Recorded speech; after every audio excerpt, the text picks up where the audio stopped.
לחם היית לצנן, מן האדמה פאותייך נותן. יודע אשר בכל לב, מספרה כל נפלאותייך.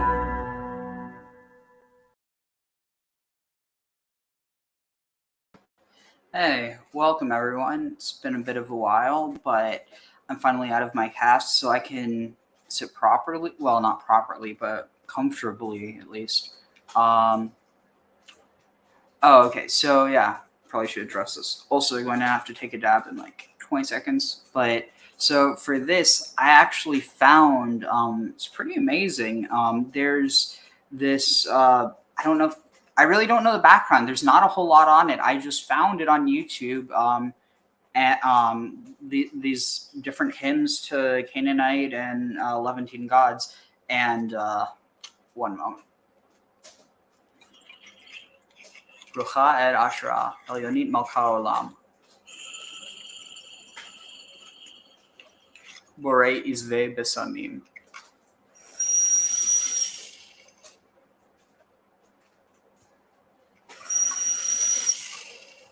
Anyway, let's start with this. That we take Hebrew words and we convert them to pictures, and then it's like story language or picture language. Okay, that is linguistically bunk.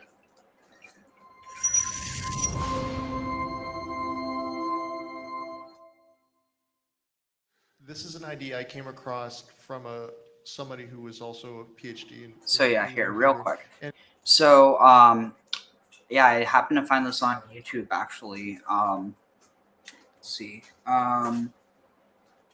Talia Yona Klieger. Really good artist. No, not Talia Yona, not Talia Young. Here, is there anything here? No, okay, so here. So apparently, I have no idea how, but this somehow got uploaded to YouTube. Oh, wait, here, I'm not trying it. This somehow got uploaded to YouTube, like through one of those, like, automatic reposters or whatever. So, like, I mean, let's see. Yeah, so here you have this Mizmor Lashara. Then you have Mizmor LeAshtoret, Himnon LeBaal, Tefillah LeTanit, Tefillah LeOsiris, Mizmor LeNergal, and then Tefillah LeIsis. So, I don't know, let's, also, I need to post it's already in the description, but here is the link to join the stream through the comments if anyone wants to hop in. But yeah, in the comments, does anyone have a preference? I mean, we could listen to a little bit of it. Let's see. We could just do Lashtoret.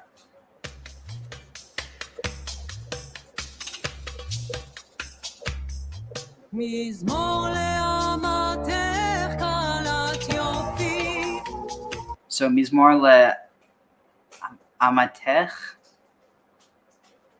I might be wrong, but like a praise or a psalm to our mother, Kalat Yofi, the wife, the beautiful wife or beautiful bride.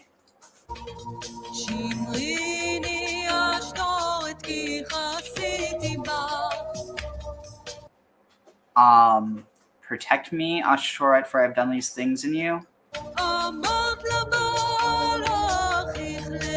Yeah, it would be too long to translate.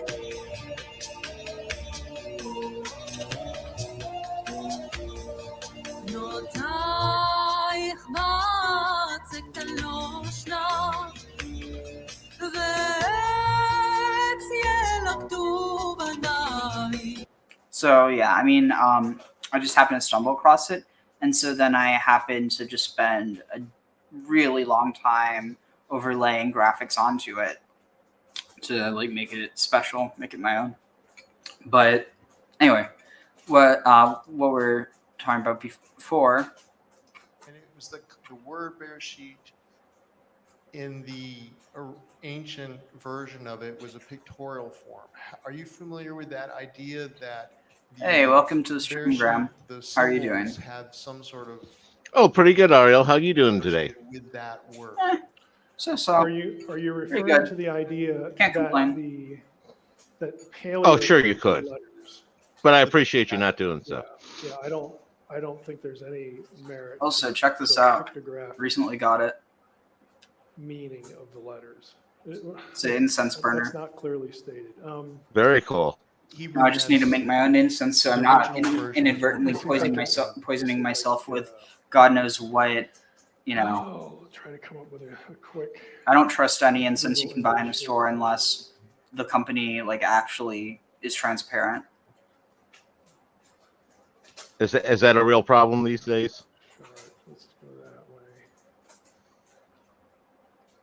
Dang The lack of it. transparent is the lack of transparency in incense companies a real problem these days? Let's just say, I mean, and again, this isn't something specific to China because you have a lot of these problems in America as well. But basically, here, let me see if I can find.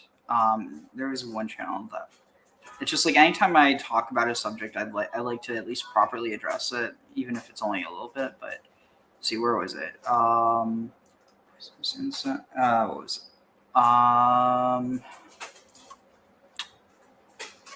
Oh wait, yeah, that's right. That's what it was. But yeah, basically, think of it this way.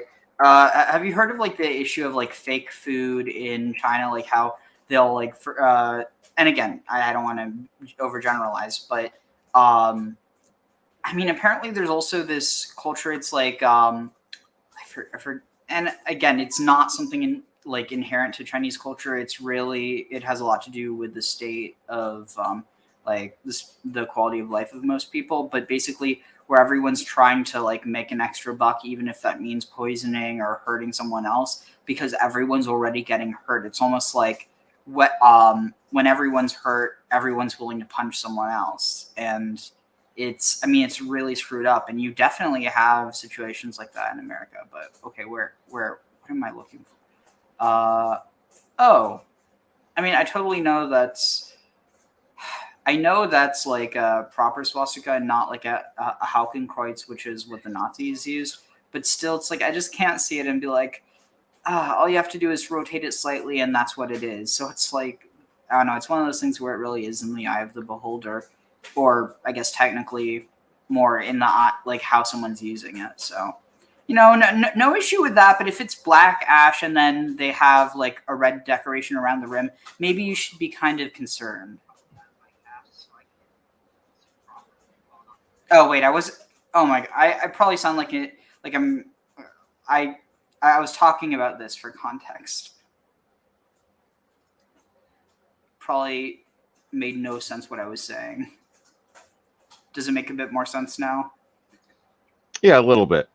I was going to sit there and say I tend to file that hurting other people to make a buck under the narcissism category, and it makes it easier just to deal with it all as one category.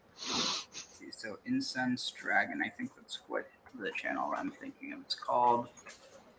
Yeah. Let's see, playlists. No, here.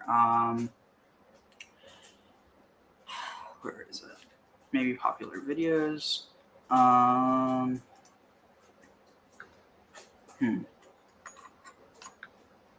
Okay, here. I'll speed this up. Greetings. Have you ever known someone who seemed to be allergic to incense or who gets headaches when incense is burned? It might not be that. Greetings. Have you ever known someone who seemed to be allergic to incense or who gets headaches when incense is burned? It might not be that person. Instead, it just might be your choice of incense that causes those problems. Today, we're going to look at what's in the incense most people buy, how synthetic incense is different from natural Got some incense and the started. potentially dangerous Not ingredients found in some commercial incense. Like the incense that you take All of that and more is coming up in this incense episode of yourself. Incense Magic.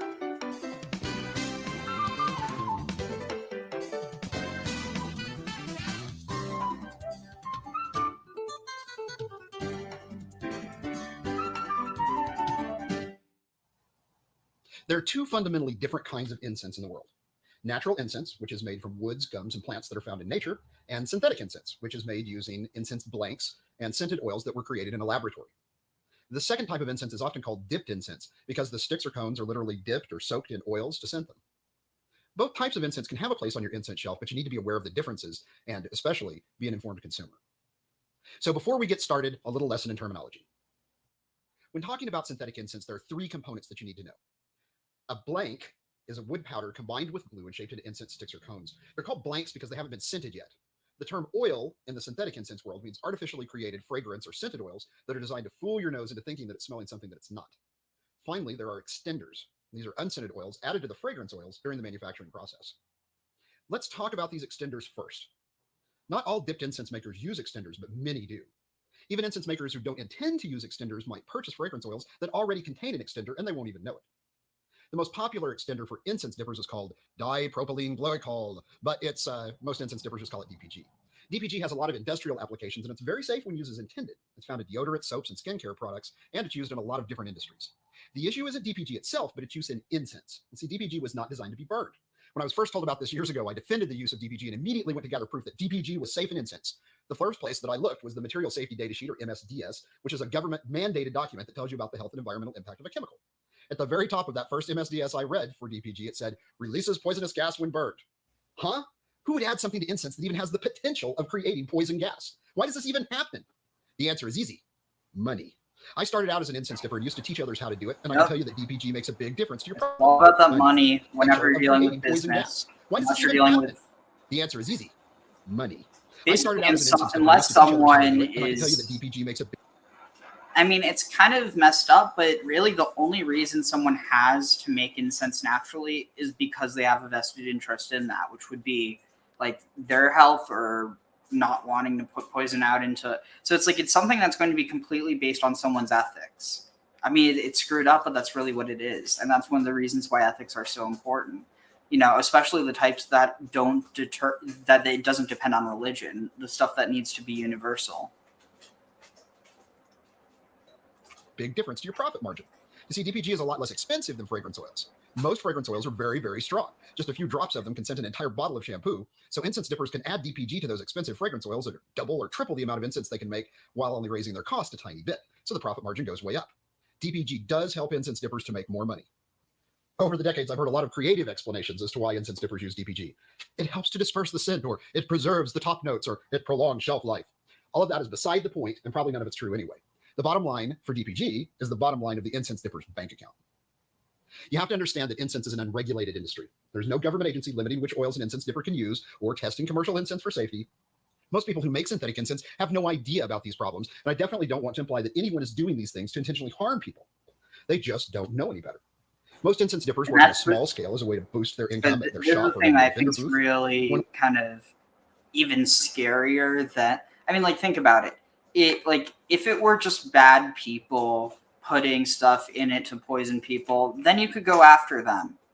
But ignorant people, I mean, think about it. There's a lot more ignorant people than there are like outright, like, basically there's more ignorant people than there are people that want to hurt you just because they want to hurt you.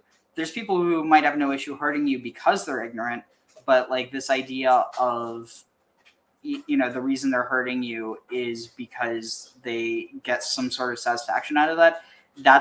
I really think that's minuscule compared to people who just legitimately, they'd step on a bug and they wouldn't even notice because they're not looking. Like, and, but the point that I'm trying to make is that, that really in a lot of ways, I mean, you look at different understandings of the demiurge within different types of Gnostic thought, but on one hand you have the demiurge as like ignorant and foolish, and then you have the demiurge as evil.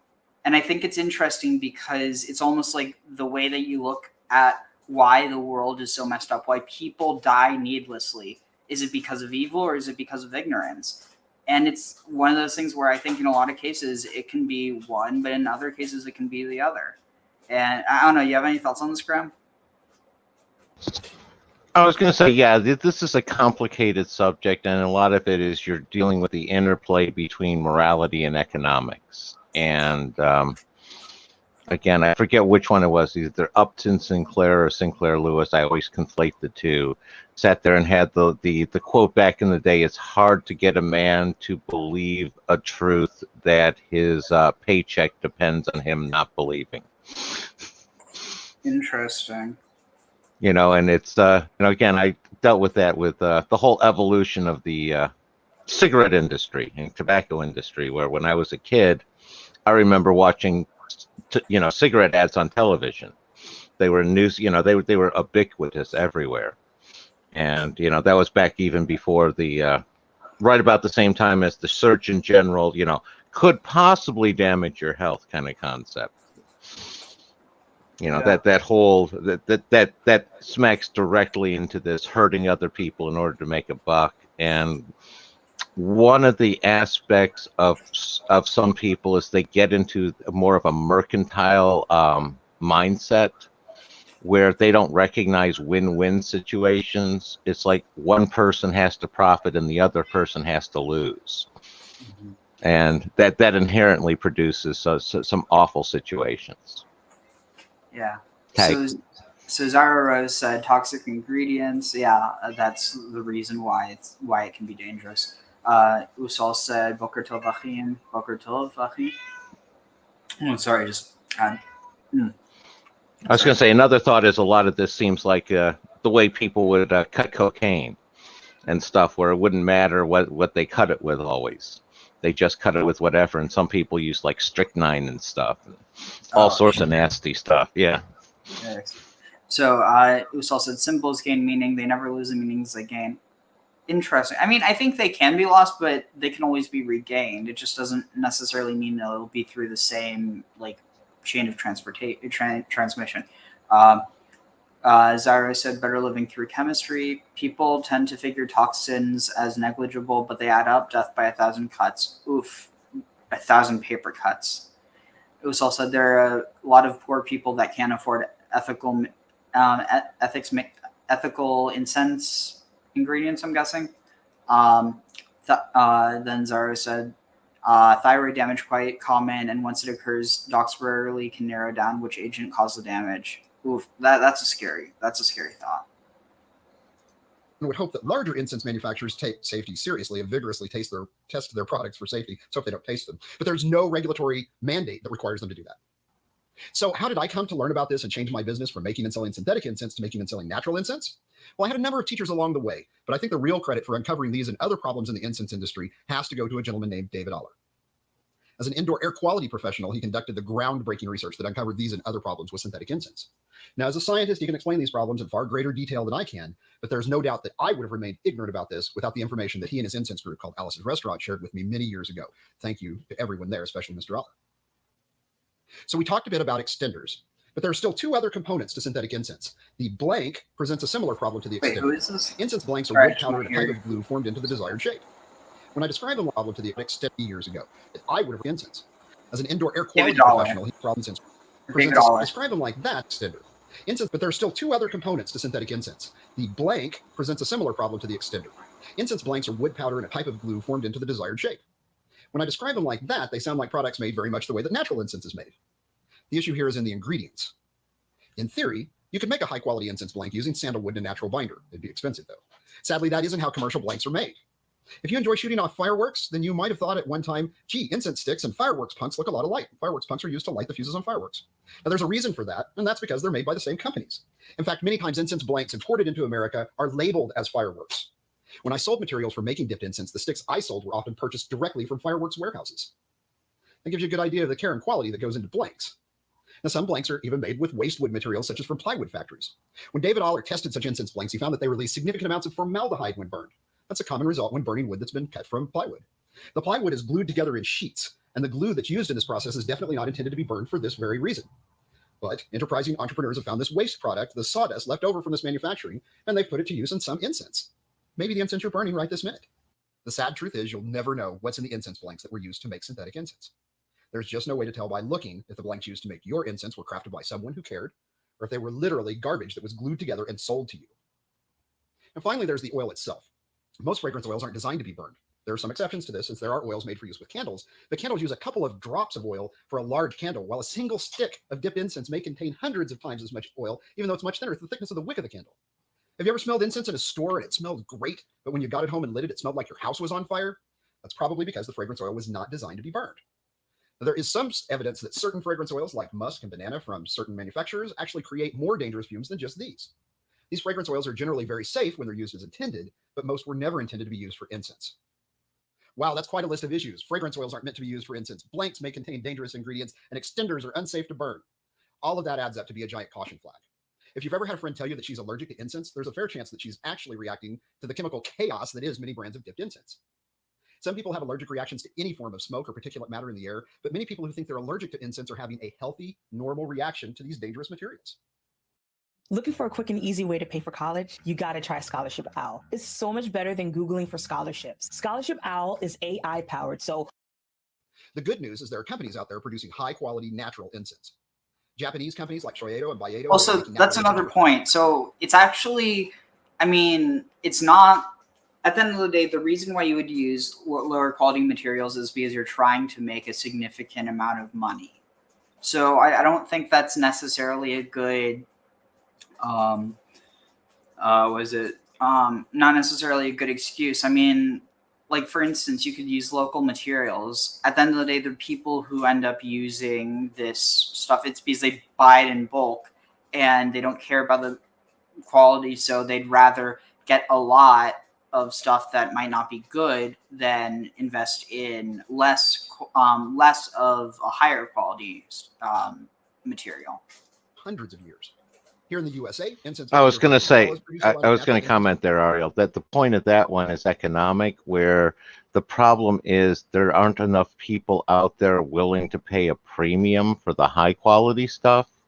So they end up being more profitable because of consumer indifference, or I should say more consumer concern over price sensitivity. And the other one that I keep noticing here that parallels to is like a lot of the cannabis industry and the synthetic marijuana, where you had the bases that they would spray the chemicals that you spray the various chemicals onto. And it just seems very similar to what he's talking about with the process for synthetic incense versus natural incense. I don't know if that jumped out to you at all. I mean, that's not really something that's affected the marijuana industry. It's more so like the black market, or even just the like legal market, because you have these like technically legal, chemicals that they're only legal because they haven't been made illegal yet. Well, it's become more subtle than that more recently, and that's like the THC 0 and things like that, where they're basically using legitimate cannabis byproducts, but they're not selling the actual marijuana itself. They're spraying it on a neutral substrate instead, like a marshmallow flowers and stuff like that. Oh, I see what you mean. Yeah. Oh, hey, Kara's here. If you want to join, I think the link's above, but I could repost it if you want. Hi, Kara. For over a decade. Other American companies like Mermaid Arts and Juniper Ridge sell outstanding natural incense. And yes, I offer limited runs of all natural incense for sale myself on my websites. Even some small shops and online stores have been producing their own house blends of natural incense to sell rather than adding to the incense dipping market. I'm grateful for that. I know that all of this information might make it sound like all synthetic incense is evil and dangerous. That's not the case. Some of it seems to be perfectly harmless and a great choice to cover up the smell of burnt fish or a litter box that needs to be changed. The problem is you can't know the quality of synthetic incense by looking at it or even burning it in many cases. Every time you buy dipped incense, you are rolling the dice. You are gambling. The odds are that the person you buy the incense from won't have any idea of what's in the oils, the blanks, etc. I also don't want to give the impression that everything natural is good and safe and everything synthetic is evil and dangerous. That isn't true. Some things in nature are very dangerous and some synthetic things are beneficial without any danger. But when it comes to incense, I will say that overall, natural incense is unbelievably superior to the synthetic stuff. It's unlikely that there'll ever be a natural incense version of Sex on the Beach or Strawberry Kiwi, but when it's time to choose incense for your meditation, your relaxation, or your spiritual journey, I hope that you'll look for natural incense. That's all we've got time for right now. I hope you'll go out and find some natural incense and give it a try. It's much more subtle than synthetic, so it might take your nose a while to adjust, but your incense journey will be much better for the effort. Thank you for watching Incense Magic. I've listed a number of website links for natural incense in this video's description, and I hope that you'll check out a few of them. Hopefully you've enjoyed this talk about synthetic incense, and I genuinely hope that you'll subscribe to my YouTube channel. Until next time, brightest blessings. So yeah, that was interesting. But back to Hebrew.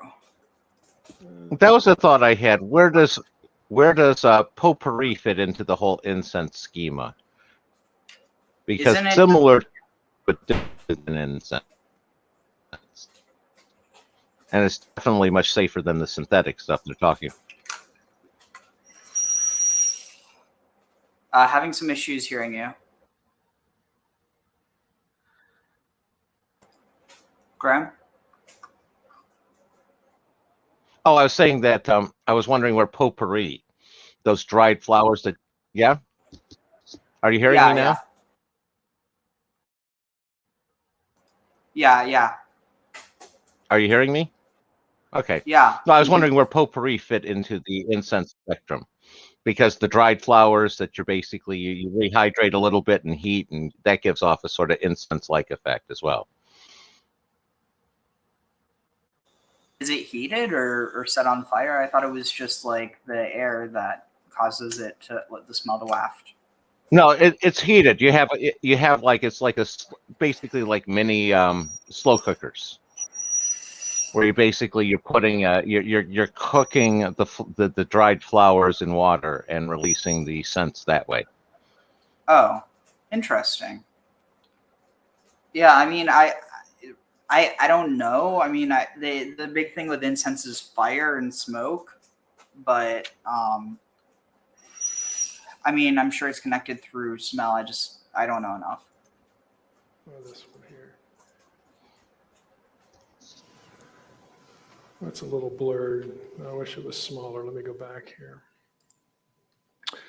Okay, here's what you're talking about, moving from left to right. So this is Aleph. Aleph, the Hebrew alphabet ultimately derives from pictographic symbols from Egypt, okay? So this is a cow or a bull's head with the two horns, and then that's your original symbol for it, and then it turns and so on and so forth. There's an evolution to certain letters. So the idea is that we take Hebrew words and we convert them to pictures, and then it's like story language or picture language, okay? That is linguistically bunk, okay? See, the problem is you can, if you're creative enough, you can do this for certain words. Try it on a paragraph. Yeah, Seriously, try it on a paragraph, a full paragraph. You know, first of all, you'd have to ask, if you're in the middle of it, struggling through to create the story from the pictures, you might want to ask yourself, why am I doing this? Because it's a language, I could just read it. Okay, unfortunately, the answer to that question is the belief that there's a mystical meaning underneath the language. Okay, languages don't work this way. Okay, the alphabet. So just something to keep in mind. This man, Michael Heiser, well, he passed away of cancer. It's really sad. He was a great scholar, and interestingly enough, he was Christian. And like, you know, you'd hear a lot of Christians who would, you know, okay, at least Christians around where I grew up, who would, you know, they would just love for this to be true. And he's more interested in the truth than he is.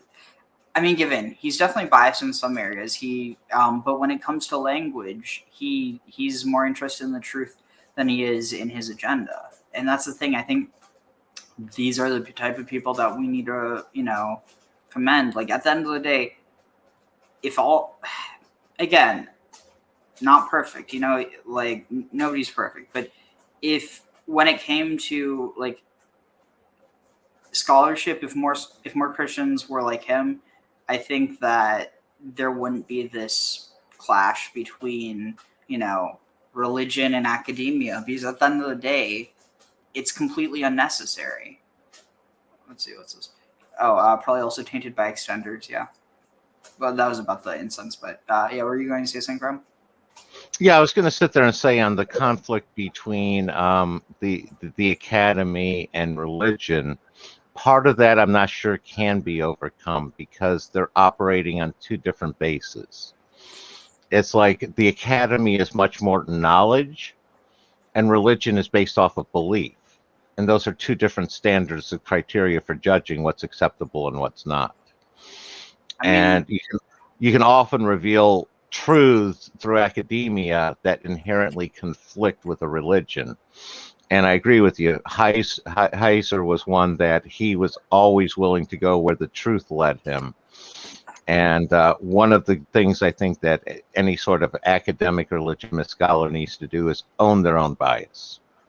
Everybody has one. You need to own it, and you also need to sit there and recognize when the reality that you're looking at violates that bias and shows your bias was wrong.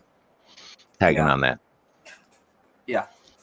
You know, it was the amazing achievement that it was, because it allows you to form words to capture thoughts and preserve them for time so that you don't need pictures. It's precisely the opposite. You don't need pictures. You don't need people to guess at what the picture string meant. You can tell them by using words.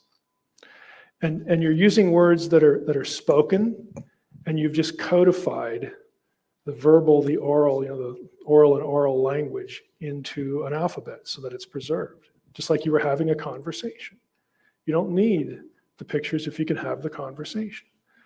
So, but it's a common idea. So if there's anything out there, based on that I'm not your guy. I'm not going to buy it.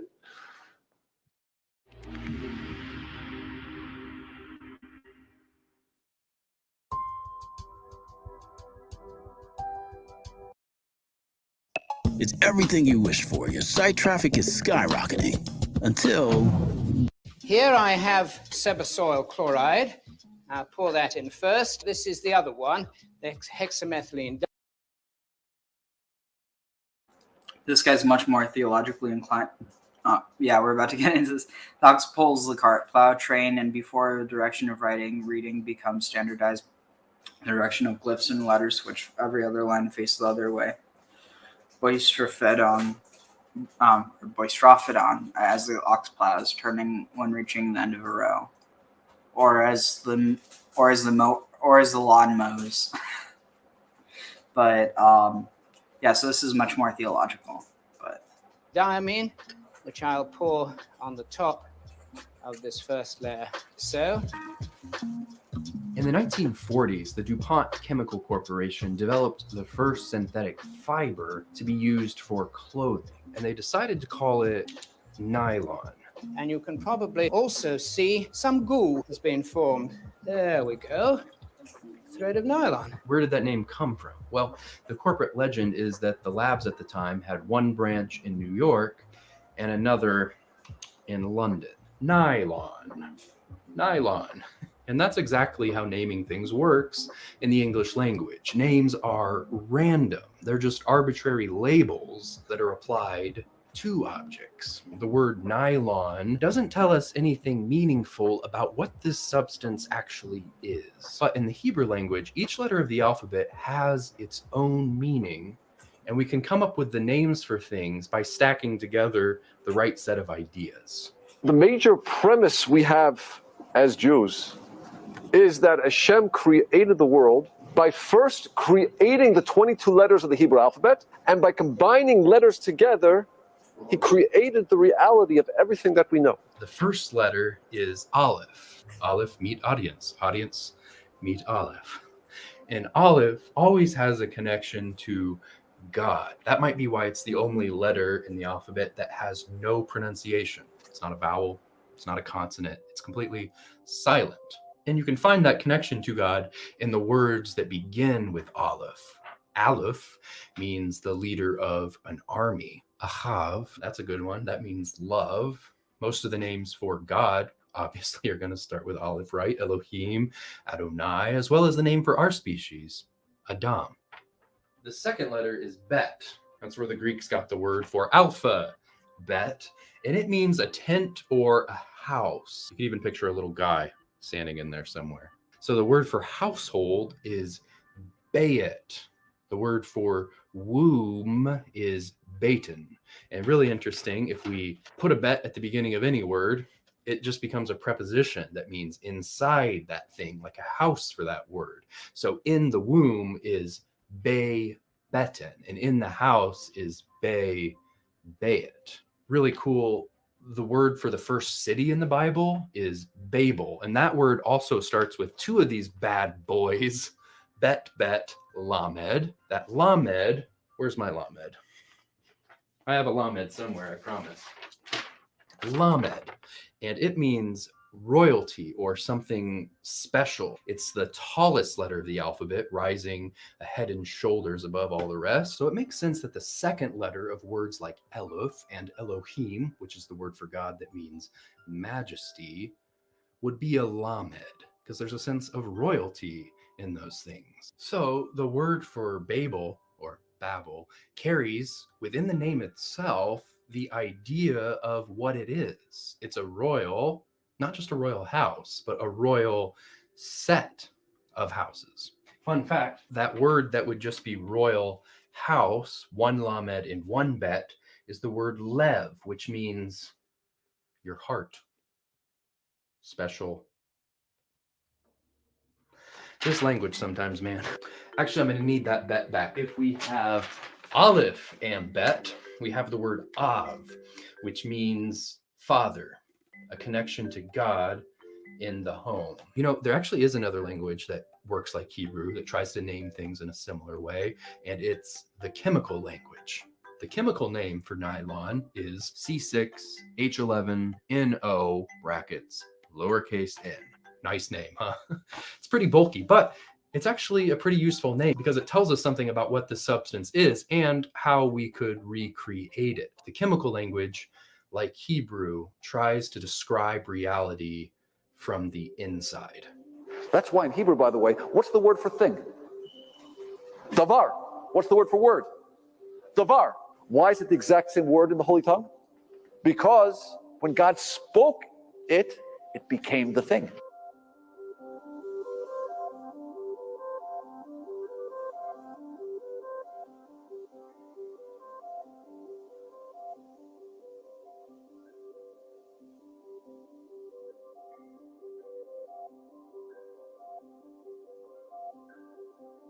Did you know that there's a word in the very first verse of the Bible that hasn't been translated into English? I'm serious. Genesis 1:1. Bereshit, in the beginning, bara, created, Elohim, God. But wait a minute, what is that word? And why hasn't it been translated? Et. What is et?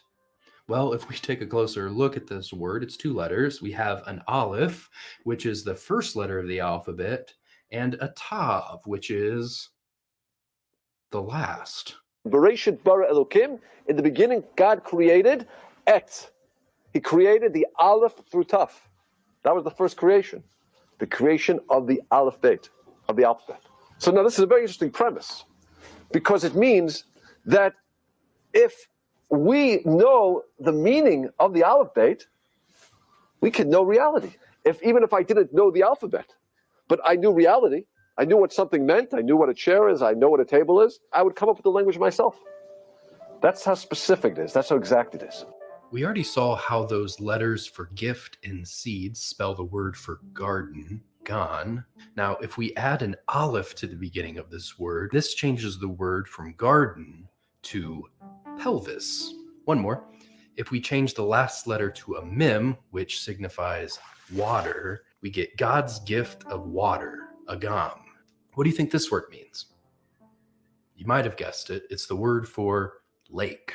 I won't say this is an exact rule for every Hebrew word, but it does exist at least as a poetic ideal of the language, that you should be able to look at the letters of a word and tell what it means. Here's a list of all 22 letters and the ideas that they represent. And the ideal is that with these 22 blocks, you should be able to create the right name for any concept. Now, there's a lot more to the story of the word et, because it doesn't just exist in Genesis 1:1. It actually appears over 11,000 times throughout the Bible, and it's never ever translated. But many Torah scholars say that the first time that it appears in the Bible, it means literally God created the alphabet. And this seems like a pretty compelling theory, given that the very next thing God proceeds to do is form reality by speaking the names of things. And then he gives our species a name, and then our first job is to name the other creatures. I had always wondered why the Bible seems to be so obsessed with names, and it may be because in the very first verse, we completely ignored the meaning of a word. Calvary is a lamb unto my feet, and a lamb. Hey, Kara.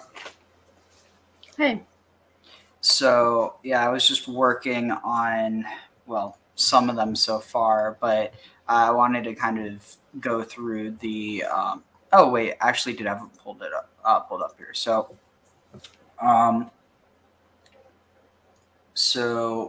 here, if we look, and not all of these are, 100% sure this is, because a lot of these meanings are not like the associated meanings are kind of, they're assumed. Some of them are just obvious because of the letters themselves. So like, pardon me. So here, like to start with, we have. Oh, also, any thoughts on that video before? The God created the God created alphabet, and so the naming things. I had been analyzing the part of Eve, Adam and Eve, betrayal of Eve. Let's say why Eve is talking to a snake with an Orthodox priest, and yeah, it's like 1 hour podcast based on Matthew Peugeot's speech. And in there, a huge chunk of it we actually dedicated to discussing Adam was naming things. But the reason, but animals would talk to Eve, and Eve was sort of this mediator.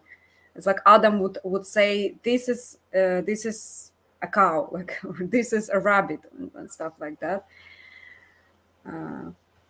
But kind of authoritatively.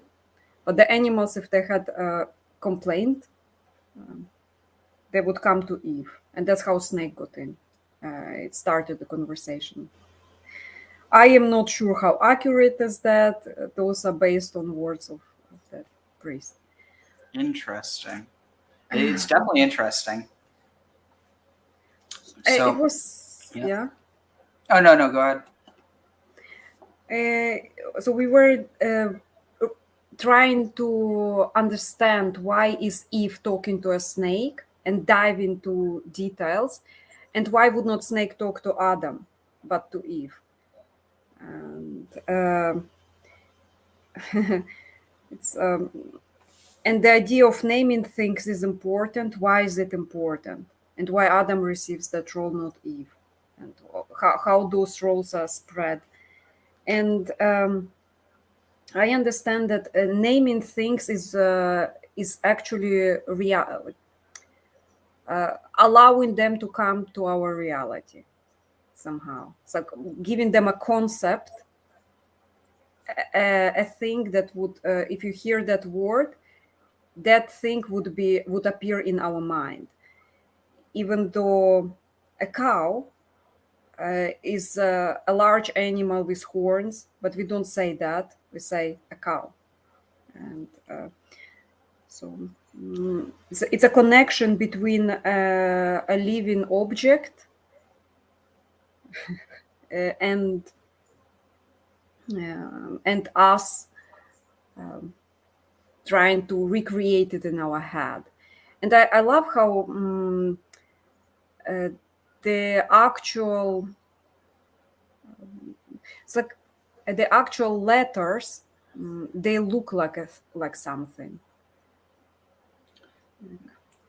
Definitely. So, the thing that I find really interesting is how much meaning that people associate with them, as opposed to like looking at the roots. Which, I mean, I understand why, because it's something where it doesn't really matter how much knowledge you have. It's like anyone can be like, oh, well, this looks like this. But once you get into the roots, it gets a bit more complicated.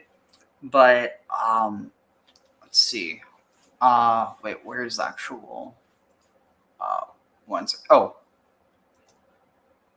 right, let's see. So, what's this?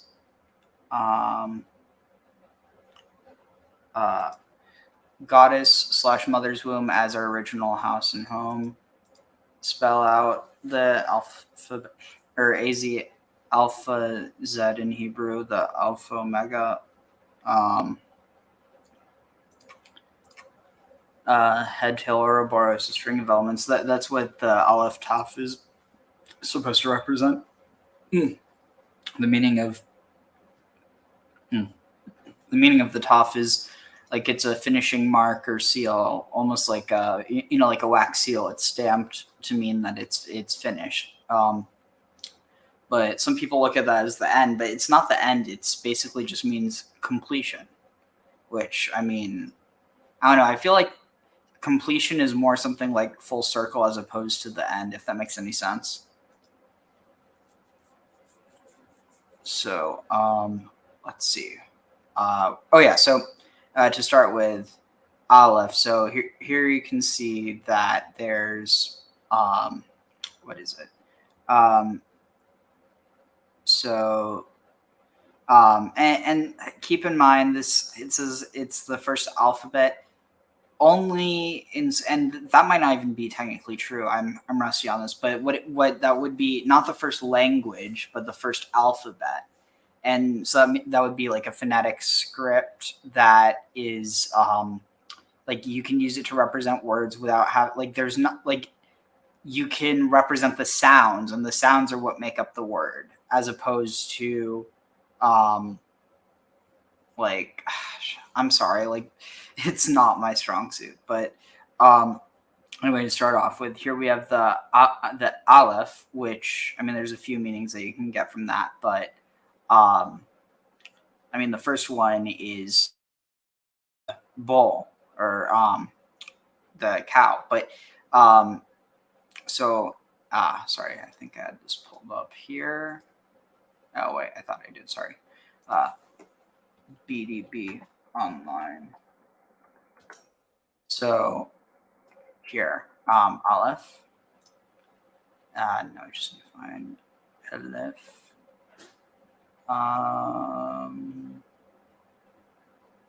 Oh, wait, no, it's further down here. So, that's interesting. In Aramaic, it means to learn, or to keep, to cleave, to become familiar with.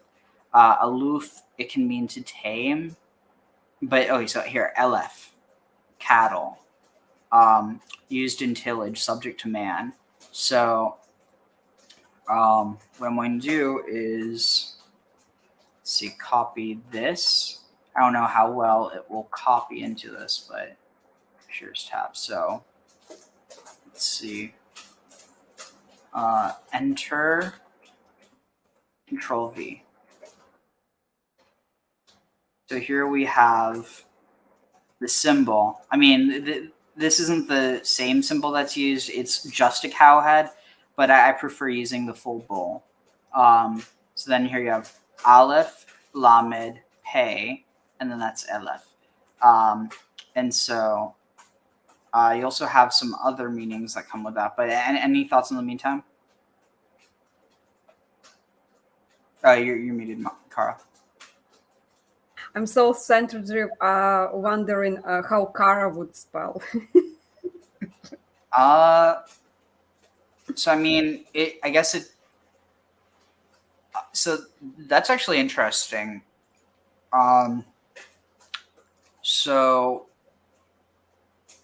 I mean, probably. So technically, if you were to spell it, like to transliterate it, it would be Kuf Aleph, Resh, Aleph, but realistically, you could probably just go with Kuf, Resh, Aleph, which is actually a root, which means that it would have an actual meaning. Yeah, so you just have to go. Oh wait, I'm not sure. This tab, Kara. So Kara is to call, proclaim, or to read aloud. It's almost funny. It's like within your name, you know, line by lines. What do? You read the lines aloud. Yeah. But yeah, where is it? Further down.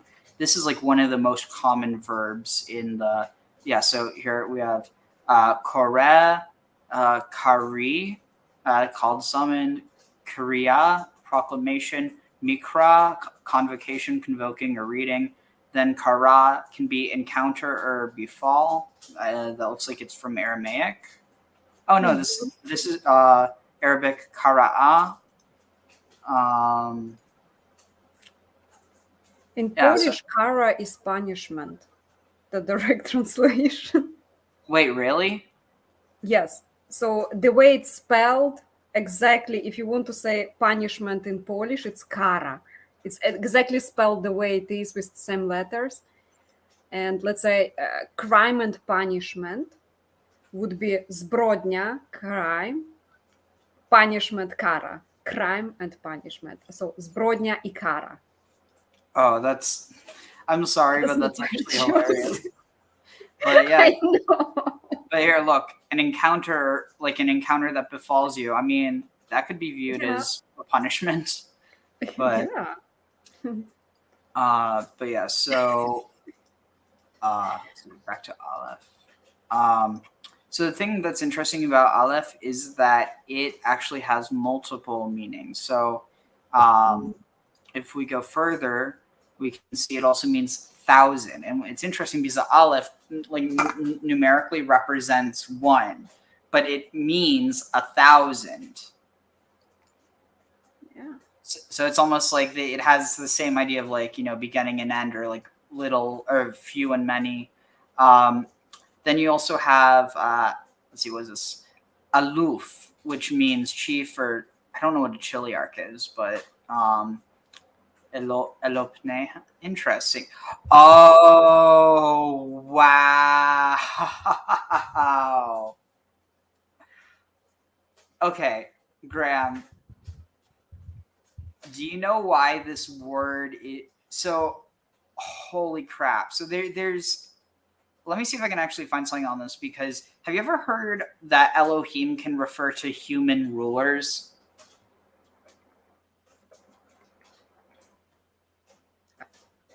I don't know that. What about you, Graham? I think Graham's microphone is broken. Oh. I dropped off for a second. No, I was going to sit there and say everything you're saying is interesting. One of the inputs that I'm curious as to where it kicks in is the Ugaritic script that was pre-Bronze Age collapse, because the alphabet tends to be post-Bronze Age collapse, and it seems that Ugarit had some input into it. And that's all I'm kind of looking for to see where that fits in. Tagging. Interesting. Does it have something to do with like the you think maybe with what's the word? The hieroglyphics in the Hittite the Hittite hieroglyphics? Yeah, it was related to that one, and in my opinion, you have to take a special attention to. Did I drop again? Yeah, you have to pay. No, okay, you have to pay special attention to Ugarit because of so many of their stories, like in characters like Danel, that got imported into the whole Canaanite tradition, and seems to be predecessors for a lot of Israel. So that Elohim is. Oh, I think I might have found it. It's not about a unique set of attributes, because if it was, they wouldn't be doing this. They wouldn't be calling the deceased human dead in 1 Samuel 28:13 Elohim. They wouldn't be calling the gods of the nations Elohim. They wouldn't be calling the members of God's heavenly host Elohim. They wouldn't be calling the Shadim in Deuteronomy 32:17 Elohim. Those things are not the God of the Bible. They're supernatural beings that are lesser. And so what Elohim actually means has nothing to do with a set of attributes that are unique to one being. What Elohim actually means is it's a term you would use to describe something that by its nature is disembodied and a member of the spiritual world. That's all it is. No. Now, in that world, there is rank, there is hierarchy, there is differentiation in attributes. Yahweh, the God of the Bible, the God of Israel, is an Elohim. He's in the spiritual realm. There are lots of Elohim. That Elohim is not about a unique. So, I mean, he didn't address it, but basically there's a context in which it can actually refer to human leaders. And I wonder, because if you look at this, let's see, where was it? Here. So, let's see. Can I type this in? Okay, so yeah, here you see it. So what's highlighted right now, Alufehem, or Alufehem, it means they're, wait, I'm trying to think. Yeah, it means their leader, or no, they're chiefs. So now if it's just chiefs, that would be Alufim. Now, Alufim is literally just, wait, Alamid Vav Hey Yud. Yeah, it's literally one letter off from Elohim. So I wonder if this idea that it could be referring to humans, when people insist, like the context refers to humans and the use of Elohim, it might actually be chiefs or rulers as opposed to gods. And it's interesting that the two words aluf and Eloah and aluf are literally one letter off. Any thoughts on that, Graham?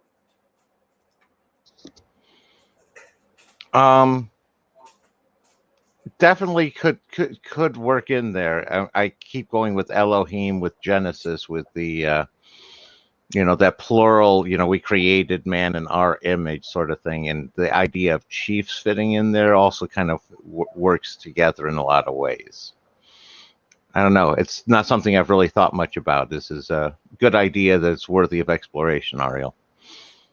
Tag. Cool. Yeah, so now we get to bait. So we have that list. Shoot, where is it? Oh, wait, here. So you can see it starts off as just this, simple box with like a basic doorway or opening.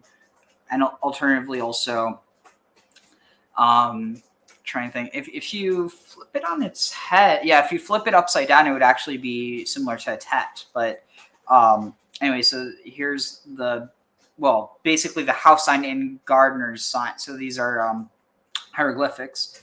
But in what's interesting is that in in Egyptian, it made a purr and a ha sound, whereas here it makes a buh. But so you can see the similarity between this and this. It's just flipped around, and then this. I mean, you could say it's flipped around, and you'd never know. But so then here we have bait, and so it's bait, house, and it ends up later in Aramaic looking like this. And I personally think this conveys the idea of a house more, because this doesn't look like a house, but this does. But so here, oh wait, I meant to, where is it? Oh wait, yeah, sorry. Bite. And the interesting thing is that it's like you have cognates in Hebrew, so like bit or bite is house. It's just the same. So okay, this is interesting. So apparently birah, or what would the roots for this be? So bait, so this would be bayir, or bayar means a castle or a palace, whereas a bayit is a house. And it's interesting how B, like bet yud, seems to have this idea of almost like a, what's the word, a place in which someone lives. And then from then you have different types. Let's see. Sons of God, Elohim as Anunnaki or Olympian Council, League of Leaders. Let's see. Okay, so here, copy this. Next.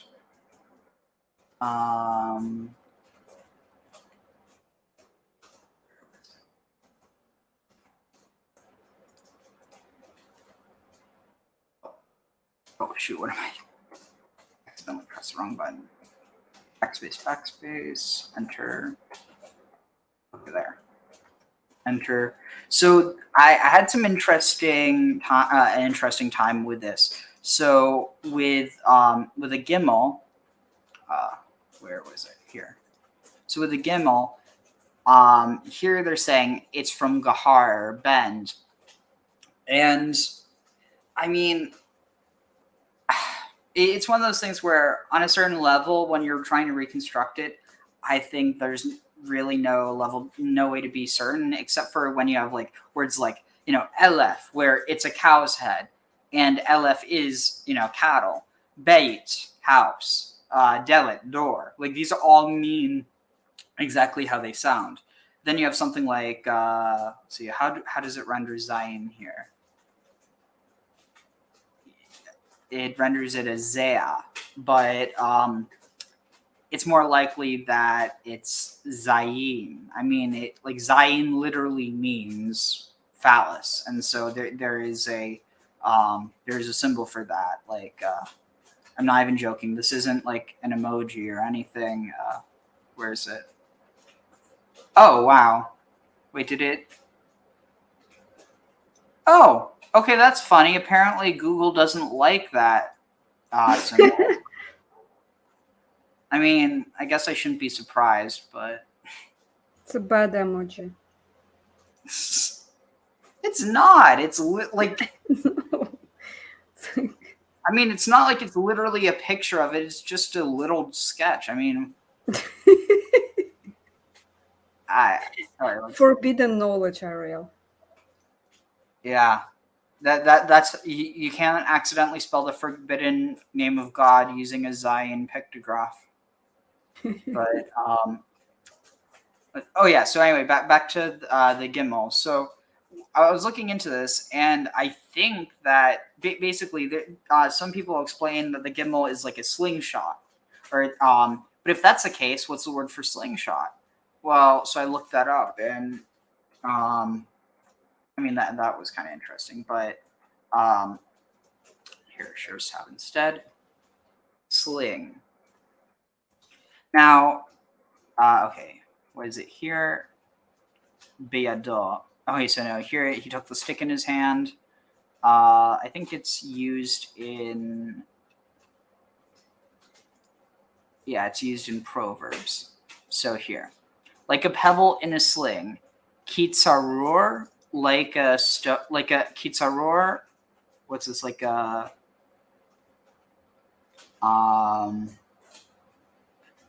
tied up kitzaror, Evan, like a bound stone bit margema, in a margema or a sling. Now what's interesting is that this word has a usage in modern Hebrew, and that it see if I can find it. Here.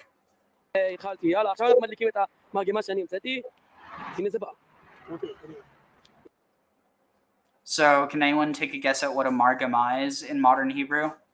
No, I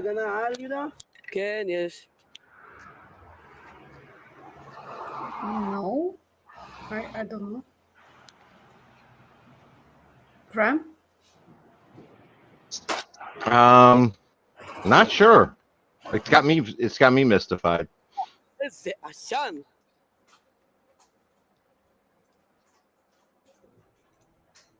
On day 8 of Operation Protective Edge, the Israeli military has committed perhaps its most horrific... Not trying to get too political, even though I have in the past. I'm just trying to keep on track. See, margama, mortar. well, gave it away, but let's see, Hebrew. But the point is, it's something that the whole point is it's supposed to send something going far away, and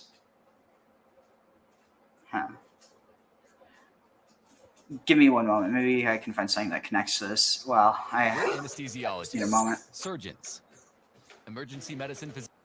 To tonight's lecture. Tonight's lecture is the Hebrew language, the DNA of creation. And I'd like to thank Torah Anytime. Recreation. For once you again can, taping this lecture and allowing it to be do it like it was seen cosmically Jews created. all over the world.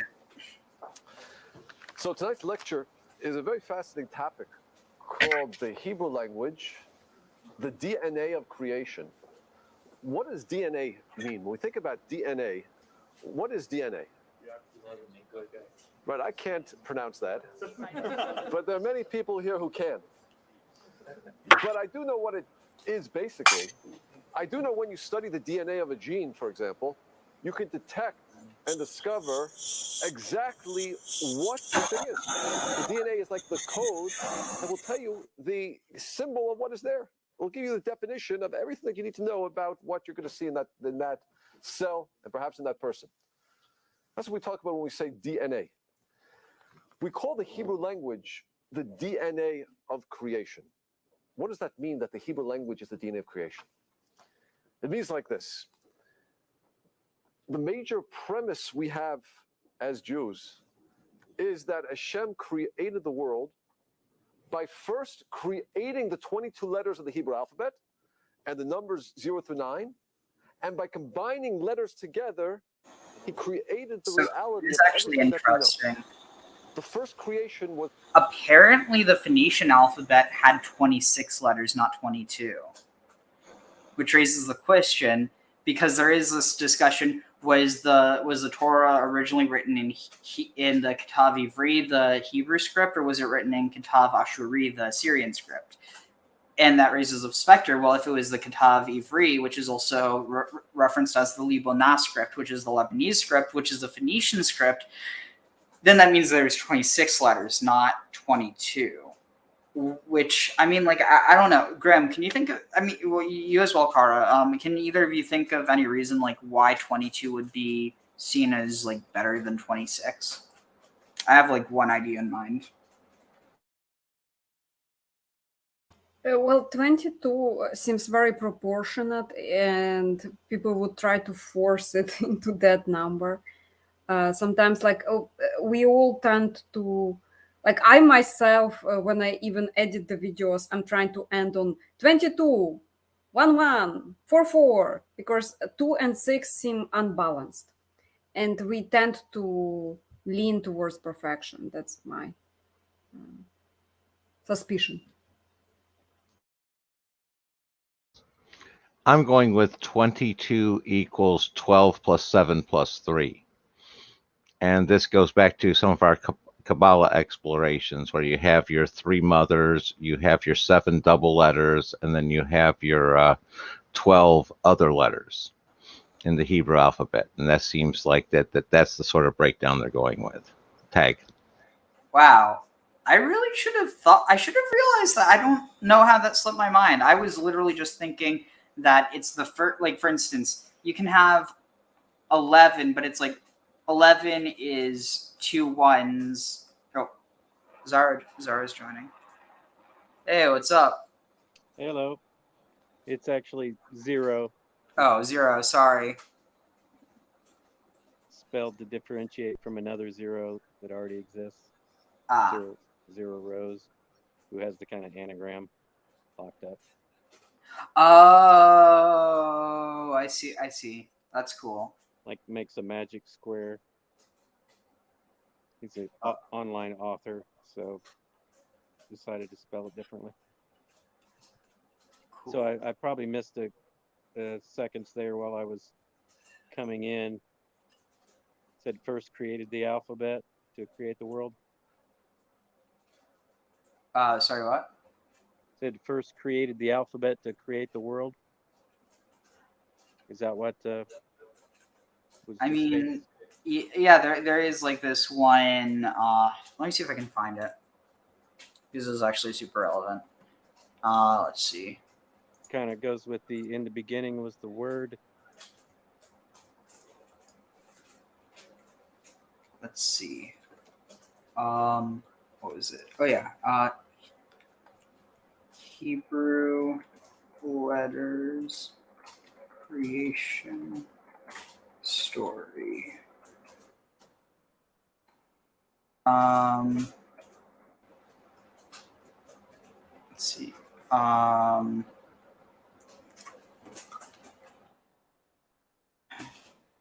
Kabbalah, how the letters were created.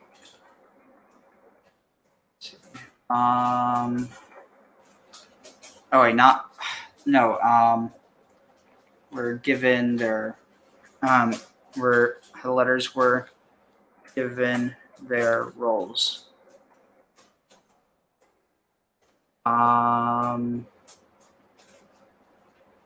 Shoot, if I could remember what the text was. Shoot.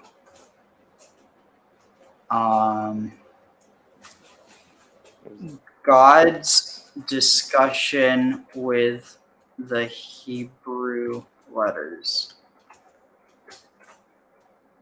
This is getting progressively more ridiculous, but I swear this is actually something that's written about. Graham, do you remember what I'm talking about? Maybe you could explain while I try to look for it. No, I'm not quite sure exactly what you're trying to get at, Ariel. Okay, let's see. I was just referring to what the guy in the video was saying when I first logged in and gave me a screen, so I figured I missed something. Okay, here, I think I might have been able to find it. I just need to see if this works. Okay, the Aleph Bet. Okay, here. Let's see.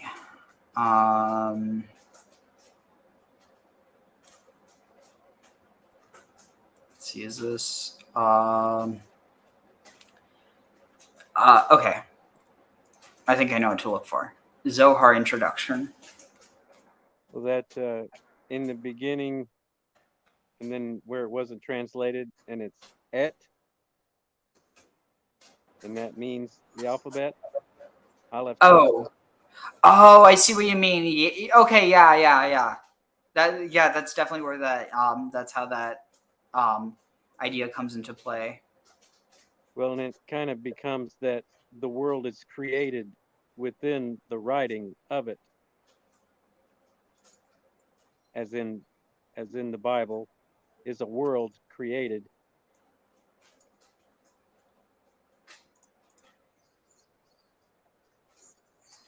And the bet thing, I had seen someone talk about the reason for the shape of the bet is not that it's a standing house, but that is the floor plan of houses at the time. So it's like the foundation, and you have the opening for the door, like an overview of the blueprint. Yeah, I see what you mean. What that literal glyph is coming from. Yeah, sorry, I'm just trying to also. Wait, is this the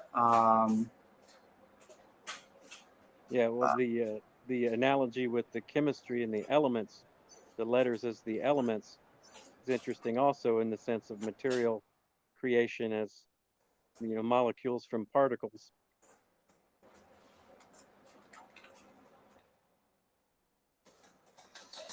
introduction? Sorry, I'm just kind of split brained right now, trying to focus on two things. Okay, is this it?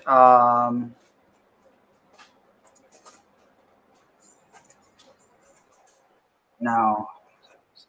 Sorry, I wish I would have prepared this before, but I just didn't think about this.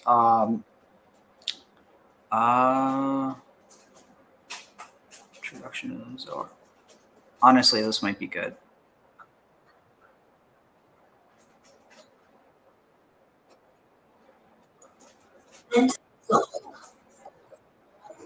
No, that's German. Honestly, this might be good. Let me just see.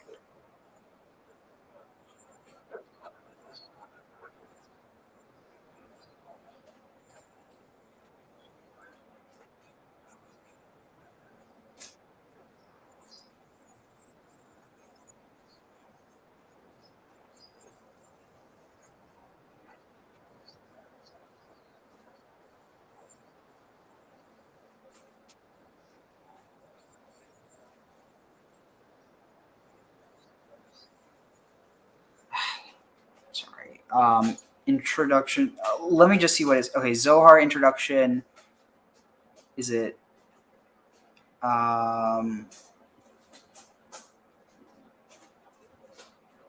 Okay, wait here. I think I found it. Okay, so it's okay,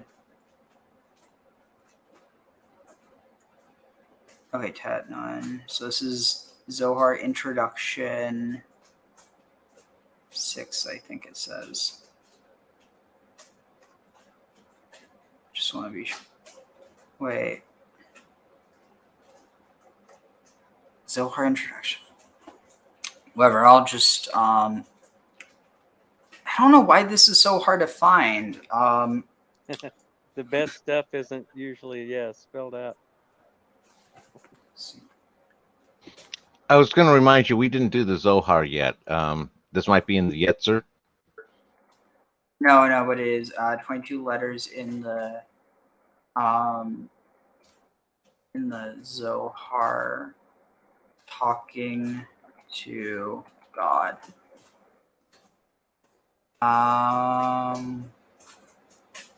Okay, wait, is this? Because I'm remembering what we had talked about before, where God talked about the different aspects of the letters, and where he assigned them, and how and why he rejected each of them in turn as the primary letter. Is that where you're going with this, Ariel? Yeah.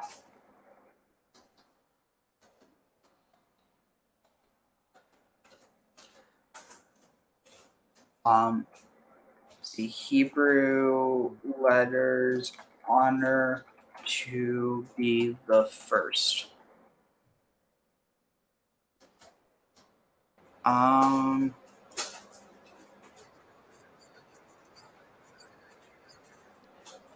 had the thought earlier as well. That Kara was talking about the serpent speaking to Eve, and the letters as elements in the chemistry, which would be like a periodic table of elements, but the alphabet as a string, as a linear succession. And the way I referred to, seems to me that the ox is kind of first because it pulls the other letters along behind it, leads the train. So therefore is the leading figure. Graham, yeah. Oh, I was just going to say that me and Graham have talked about this. Like the idea that it's basically like a progression from but you can really see it with the like the one how they're associated with the body parts. You know what I'm talking about, Graham? Yeah, no, I was going to say, the whole progression when you're starting from Aleph, and that's why I was going with the 22 being 3 plus 7 plus 12, where you went from the 1 and then you added the two others in order to create the basic 3, the 3 mothers, and then you kept going from there. Now, is that the sequencing you're talking about, Ariel? Yeah. So was the creation of the Hebrew I alphabet. might be able to Therefore, each letter think better has a ones, but I spiritual just energy, take another tab. and that energy combined produced reality. And you might not be aware of this, but we say this in our prayers all the time. Baruch she'amar v'ha'olam. Blessed be the one who said, and the world came into existence. He said, he spoke. What does it mean that Hashem spoke? He spoke by combining the letters of the Aleph Beit together. It was much more of like a Or monadic perhaps we idea, make a blessing. but gets What do we say? kind We of might say, stuffed drink a into glass of Yahweh. water. Baruch atah Hashem Elokeinu melech haolam. What do we say? Shakol nihiyeh Bidvaro. bidvaro. That everything came out through his devar, his word. It's not just poetry. Okay, that's actually interesting. So that's the prayer you say, like, there's certain prayers over certain foods, but if you don't know specifically, it's, was it, Shakol Yihye Bidvara. Shakol, basically that all Yihye has become or is Bidvara in his word. And what's interesting is, like, if you trace back this idea of the word of God, or this idea of the name of God, originally it refers to this idea of a hieroskamos, and that their word or their name is their spouse. And so it's interesting because the idea that, at the beginning was the word and the word was one, like this idea that the word was with God, or no, the word was with God. I mean, like, at the end of the day, the idea of the logos is second. Like, well, no. So there's this idea that even in Christianity, that Jesus receives, or actually, it might be a specific type. I might be off, but basically, this idea that Jesus receives the logos, or rather, that the Son receives the logos through the Holy Spirit.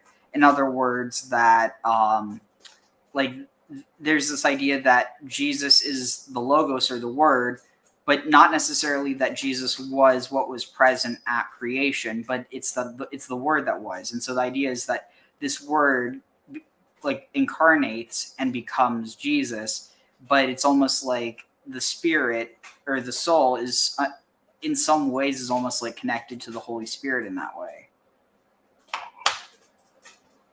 Given I'm viewing it from a very different perspective, but I was going to say, I think the argument could be made the Holy Spirit penetrates everything. So regardless of what you're doing, is coming through the Holy Spirit. Yeah. Hashem actually created letters and spoke those letters together and created reality. That's what we have. And we see a hint of this actually in the Torah. The first line of the Torah opens up and it says, Bereshit bara Elokim et hashamayim v'et haaretz. In the beginning, God created et. The Zohar says that et is aleph taf, which means the first creation. Bereshit bara Elokim. In the beginning, God created et. He created the aleph through taf. That was the first creation, the creation of the aleph beit. And one would ostensibly be male and one female. Because it means that if we know what do you mean of the aleph beit, so he created them male and female. If it's et as the beginning and the end of the alphabet, the head and the tail of a serpent, ostensibly, it seemed the alchemy involved. I'm also linking it with, the sort of hermaphroditic Sumerian god, and I guess there is in Greek as well. The first god is of both genders and then is split. Yeah, so I mean, in that case, it really depends, because on one hand, Aleph could be a bull, but it could also be a heifer, or like a what's the word for a female cow? Is it just oh yeah, cow versus bull. But basically, a heifer versus a bull. On the other hand, like, you could have, basically, it's this idea of above and below, but there's even this idea within Kabbalah that once the Messiah comes, which I personally think is an idea that has its roots just in this idea of the rites, like, basically these rites of anointing, which, I mean, at the end of the day, are like what people think of it as. The point is this idea that when the Messiah comes, that the feminine part of God will become the, like, higher, and the masculine will be the lower, and that currently it's the other way around. But so, like, within that other paradigm, so Aleph would be referring to probably, like, El, and then the Taf, you could say, is like I don't know exactly how you would find it like that, but the point is meaning, that Aleph or Toph, they could both be masculine or feminine, so it really just basically they're just reflecting or like the opposite of so it's like one's male and one's female, but the question is which one. There isn't a determinant. what's the meaning of Tav? It means like for something to be finished or completed. Well, I mean like the image. Oh, it's basically just an X or a T.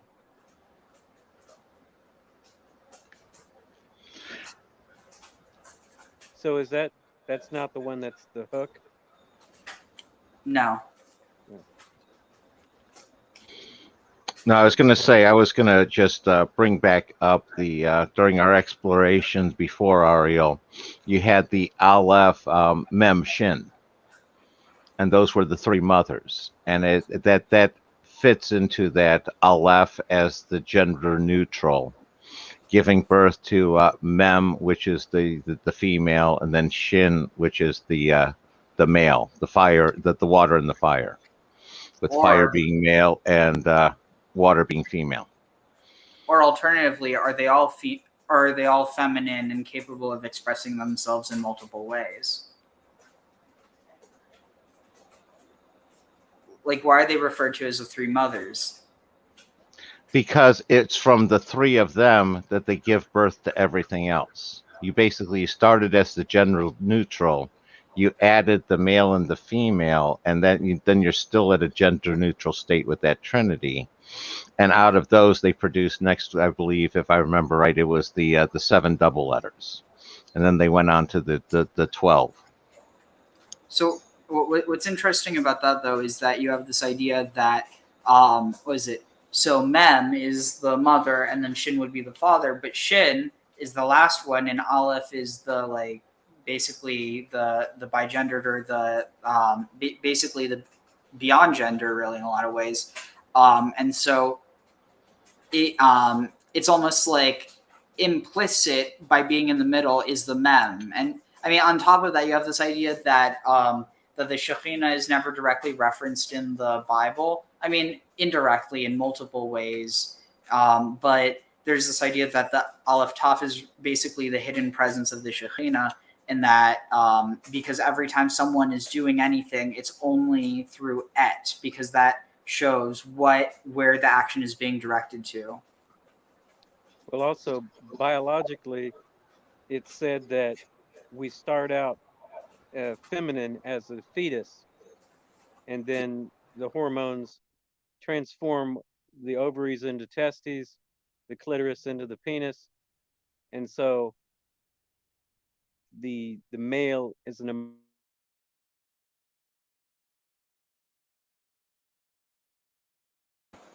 Oh, I think he got cut off. I don't know what happened. develop. Oh. Was I there the whole time, or? It just cut out for a few seconds. So I was saying biologically, the male emerges from the female, the ovaries become testes, the clitoris becomes the penis, and of course men still have nipples left over from the process. For millions of years, there was asexual reproduction with the microbes, and before dual gender came about. So that androgyny. It happened again. But when he said men with nipples, did you think what I thought of, Graham? You mean Miguel and Aeon Bites? Yeah. Yeah.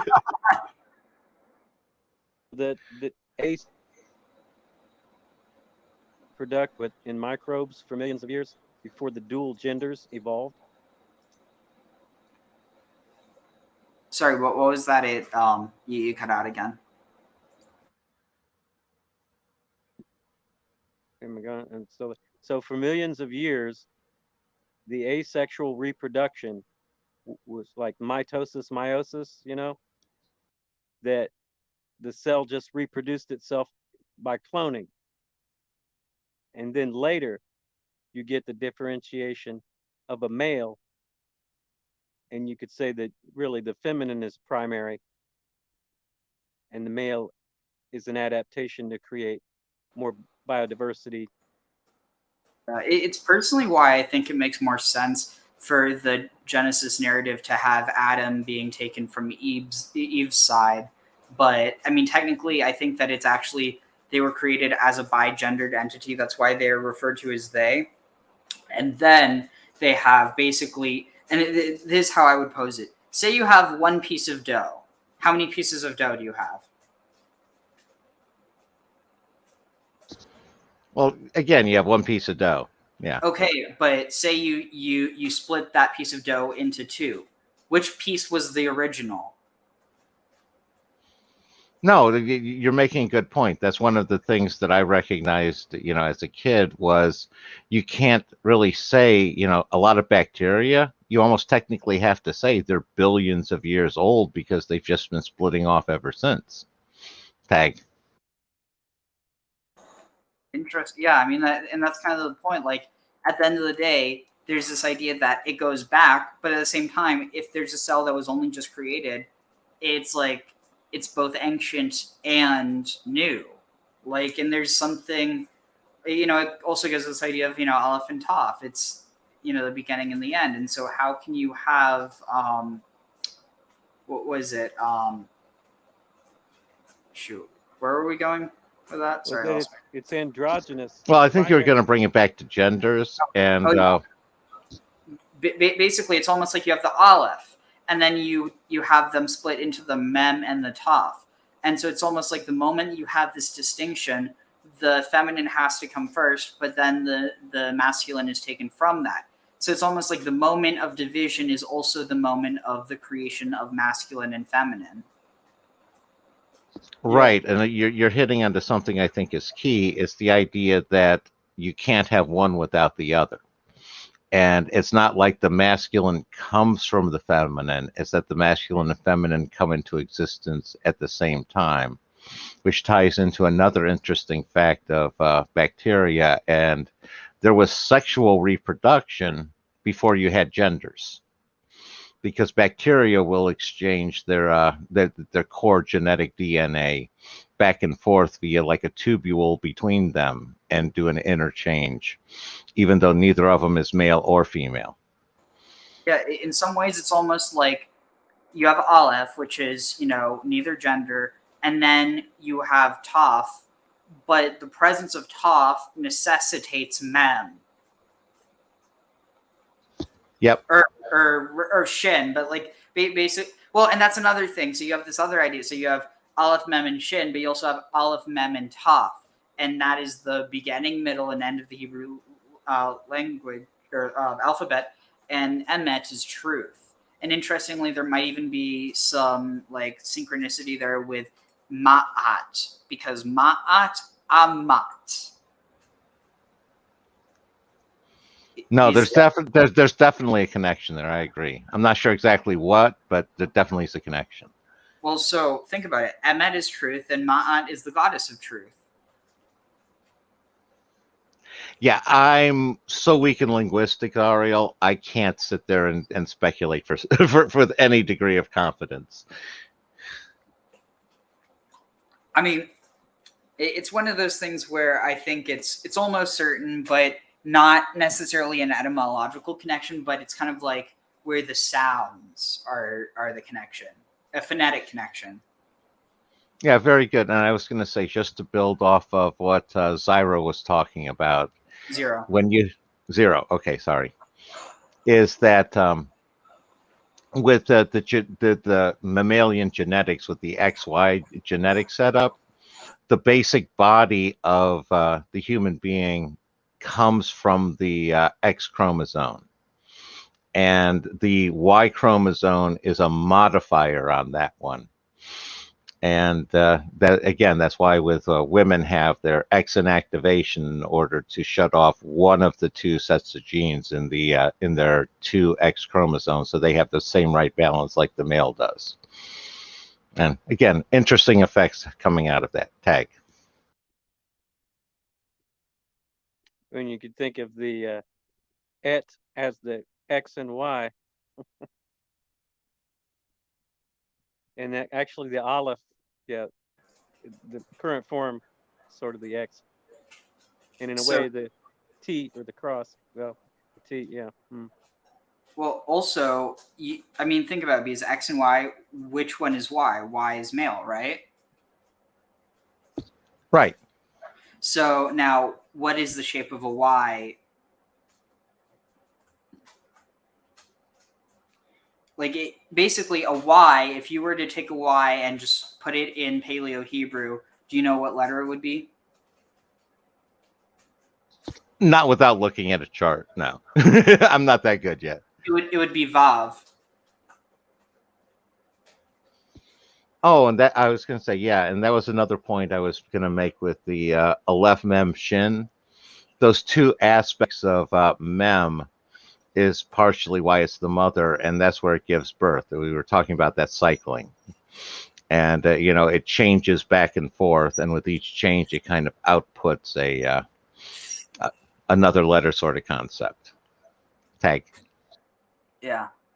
So, But the speaker in that video, he talks about, in a way, the two letters being like the sexual union of the two letters.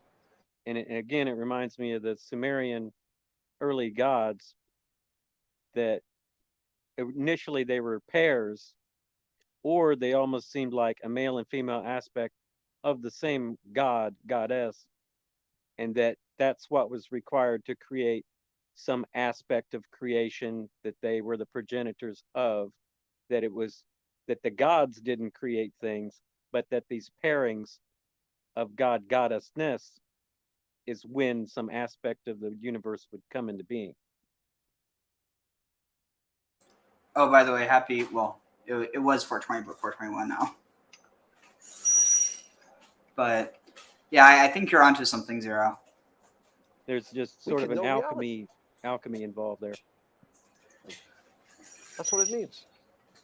Or, truth of the matter is, even if I didn't know the alphabet, but I knew reality, I knew what something meant, I knew what a chair is, I know what a table is, and I know the particular letters and what they mean, I would come up with the language myself. That's how specific it is. That's how exact it is. But let me ask you a question. There happens to be one language out there that's very similar, but not exactly the same to Hebrew, to Lashon HaKodesh, the Holy Tongue. What's that language? What did you say? Phoenician. Aramaic. Okay, Aramaic it's a sister language. It's very much like Hebrew. Greek is a language that does have a root system. Latin also has a very defined root system, but still we haven't did it. Arabic is no. Yiddish definitely. Oh my God, I'm sorry. English for sure not. Where did these people get in? I mean, to be fair, not a whole lot of people know about the Phoenicians, so it's sad, but it's true. Armenian, no. Chinese uses symbols, and Hebrew does use symbols within but I mean, it's going to be something a little bit counterintuitive. Canaanite. Uses hieroglyphics is symbolic, but there is a language. It's a little bit of a trick question. Ariel, don't forget about the Pulaskians. Rush. No, I mean, I'm sorry, I hit you at a bad time. but yeah, we were the same people. I mean, like, honestly, like Lebanon, Syria, Israel, Jordan, these were all the same people, and it was a division that came about later. Should know.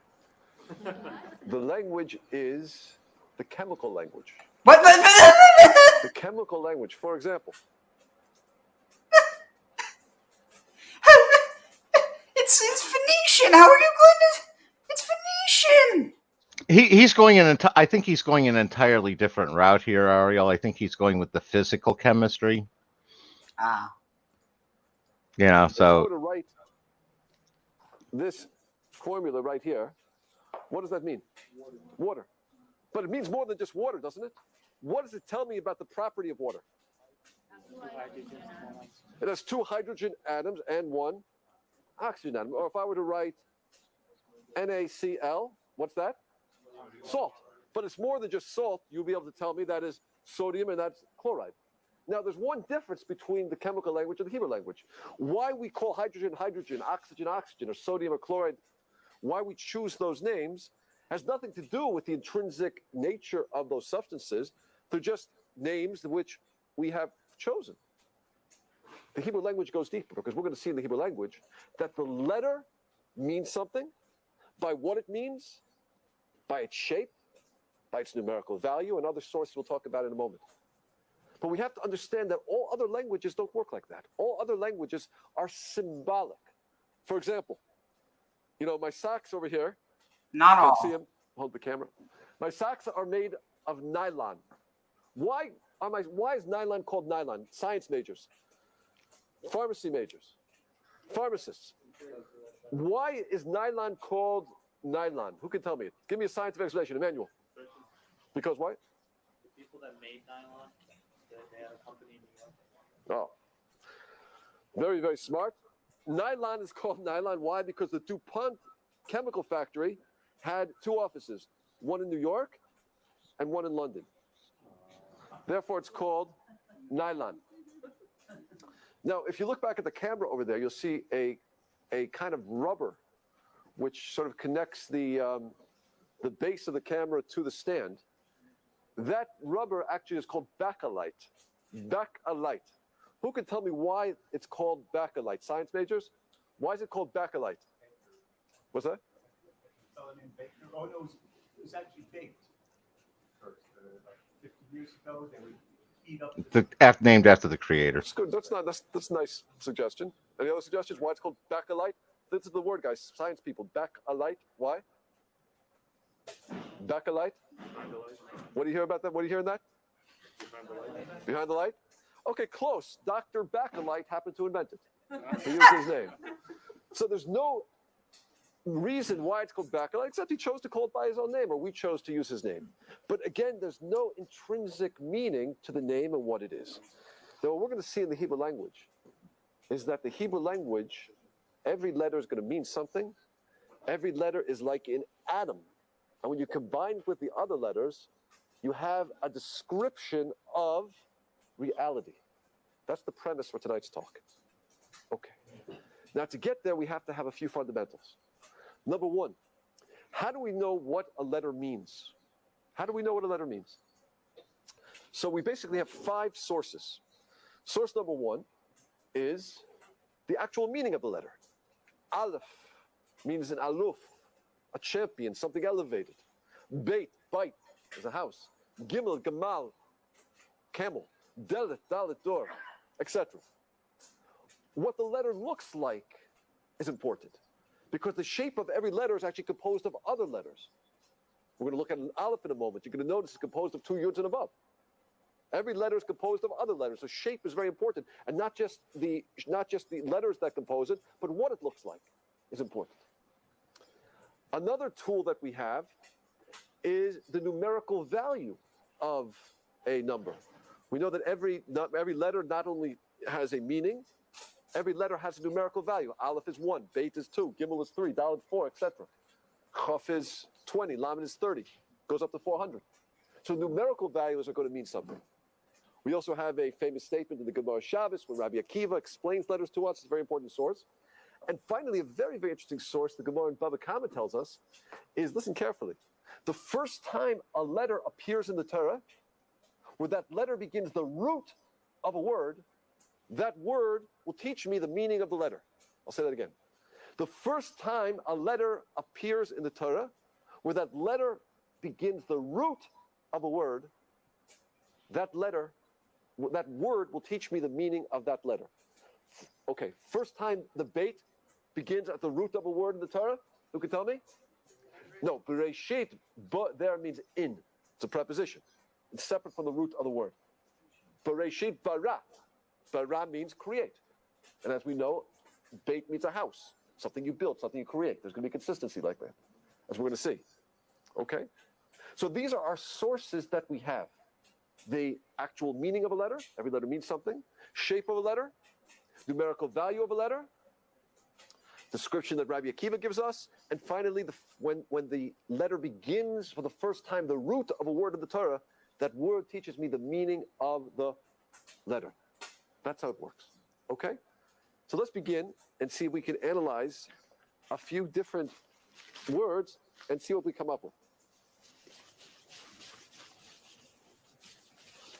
I'd like to start with the word that we have, something that's relevant to our lives.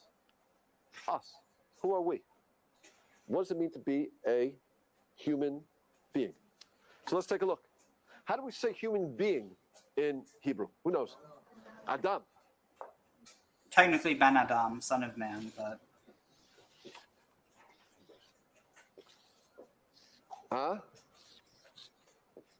Adam. Now I'm going to say something very interesting. By these three letters, I can tell you the most important things you need to know about who you are. Just like I can analyze H2O, and I can tell you the exact properties of water. How many hydrogen atoms, how many oxygen atoms there are. I can do the same thing with Adam. Let's take a look. We see three letters that compose the human being. That means when God created Adam, he took an aleph, he took a dalet, he took a mem, the spiritual energies of these letters, and he formed a human being. So what do we see? First of all, we see an aleph. What's interesting about an aleph? Well, let's take a look at an aleph for a moment. An aleph happens to be numerically what? What is aleph numerically? 1. Good. If I take a look at an aleph, I notice that it's actually made of 3 letters, 2 letters. I have a yud, 2 yuds, and a vav. Help me along. What's the numerical value of yud? Aleph, Beit, Gimel, Dalet, Hey, Vav, Zayin, Chet, Tet, Yud. So I have Yud, numerical value of a Vav. Aleph, Beit, Gimel, Dalet, Hey, Vav, 6. That's interesting because that happens to be the same numerical value as this word. Yud, Hey, Vav, Hey. God's name. Yud is 10, Hey is 5, Vav is 6, Hey is 5. You add it together, what do you get? 26. So we see in the structure of the aleph the same numerical value as God's name. And that's very interesting. Why? Because aleph, of course, is 1. Shema Yisrael, Hashem Elokeinu, Hashem Echad. So it makes sense that whenever you see in aleph, it always has to do with something connecting with the supernal, with the divine, with Hashem. But let's see if it's consistent with all our rules. What is the first time in aleph begins a root of a word in the Torah? Go with me. Bereshit, bara, Elokim. What's Elokim mean? Means God, Hashem. So we see the consistency. First time begins a word in the Torah. It's an aleph, it's Elokim. So the aleph will always be something connected with God. Question, how do you... Yeah, let's find something a bit more relevant. Let's see. Oh, right. Oh, yeah. Let's see. Hieroglyphics.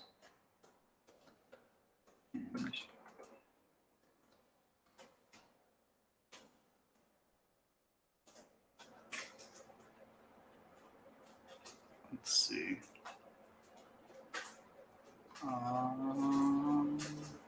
Where is it?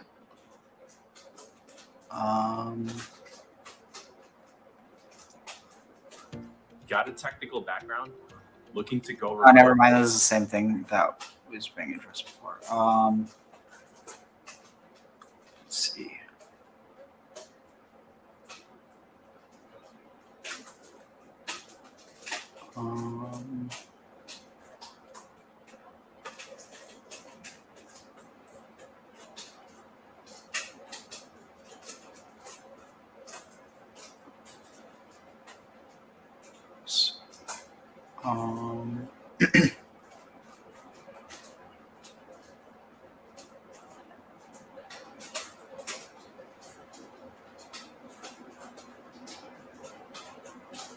Let's see.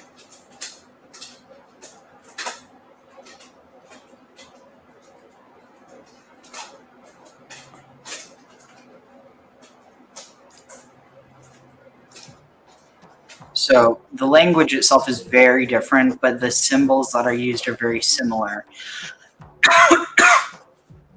So that symbol is the symbol for a scribe.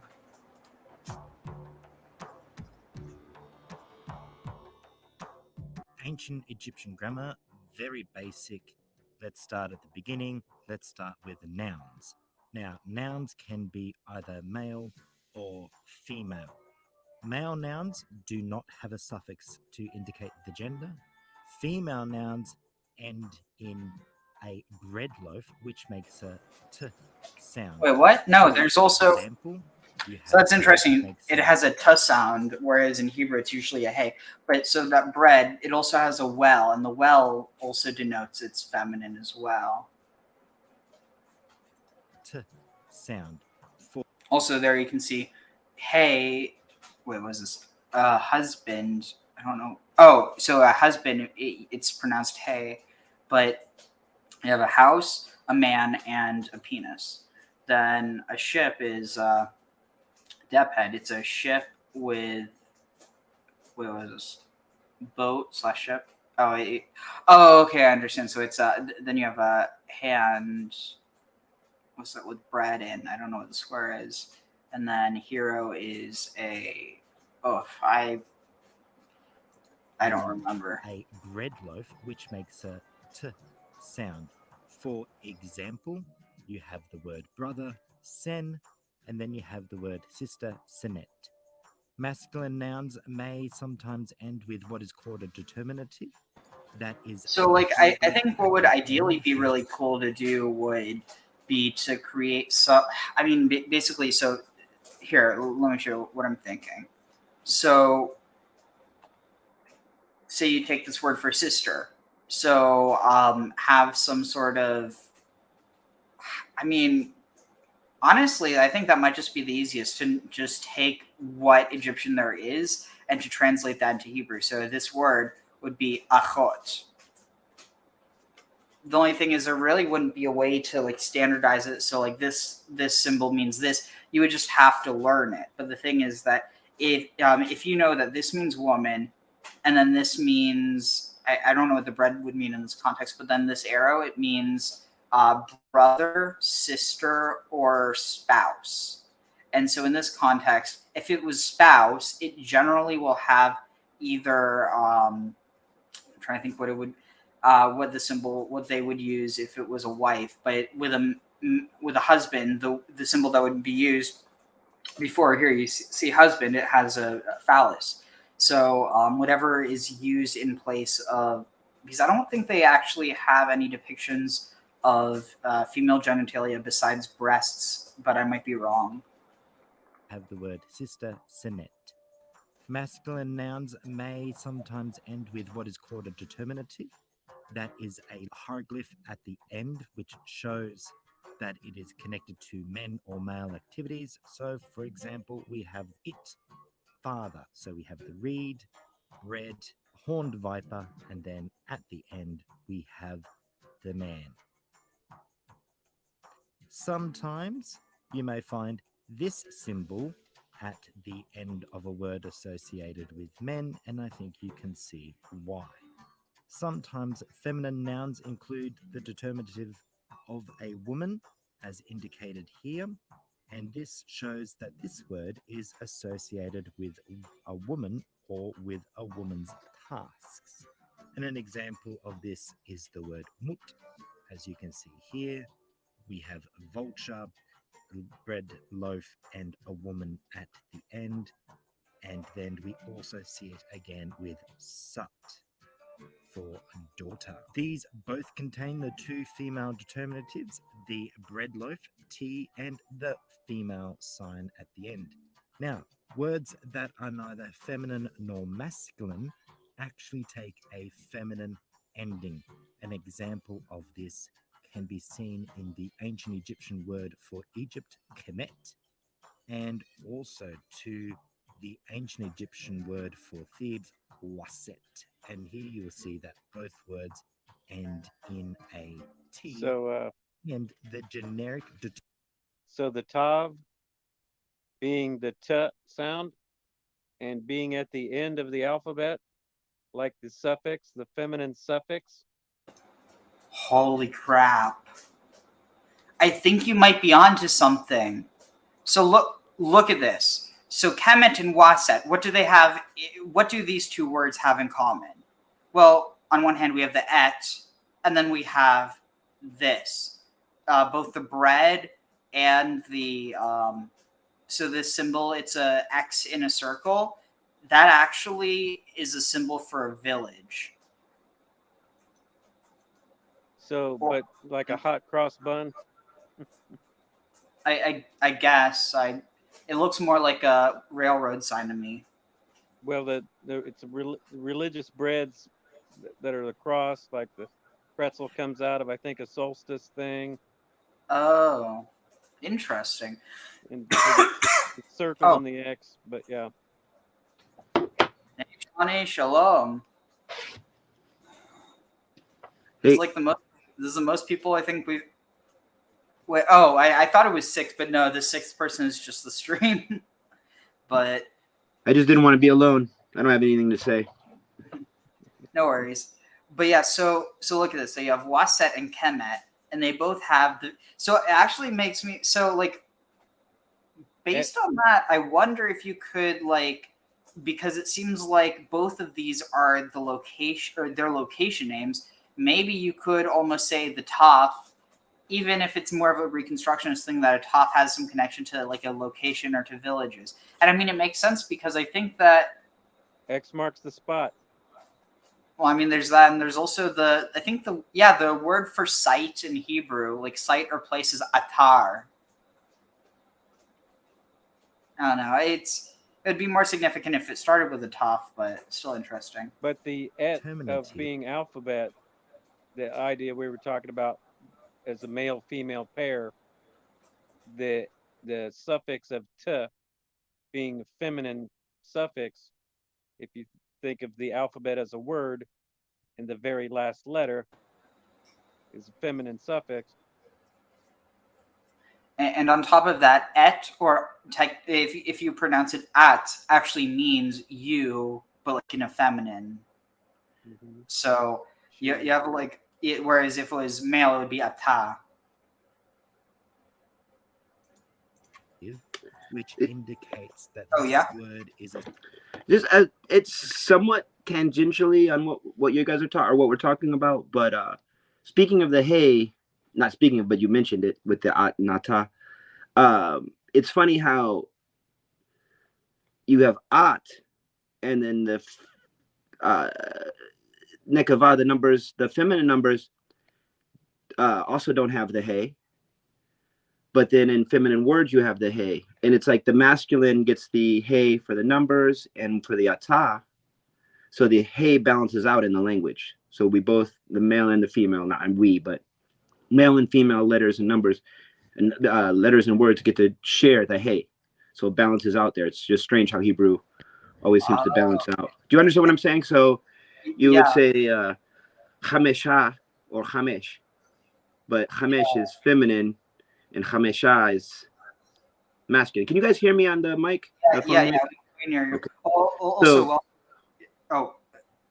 Yeah, I just thought about that yesterday, actually, and when you said nata, it made me think of it again. So. Yeah, there's definitely also a connection you could draw there with the sharing the hay with Avraham and Sarah, where the yod from Sarai was taken and given to Avraham and Sarah. But anyway, welcome, Yo. Are you there? Hi. Hey, welcome. Associated with town. Sorry, guys. Unfortunately, I have to go. Sorry. No worries, Kara. Take care. Have a great day. Yep, good to see you, Kara. Have a good one. Thank you. Bye. We will be talking about singular, plural, and dual nouns.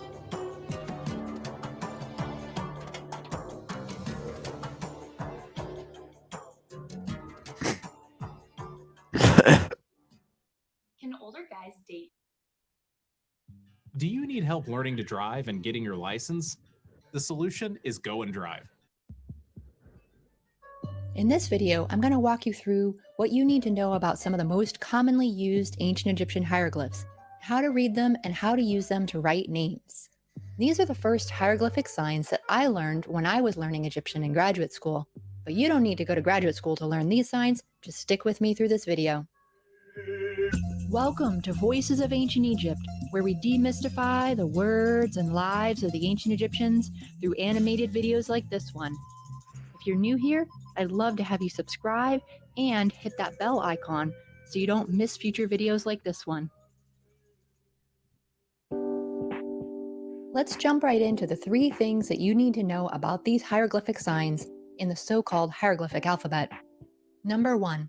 Some sounds in English and Egyptian were basically the same, but Egyptian also had sounds that English does not. Many of the sounds that these 25 signs can represent are the same or very close to the consonants in English. And it's a popular practice today to write your name in hieroglyphs or have somebody else do it for you. Certainly, when I was a kid, my parents bought me one of those Your Name in Hieroglyphs cartouche necklaces because I loved ancient Egypt. And it was a great gift. I really loved it. I wore it all the time. But when I was a bit older and I first started really studying hieroglyphs myself, I quickly discovered that my necklace did not really spell something that sounded exactly like my name. This is because many people write out these lists of one-consonant signs in Egyptian as if they're exactly the same as our modern alphabet. You've probably seen these so-called hieroglyphic alphabet charts around. But this is not entirely correct, which causes most of the writings of modern names in hieroglyphs to really have the wrong combination of signs to represent the sounds in your name. Let's look at an example. Let's say Jane wants to have her name written in hieroglyphs on a ring or a necklace, so she places an order for somebody to do that. She gets back her name spelled like this, with a cobra, an arm, a wavy water line, and a reed leaf. With some further study, Jane discovers the snake sign is really a great choice for the first sound in her name, as it's basically equivalent to the English J, a J sound. Likewise, the water sign in the third position is basically equivalent to our N, so this is a good choice too. However, she soon discovers that the other 2 signs aren't quite right. Before moving on to what's wrong with these other 2 signs, I wanted to let you guys know that I have a free Why are they guide wrong? on how hieroglyphs work and how to write your name, which includes a full list of Yeah, Beret Mine Besamim. these signs that I'm Why talking are they about wrong? today. So you can head on over to my Sorry, what? Why are they wrong? I think that we're Why are they wrong? Are you just going to keep saying? I want to know why. website, which is linked in the description below. Ancient Egypt and finish Is this that the video. reason? Is that how I find out? Number In the 2, link there below. are no vowels in Egyptian writing. So you may have noticed earlier that when I mentioned these 25 signs, I said that they represented consonant sounds. And you might have been wondering, Oh my what about the God. vowels? Well, the ancient Egyptians actually did not write the vowels at all, only the consonants. Yeah, I see And chat this may right. seem strange at first for people who don't use this type of writing. What? Why is your chat so dead? I don't know. So wait. So I just joined this stream randomly. What Because are we we're doing? watching Here? because we're watching something. Are we? Is it like an educational thing or something? Is that what it is? Are you getting smarter? Well, not really. I just want to know what we're Then you doing tell here, me. and what we're Okay. talking about. Then you tell me. So basically,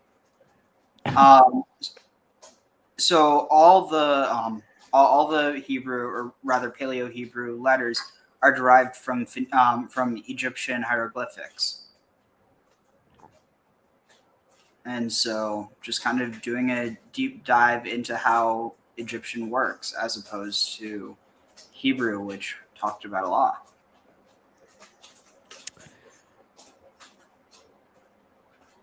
So, like for instance, Is your chat learning much? Because there doesn't seem to be anyone in chat saying anything. I mean, at the end of the day, it's just, I mean, before, it's only really been 3 or 4 people. I mean, and most of them are here now. Like, at the end of the day, like, I'm not a huge channel. Can I suggest something for views? Sure. Do hashtags. Plenty of Thanks. hashtags on your stream, and you'll get people in. Yeah, thanks. Good call. I tend to do a lot at the last minute, so I don't have time to add that in. But All yeah. good. Just hashtag what you're doing, and then should work. You should get some people in because Definitely. chat rate is not alive at the moment. Sorry for being brutal, but just facts. Yeah, no worries. But yeah, so like here you can see like. Why are you shaking your head? What? Why is this guy shaking his head? I mean, I appreciate there reason for that, buddy. But anyway, like here's an example. Like in modern Hebrew, the shin is understood as teeth, but that has a lot to do with just the like to imply that every shin in the Hebrew Bible is a pair of breasts might be seen as heretical by some people, and so there's definitely a reason why sheen, why it stays sheen and it's never considered as shade or shad, which means breast. And then, like for instance, a similar case with Zion, which Zion literally means penis, but people will go to great lengths to make Zion into a sword rather than a penis. I've heard that cab drivers love it when Americans go to Israel and has to go to Zion.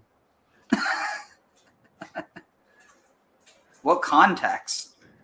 I just heard. I'm making the joke, but I so not to derail us. Was that supposed to be a history joke? But one of the points I've made to certain Hebrews is using the name Zion in their name. If they understood, they would say Zion. But was that supposed to be a joke? Yeah. So it actually is one. What a shit attempt of humor. No, that's just called not understanding it. No, it's called shit humor. Then explain it, brother. Trolling. Explain why it's not funny. What you're doing is called. How the fuck is it funny? Well, explain why. How does it work? How does the joke work, sir? What is a Zion? What is a Sadi? It was just said what it was, What's a mate. Sadi? What is a Sadi? Yeah, it's a troll. What's a Sadi? I don't give a shit. What's a Sadi? I don't care. All right, cool, brother. No, yeah, we love you. You found somebody to talk to. Yeah. Thanks for that advice, though. The hashtag that'll definitely help. Yeah. I'll be quiet, Ariel. No worries. I need Yeah, to you shake better this. be. Hashtag random. But it's actually a practice that shows up in other writing systems, such as those of Arabic and Hebrew. And even in English, if you're a native speaker, you probably don't have much trouble reading things where the vowels have been taken out, especially if you've been texting for many years now. So for example, if you see this, you know that this means tomorrow, seriously. And even if you haven't done this, maybe in the past, if you were apartment hunting, back when you needed to do that in a newspaper where space was limited, and you saw an apartment described with this phrase, HDWFLRS, you would know that that apartment had hardwood floors. Let's go back to Jane's name in hieroglyphs. Now can you guess what's wrong with the spelling of her name? Let's think about it for a moment. Should there even be 4 hieroglyphs to spell her name? What sounds are in the name Jane? J, A, N, right? Only 3 sounds. In English, the final E is not pronounced, it's silent. So there's no reason to add an extra hieroglyph on the end, like the reed leaf, to represent the E. Now, since the ancient Egyptians didn't write vowels, Jane soon realizes that there's actually no equivalent for the E anyway, even if it was pronounced in her name. And no equivalent for the A either. The sign used for the A in her name instead actually indicates a type of laryngeal sound. That is a sound that one makes by tensing the throat while speaking. This letter is called Ein in many related languages, and it sounds something like that first sound in the name Ein, but forgive my English accent on that. So Jane discovers that the spelling of her name in hieroglyphs that we saw before would actually be pronounced something along the lines of Jane, instead of being actually close to her name. And again, if you speak a language that has these sounds in it, please forgive my English speaker's accent. So to actually render Jane's name in more realistic combination of hieroglyphs, I would suggest to use just the cobra and the water sign. Okay, so Graham's back. So I found a probably a better video that goes into and it's more scholarly. So I'll just get through it. The purpose of the colloquium is to give opportunity for our students to hear about new topics and meet new people, but also to connect the general public and to offer something that can be people into. The language is attested. So I've heard about all this. Oxford, the University of Cambridge, the University of Sydney, the Hebrew University, the University of Pennsylvania, and the Creative Europe. And now, during the fall 2022 semester, he's serving as visiting professor at Babylonian University while living in Jerusalem, and that's why we're happy to have Hopefully, it's better with the microphone.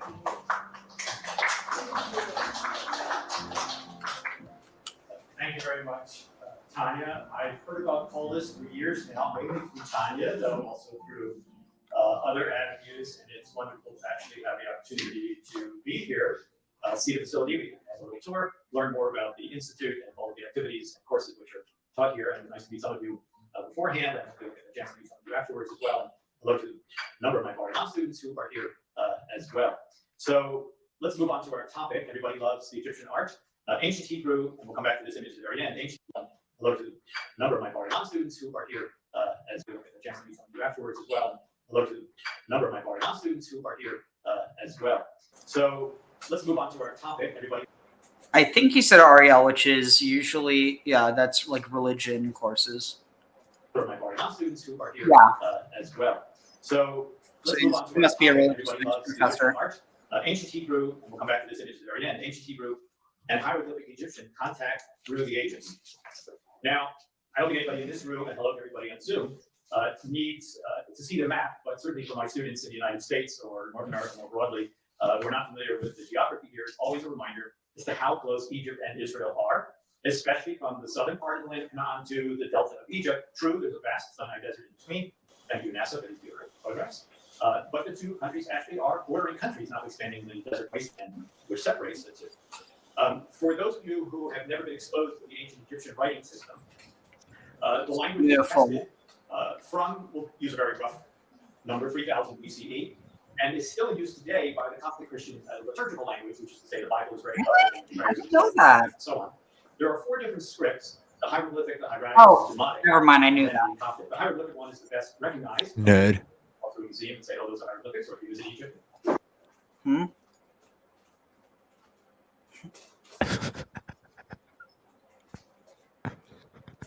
No, we're nerd because those two are very different things.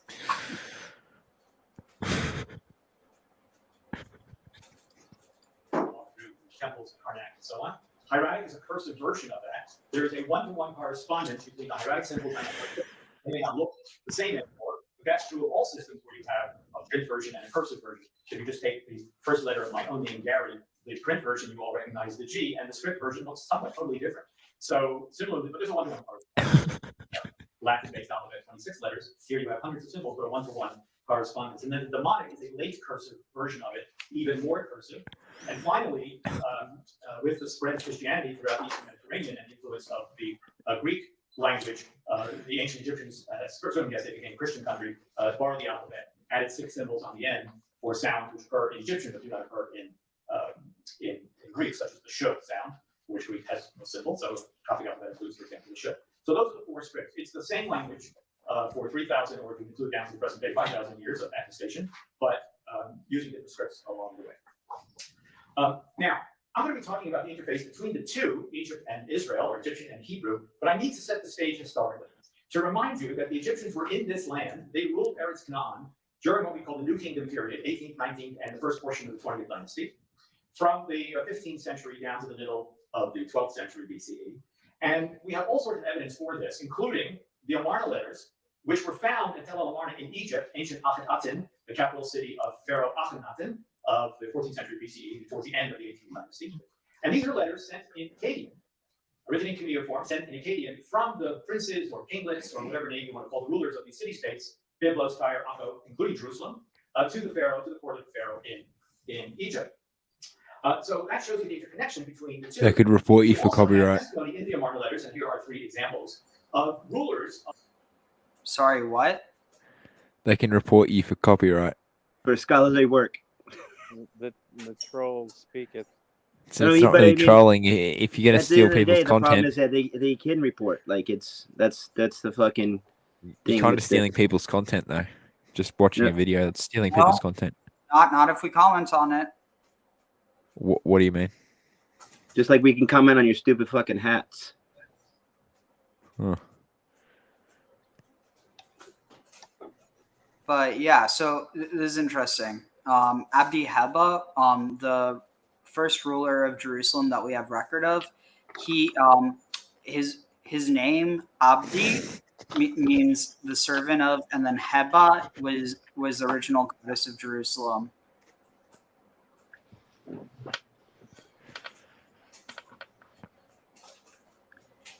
Dude, the only thing we can see is your giant ass hat and your giant ass smirk. You're a fucking troglodyte with no books. Gotta get back in time. Gotta get back in time. He's got hats, lots and lots of hats. Yeah. And Back to the Future. Yeah, fuck that shit. I don't. No, what did you intend by that? What was that? What was that sign supposed to be? It's an upside down WP, I think. It's Steph Curry's celebration. That's what Steph Curry does. Some That's what Steph Curry troglodyte does. shit. I keep cursing. It's what Steph Curry. Curry. Do you know the NBA? Not really a sports person. Okay, fair enough. It's just what one of the players do. So if you're offended, sorry. Sorry, just my first thought when I have a troll doing a sign like that, my initial thought is, What's your initial thought? no, I mean that was something that was like big on 4chan that people were troll. It became a huge thing, but it eventually did get adopted by actual white supremacists. Oh, sorry. It was Steph Curry's thing. I could show you. But yeah, it's what Steph Curry does. What do you do? What do you mean? What do I do? I'm a sports person. That's really it. What sports do you play? Basketball, cricket. You know. I don't know. That's why I asked you. Yeah, well, there you go. There's your answer. You're any good at them? Tell me about cricket. Yeah, cricket's a good sport. It's I'm more of a bowler than a batter, but You always hashtags your cricket games? no, I don't stream them. But yeah, it's genuine good advice though for views. But yeah, so Hebat was she was a Hurrian goddess, but there's also some thoughts that it might have actually Wait, been the god from Moon Knight? What? Moon Knight? I haven't seen it. Is that the god from Moon Knight? No, that's Kantu. No, not Khonshu. The other one, the crocodile lady. I don't know about a crocodile. That's Apep. Is the name of that creature. Are you thinking of I've seen a clip of it. Are you thinking of the hippo? No, not the hippo. The crocodile at the end in the last episode. I don't know about the episode, but the crocodile head is Apep. If you read. I do read, just not Egyptian stuff. That's all. And just books about cricket. Yeah, pretty much, eh? you know, the good stuff. But yeah, What kind of cigar are you smoking there, bro? Crickets. Crickets. Live or dead? A bit of dacha. Hey. So here. All right, sorry to interrupt. Go back to your lesson. So, was it Kaluti of Hebat? Various deities were included in the Kaluti, or offerings list dedicated to Hebat, and as such formed a part of her circle. Her son Saruma, that'd be Sharuma. Her two daughters Alanzu and Kunzi Shali, Takitu, Hutena, and Hutelura, Alani Ishara, which probably is connected with Ashura, Shalash, which also might be connected with Ashura, as well as Hebat, Damkina, which is, sure, I'm rusty on my Sumerian stuff, but Nikal, which is the fruit goddess, and I think she's married to Tzedek? I forget. Ayukalti or Aya. And, So you're not white supremacist or anything? There's your proof. Okay, yeah. Sorry, I just Sorry. Just wanted to make it clear. No, I believe you. I just All right, cool. I just didn't want to be one of those people because they're disgusting humans. okay. Thank you. Yeah, we can all say white supremacy is fucked up. All right, sorry. I'll log in against all sorts of supremacy. I'm an egalitarian. Amen. Sorry? I said I'm against all forms of supremacy. I'm an egalitarian. I don't care fair if you're enough. white. Well, it's just yeah, it's just wrong. The what they do. So yeah, I just didn't want to be known as one of those people, and it was a Steph Curry. Just wanted to make that clear. Yeah. absolutely. Let's see, but yeah. So what's interesting is there's actually some theories that Hebat or Hevat, which because the thing is there's a chet, and then this I mean it's complicated because there is a let's see, where is it, name and origin.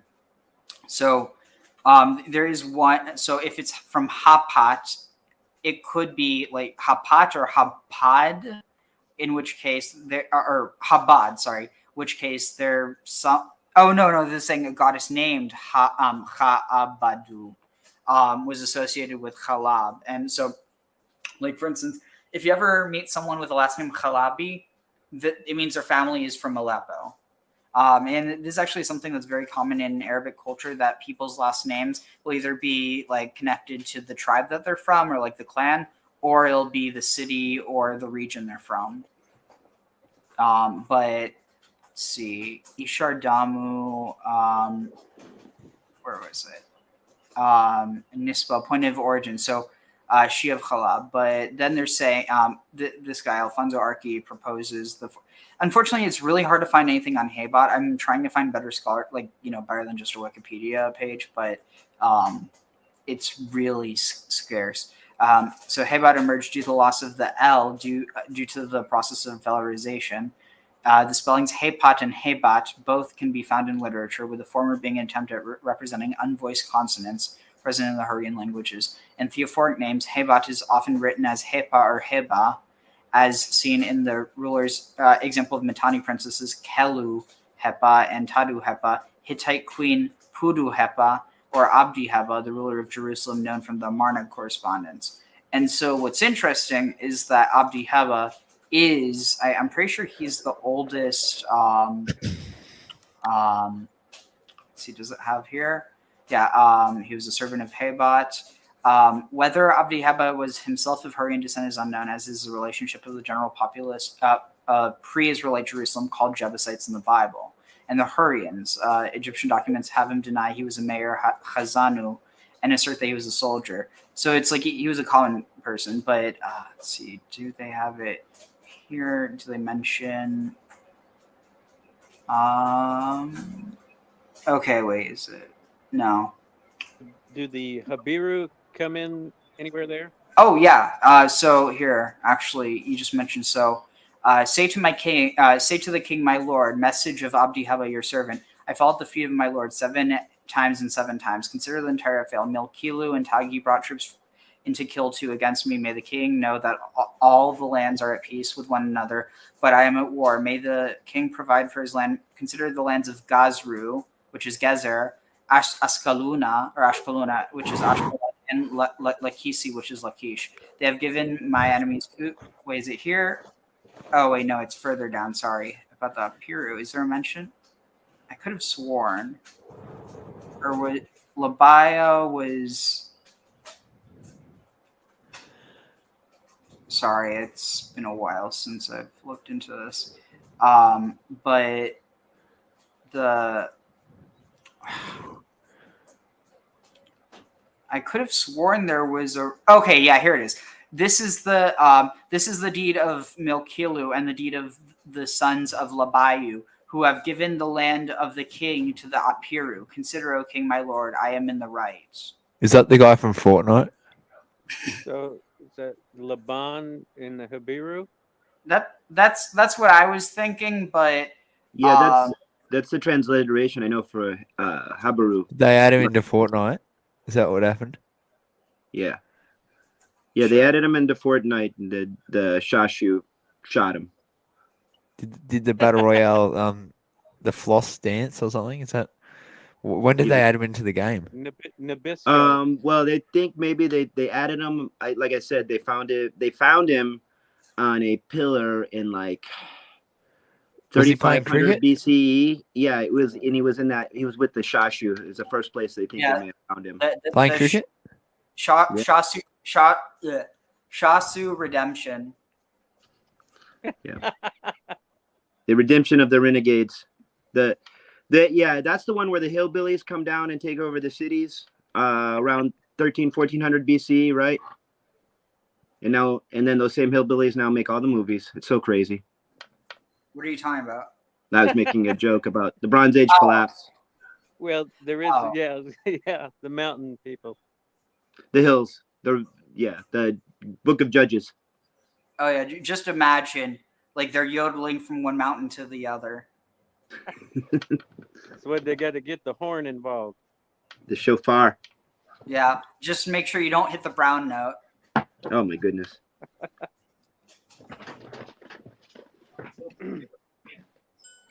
Thanks a lot, yo. And actually, I know that you don't know what a tzadi is because of your name. Now that I think about it, you wouldn't have picked that name.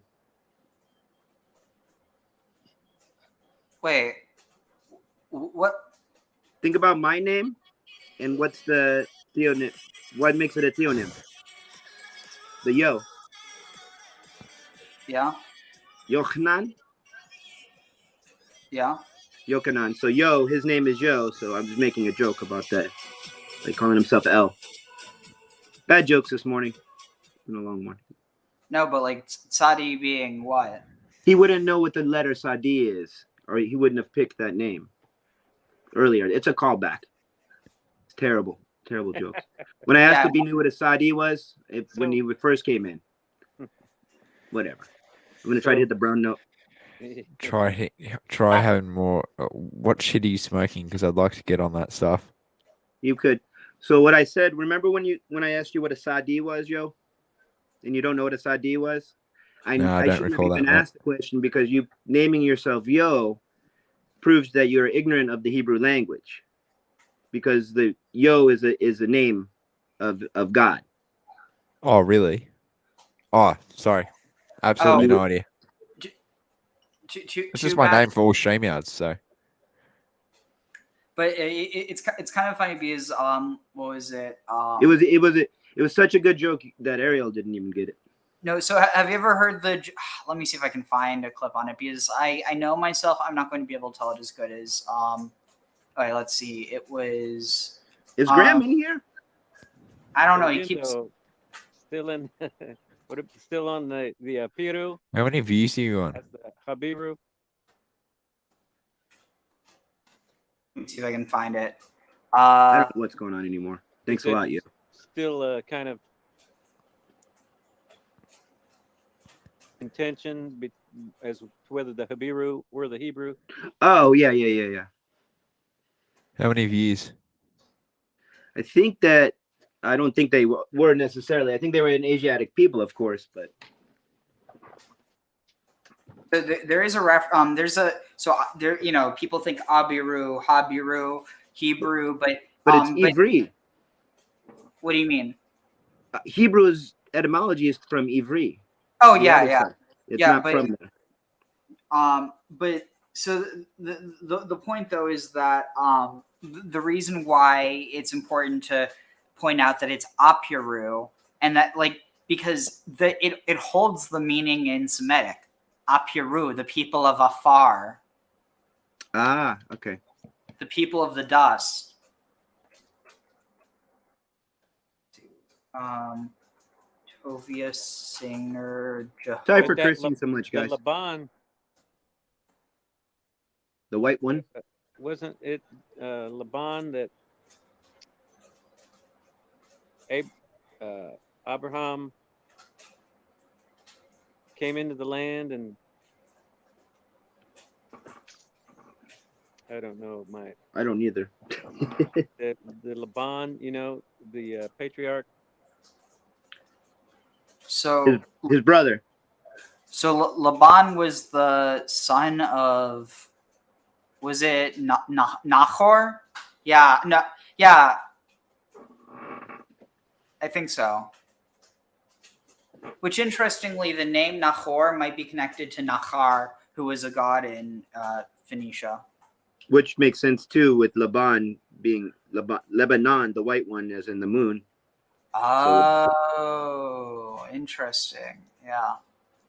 Pharaoh to be educated. But was he not back and forth. the indigenous person, whereas Abram was coming from Ur?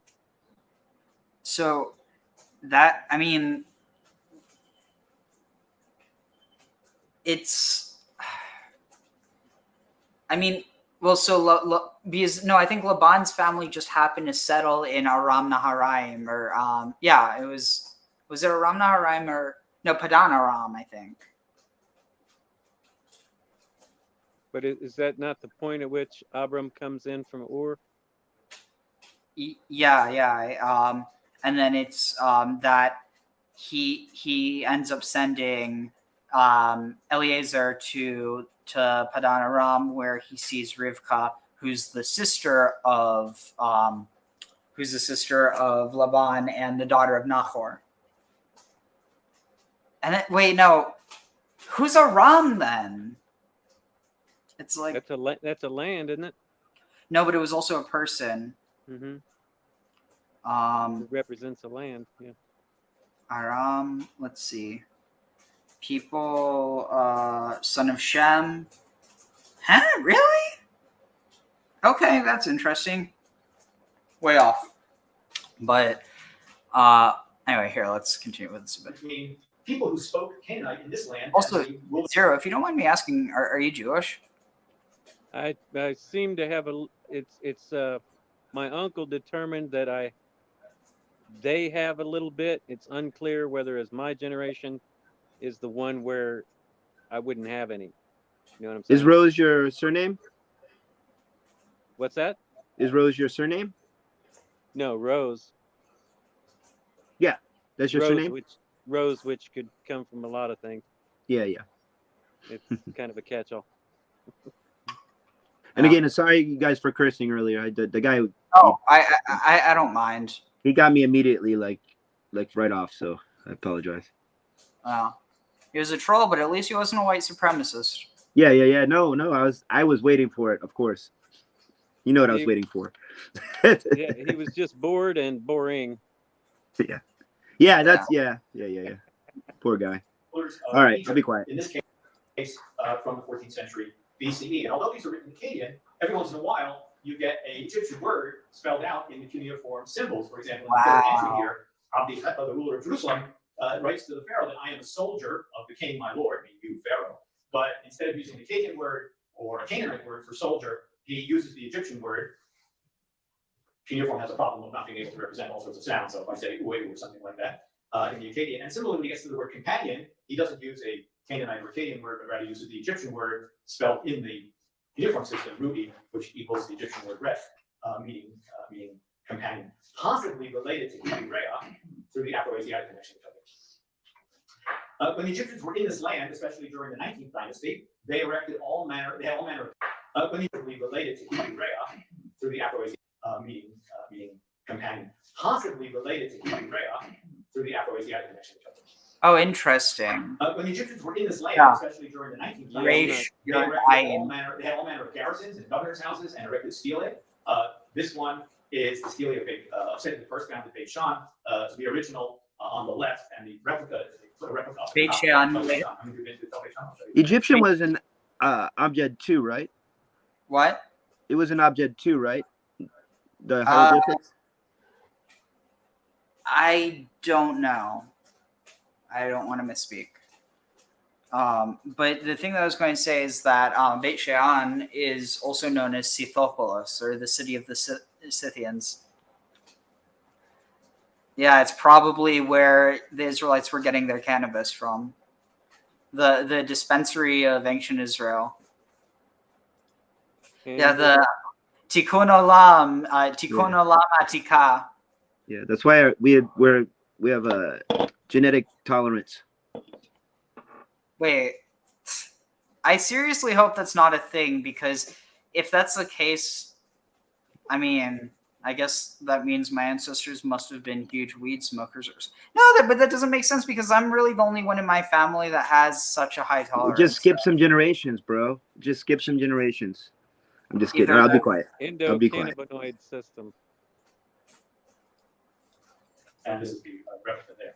Also from Beit Shean, a stela and a statue of Ramses III. This brings us down to more or less the end of the Egyptian presence in Canaan. Ramses III is the last of the major pharaohs to rule this land, and his successors, Ramses IV, V, VI, and so on, begin to retreat from the land. After around the year 1150 or 1140 BCE, we have no more Egyptian material, very little, no more stelae, statues, scarabs, and so on. But before they left this land, scarabs and ostraca and all manner of things are found all throughout the land. I put Beit Shean there on the top of the list. I think this list proceeds more or less north to south, but it gives you a sense, but also Beit Shean because we have the best evidence from there. This is a map of the governor's residences, most of them in the southern part of the land, no surprise, especially in the southwestern part of the land, given the geography between here and Egypt, but you see prominently the one at Beit Shean as well. And these are the architectural drawings of the governor's houses, all more or less a similar blueprint throughout the land. And here you can see one of them, again, top of the Bell, Beit Shean. And, notice not really low in the background. Again, that's not quite our everybody in this room, I assume. And drawings of the governor's houses, all more or less a similar blueprint throughout the land. And here you can see one of them, again, top of the Bell, Beit Shean. And, notice not really low in the background. Again, that's not quite our everybody in this room, I assume. Knows the proximity of Beit Shean to Gilboa. But this is a very well preserved Egyptian governor's house from the 19th dynasty, 13th century BC. When you're an Egyptologist, you always have to think about centuries and dynasties, so I'll say something like Welcome back. The Egyptians left inscriptions here, including these two found by Petrie almost 100 years ago. The great Sismundus Petrie, who was the father of archaeology of Egypt and the greatest in the archaeology of Eretz Israel as well. Everybody know where he's buried? Jerusalem. And he's probably called. So, yeah, it may just hilarious. Fucking hilarious. Fucking hilarious. What's that? So, yeah, oh, he's still at it, is he?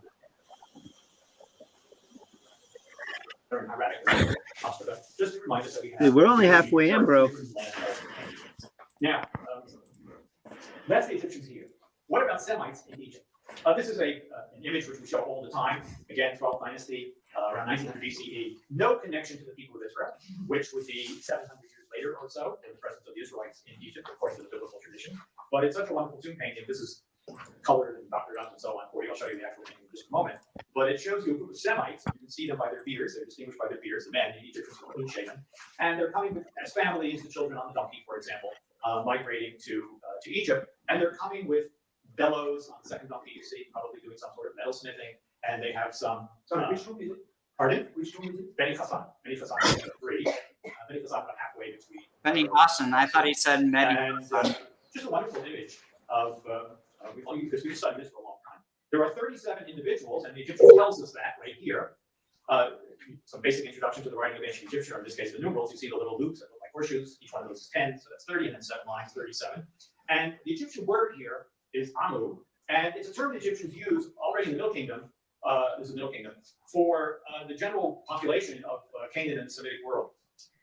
What is its meaning and what is its etymology? I, for one, actually think it's from the word Am, meaning people. Now, the problem, as all these Egyptologists will recognize, is that the second symbol there, the Aleph symbol, which you don't see here actually, but the second symbol of transliteration. 50 meters.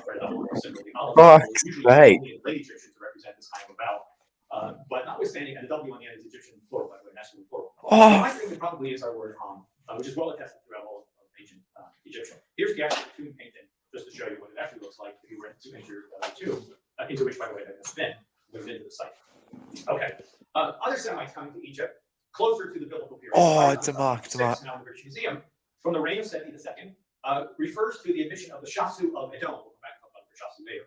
The Shasu of Edom being admitted to Per Atum, that's biblical Pithom in English, to keep them alive, to keep their flocks alive. It sounds a lot like the story at the end of the book of Genesis concerning Bnei Israel, except these are Edomites. Papyrus Harris in the British Museum. I was connected with what? Sounds a lot like the story. Okay, so Per Atum. In 50. What are you saying? He's just. He's gonna hold it. He's gonna hold it. He's gonna hold it. He's brain farting on a cricket. Yeah, I know. I thought maybe he was going to say something intelligent, but profound. Story at the end of the book of Genesis. But yes, yeah, so, okay, so Per Itom, Petom. Interesting. It's like I wonder why it would be taken into the Hebrew as Pitom and not Per Atum. Oh, probably because Atum, is that a reference to Aton or Aten? Maybe. That's what I would think. Yeah, maybe they didn't want to reference foreign god. Like, I think that's the reason why the word for hemp is most likely shesh, and that's not like because in Egyptian it was shemshemet, but if you drop the basically shemshemet is associated with ra. If you drop, it's also associated with seishat, but if you drop the mems, then you get was it seshat? Or wait, no, it's seshet, or wait, no, it's wait, shemet. So it'd be sheshet. So if you so that might be too close to seishat. So you drop the what is it? You drop the taf and you get sheshet, and then eventually shesh turns into ashish. Hashish is our word. So are you talking about the goddess? What are you talking about? The Hebrew word for weed is hashish. No. So is the she scribe that is the consort of Thoth. Oh yeah. Yeah, definitely connected. And you said shesh is hemp? Yeah. It's also used for alabaster, but it depends on the context. So check this out. So ashisha. Here it gets pressed raisin cake, but literally it's just pressed cake. So it's used in different contexts. In some, let me see if I can find it. But if sheshat is supposed to be she scribe, so shesh is a scribe, and that would relate if. Wait, no. Shesh isn't a scribe. Shesh is hemp. Yeah, in Hebrew. Yeah. So shesh in Egyptian is supposedly a scribe. Oh. So sheshat means she scribe means, and some people say that she's the one that taught writing to Thoth. Mm-hmm. And she held so this string for the alignment with the stars of the temple, and relating that with umbilical and menstrual.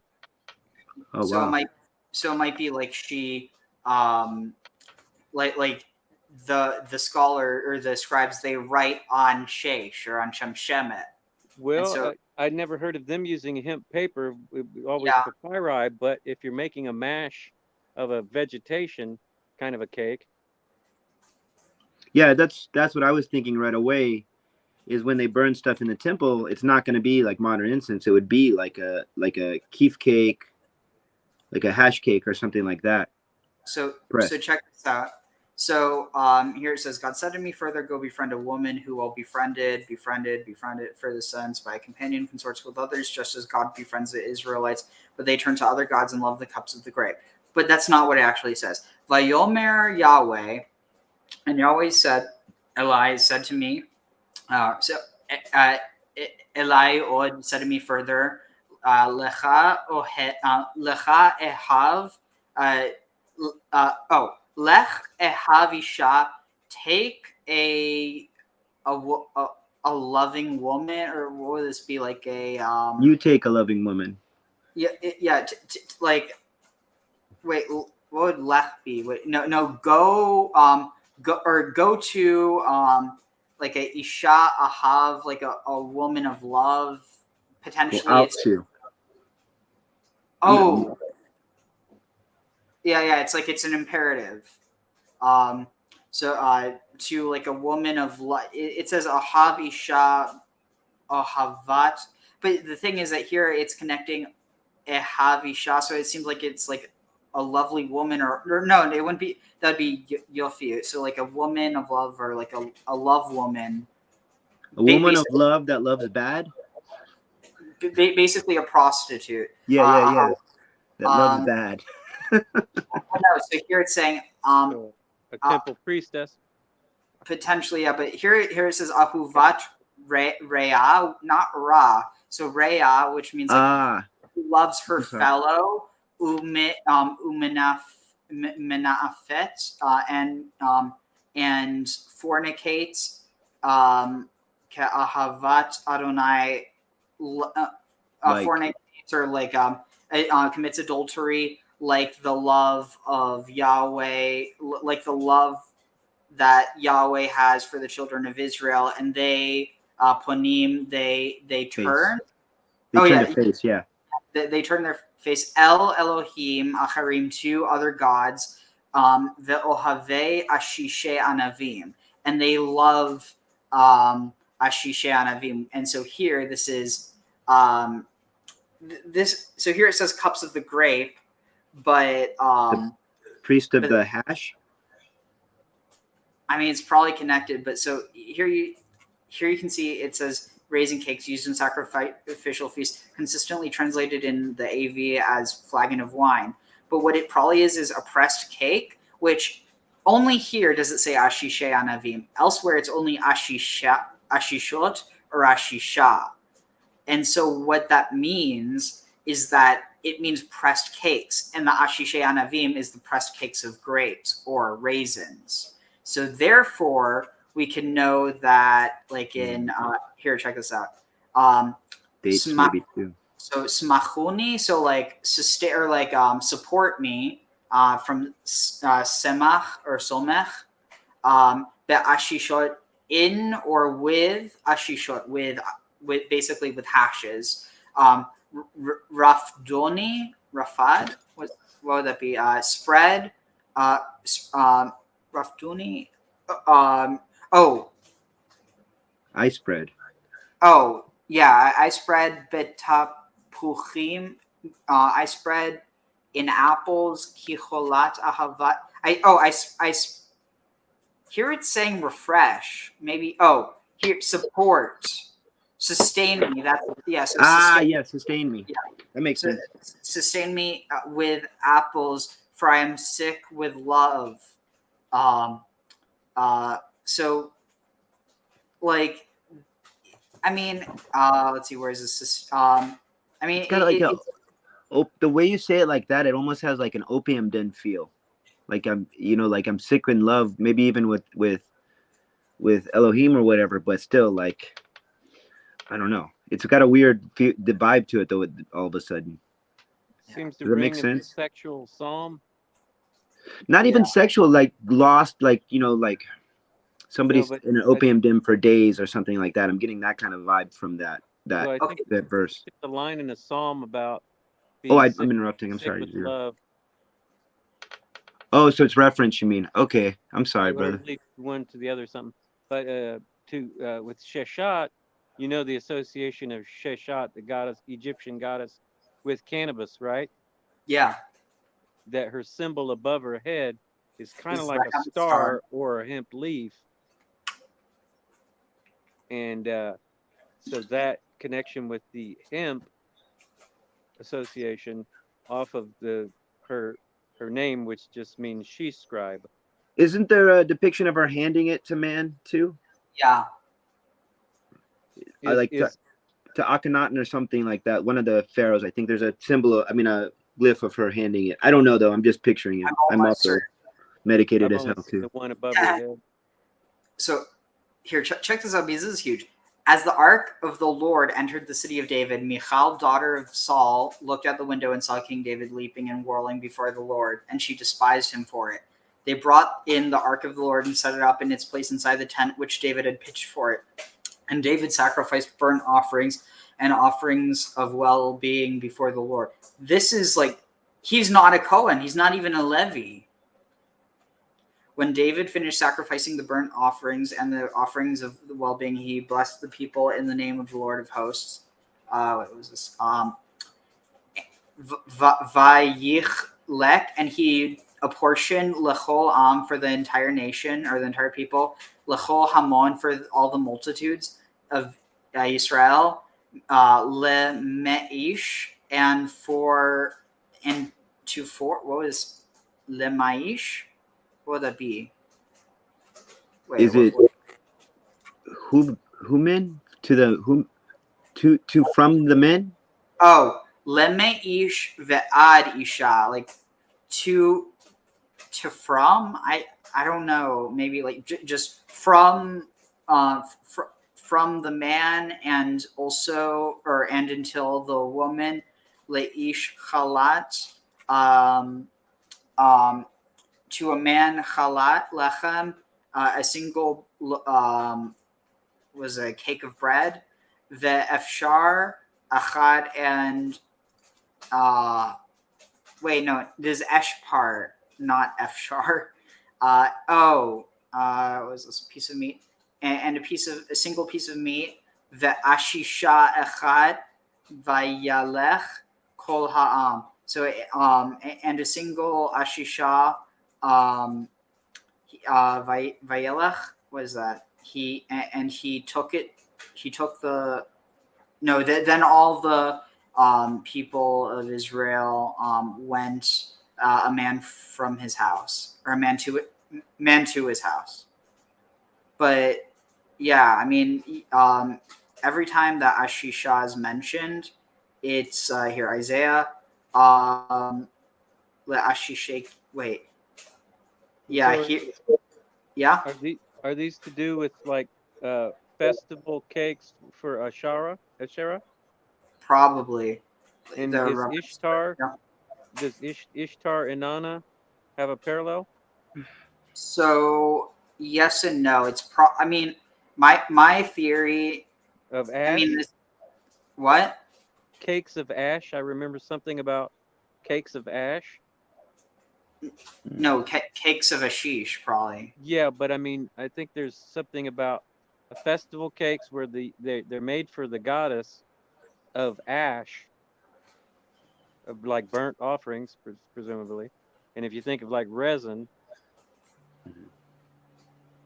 yeah, I wonder about the etymology of the Asherah. ash coming from the ash tree, which was a sacred tree. Is that where that? Yeah, I'm not sure about that, but Can we hold there and go back to the thing that Ariel brought up about David not being a Levite? Oh yeah. Do you think it's because specifically it was the Lord of the Hosts mentioned and he's not in the temple, he's still talking about war, and it's the Lord of the Hosts instead of another name for God? Do you understand what I'm saying? Like it's especially like war situation, so that's why David's able to do it.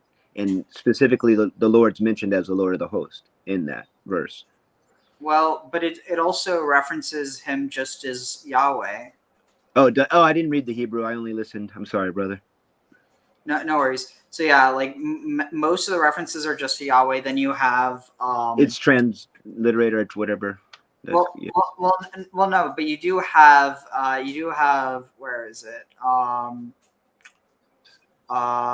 Yeah, he blessed the people in the name of Bishem Yahweh Tzavaot. Tzavaot. Okay, but it still says Yahweh. Okay. Yeah.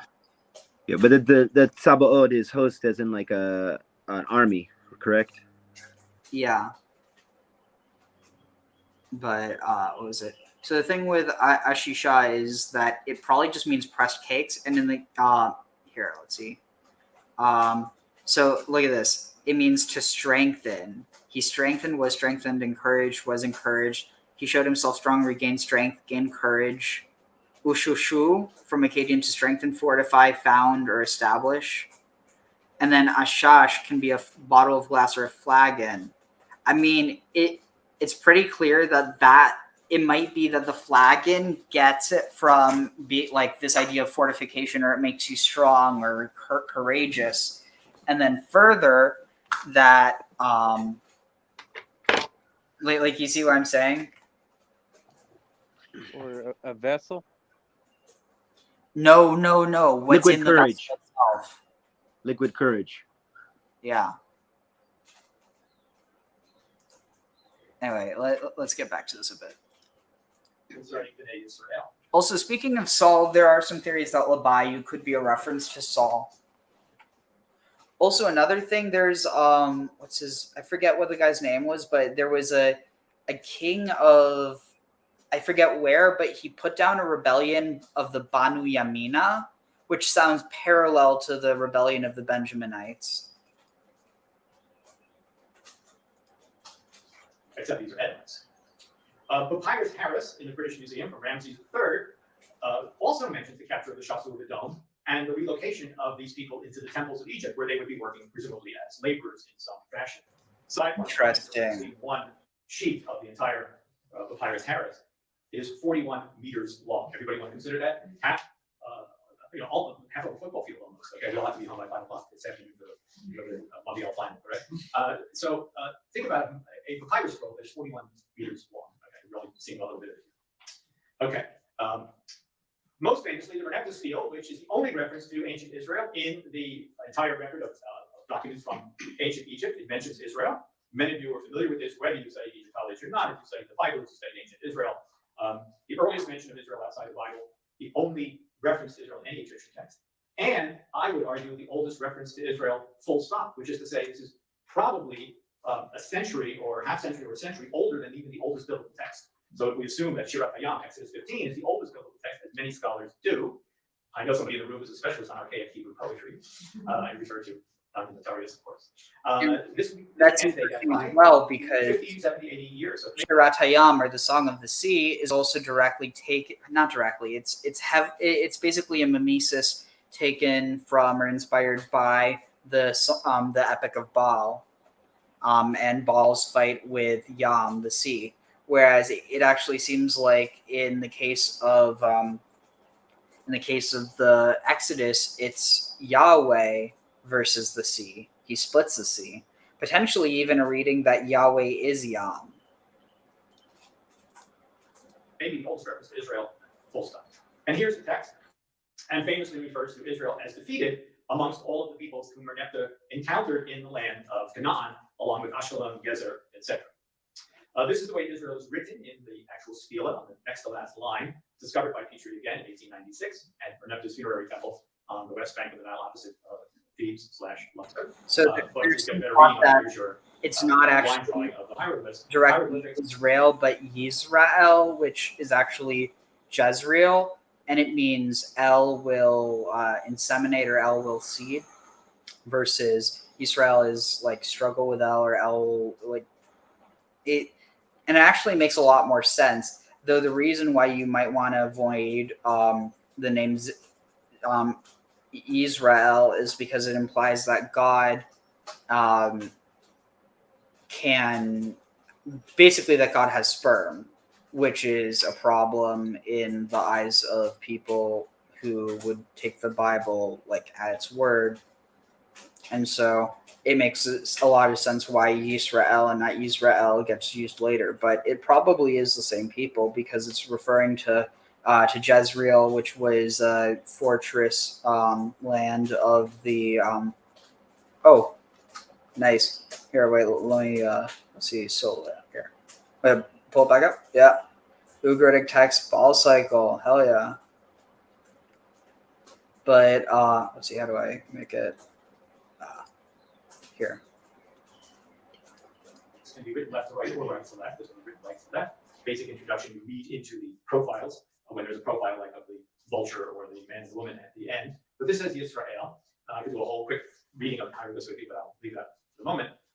Except to point out that unlike all the other all the other places mentioned here, have what's called a classifier at the end, which tells us that they are places in a foreign land, Ashkelon, Gezer, etc. The people of Israel have the symbols on the left, the man, the woman, and the three plural strokes, informs us that they are not a place called Israel, but a people of Israel. That's the whole subject for another time. How do we know that Merneptah actually campaigned here? I mean, maybe he's just boasting. After all, Right, that's interesting. That's not called the land. How do we know that the Pharaoh actually campaigned here in the latter closing decades of the 13th century BCE? He's the son of Ramses II, by the way. And the answer is, in the book of Joshua, in these two passages, we read that one of the cities on the border, one of the places on the border between Judah and Benjamin, between Judah and Benjamin, is Mayan Me Nephtoah. Now, Mayan, of course, means spring. And the tradition, the reading tradition, separated out the Me from the rest of the word. And so since it has to do with a spring, the assumption was, well, it must be the spring of the waters of Nephtoah. Me is the Sichud, is the construct of Mayan, the spring of the waters of Nephtoah. But scholars, myself included, have written on this, believe that what we're really looking at here is Mayan Merneptah. This is the spring of Merneptah. Final R is dropped in late Egyptian R, closing the syllable drop. And so Merneptah would become something like Me Nephtoah. We don't know the vowels of ancient Egyptian. We have reading conventions. Coptic provides us the vowels, but only at a distance of sometimes 1,000 or 2,000 years with the vowel vocalization tradition. So this is the demonstrative proof that yes, Merneptah came through the land. And does everybody know where this is? In Arabic, it's called Lifta. Cute dog. Nephtoah has been reduced even further to Lifta, and it's only a few kilometers west of where we are right now. Okay, it's at the entrance to Jaffa. Come up the hill from Tel Aviv or the airport. Beautiful name. Right inside. And that was a pun. Cliff and what is known as Shaarei Yerushalayim, the gates of Jerusalem. So it's very, very close to actually where we are. And even though Merneptah didn't mention Jerusalem in his inscription, clearly his army had campaigned even into the central hill country, as evidenced by the spring of Merneptah that you see right here. And the reason it's mentioned twice in the Bible is once it's mentioned in Judges in Joshua 15 as the territory of Judah boundary, and then in chapter 18 as the territory of Benjamin. Okay, we'll get to the meat of our lecture in a few minutes, but just a little bit more about the cultural interchange between the two. The Tale of Sinuhe, Middle Kingdom, is the literary classic of ancient Egypt. We have about 30 copies, none of them complete, but we have the complete story. This is the most complete of the manuscripts, a papyrus scroll in the Berlin Museum with about 2/3 of the story. Notice it's on hieratic. Again, when you write on the walls of a temple or of a tomb, you write in the hieroglyphs. But when you have a reed pen that's writing on a papyrus scroll, you have the more cursive hieratic in here. And Sinuhe was an Egyptian nobleman at the court of the 12th dynasty pharaohs, and he crossed the Sinai. He left. The whole story about what he thought there was political intrigue upon the death of the pharaoh. He left and he crosses the Sinai and he comes to the land of Canaan, and he gives us a description of the land circa 1900 BCE, and he tells us that it was a good land. And it had all of these species there: figs, grapes, wine, honey, which must be date honey, plant oil, which must be olive oil, fruit, most likely pomegranate. Holy crap, you hear this? The land, do they have any reference to, well, without limit cattle of every kind. So there you have the milk, there you have the honey. I mean, this is where the Bible takes it from Sinuhe. Holy crap. I mean, this is wild. Like, I'm going to have to tell Neil about this. Barley and wheat. And if those 7 items sound familiar, by the way, here's the hieroglyphic transcription. Those lines that I just cited start down here at the bottom. And again, I could give you some basics in Egyptian in how to read hieroglyphs. You get these classifiers. Here's a jug, and that tells you that you're dealing with the word for happens to be the classifier for wine. Here is a tree, right? And here is a branch telling you that it's also for tree or wood. So when you read things like plant oil, all kinds of fruit on its trees, you're getting a sense of how the hieroglyphs work. And then here, the next part of it, on the top line, you see a sack of wheat with the grain coming out, and a little bit after that, you see the barley symbol. So this is the way the Egyptian writing system operates. It's a beautiful. I encourage all of you to learn hieroglyphic Egyptian. It's an amazing tradition. I know it's copied here, but the older material is just wonderful to learn as well. The same 7 species are mentioned in Deuteronomy chapter 8, what is known in Hebrew as the Shiva Minim. And it's remarkable that at a distance of about 1,000 years, both Sinuhe and Deuteronomy describe the land in the same way. This is just part of the cultural continuity. I always remind my colleagues who Wow. medieval history, even more so modern history, they talk about 50 years or 100 years. In the ancient Near East, we jump ahead 1,000 years or go back 1,000 years because that's the way we study the ancient world. And even though they are about 1,000 years apart, there, by the way, is Deuteronomy 8 hated failure of Hebrew script. I just thought I'd throw that in. They have the same description of the land. One other thematic, and this is my last cultural linkage between the two traditions.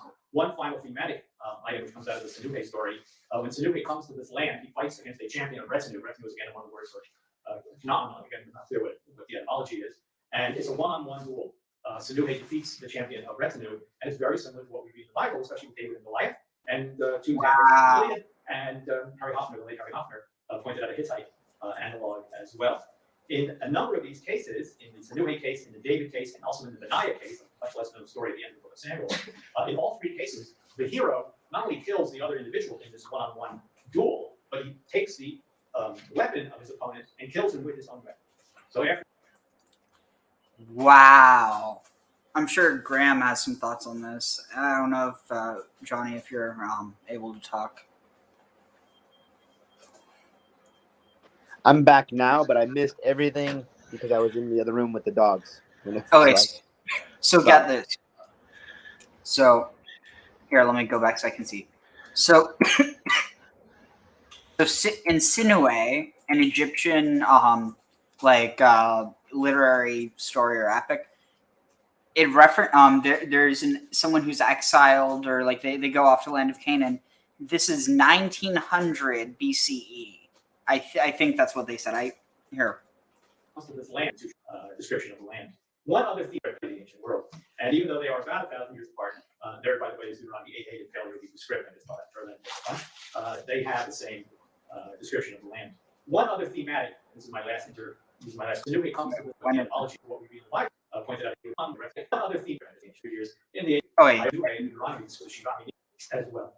I know this is a beautiful barley symbol, so this is I encourage these and here is right here it is. He left and he crossed the BC. The whole story about what he thought there was political intrigue on the death of the Pharaoh.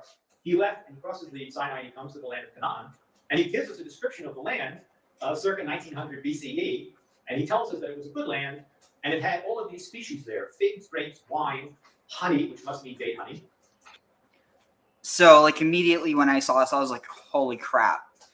And then he like same thought, like, I mean, this is just wow. It what was it? Milk and honey, but what's the actual Hebrew? Let me pull it up. Eretz Haita, or let's see. Chalav udvash. Milk and honey. Oh wow, that was in Hebrew, so it was milk and honey. Hi.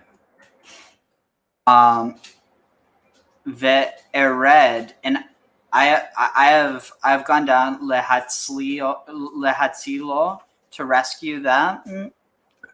Miyad Mitzrayim from the hand of the Egyptians. Ulehalaoto, and to take them up. Min haaretz, from the land. Who from that land. El Eretz Tova, to a good land. Urachva, that is wide.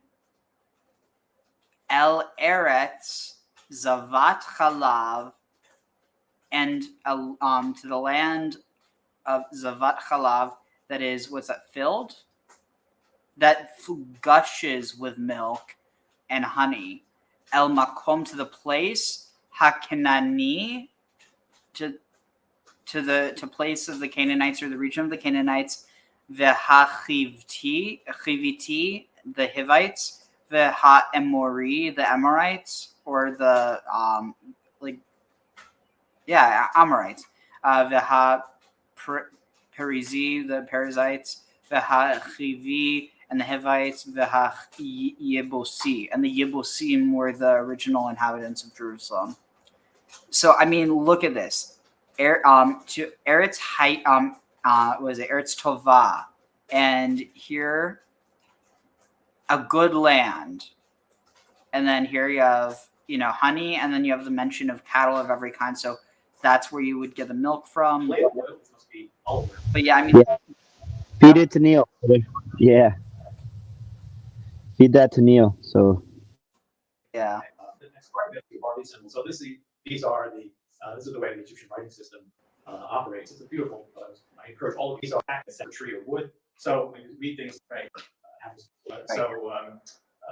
You get these classifiers. Here is a jug, and that tells you that you're dealing with the word for happens to be the classifier for wine.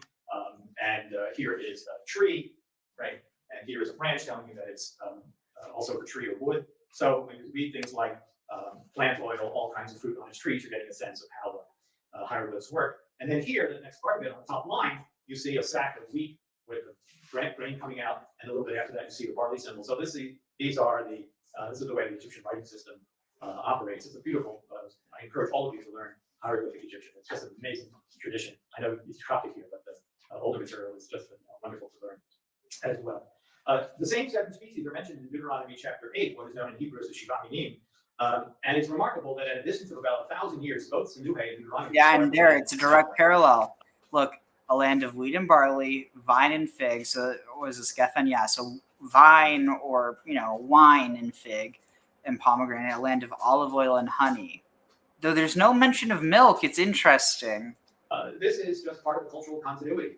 I always remind my colleagues who deal with medieval history, even more so modern history, they talk about 50 years or 100 years in the ancient. It's also, okay, that's actually really interesting. So think about this. It's included in Deuteronomy, but not in Exodus.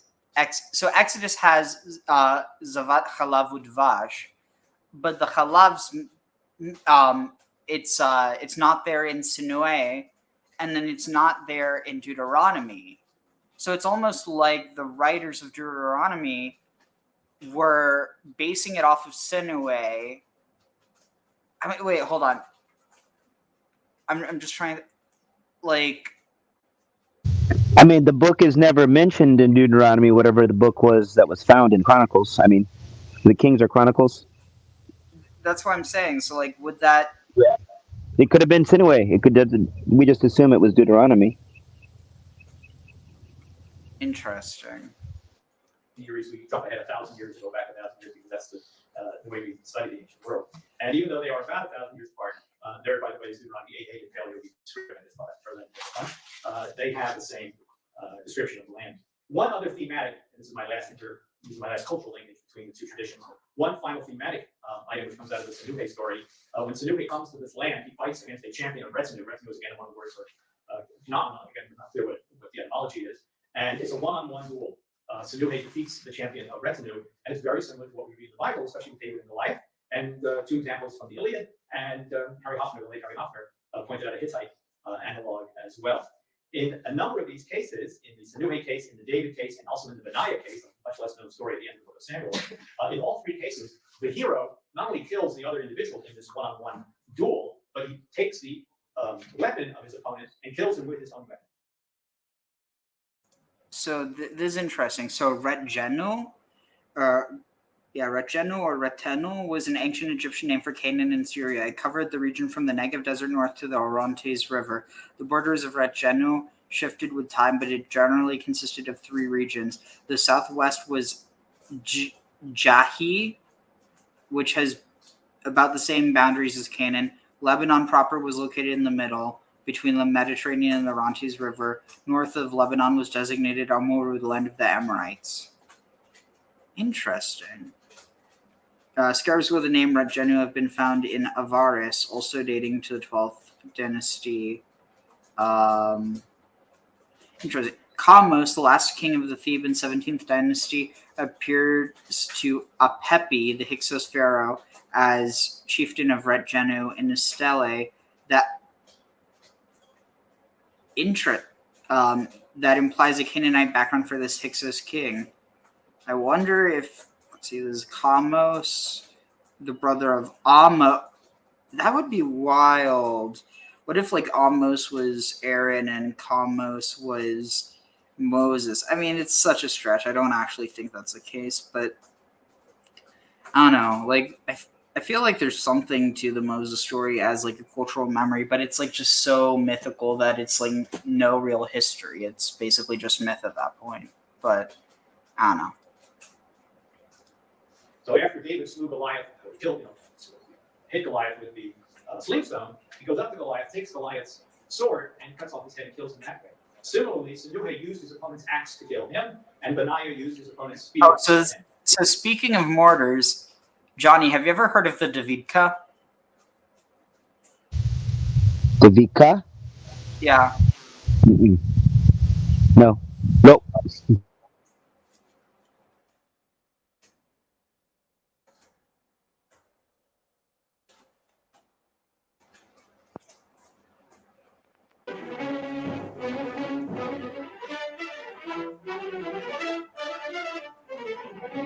M26 prime movers transport the tube and base for the 914mm mortar Little David.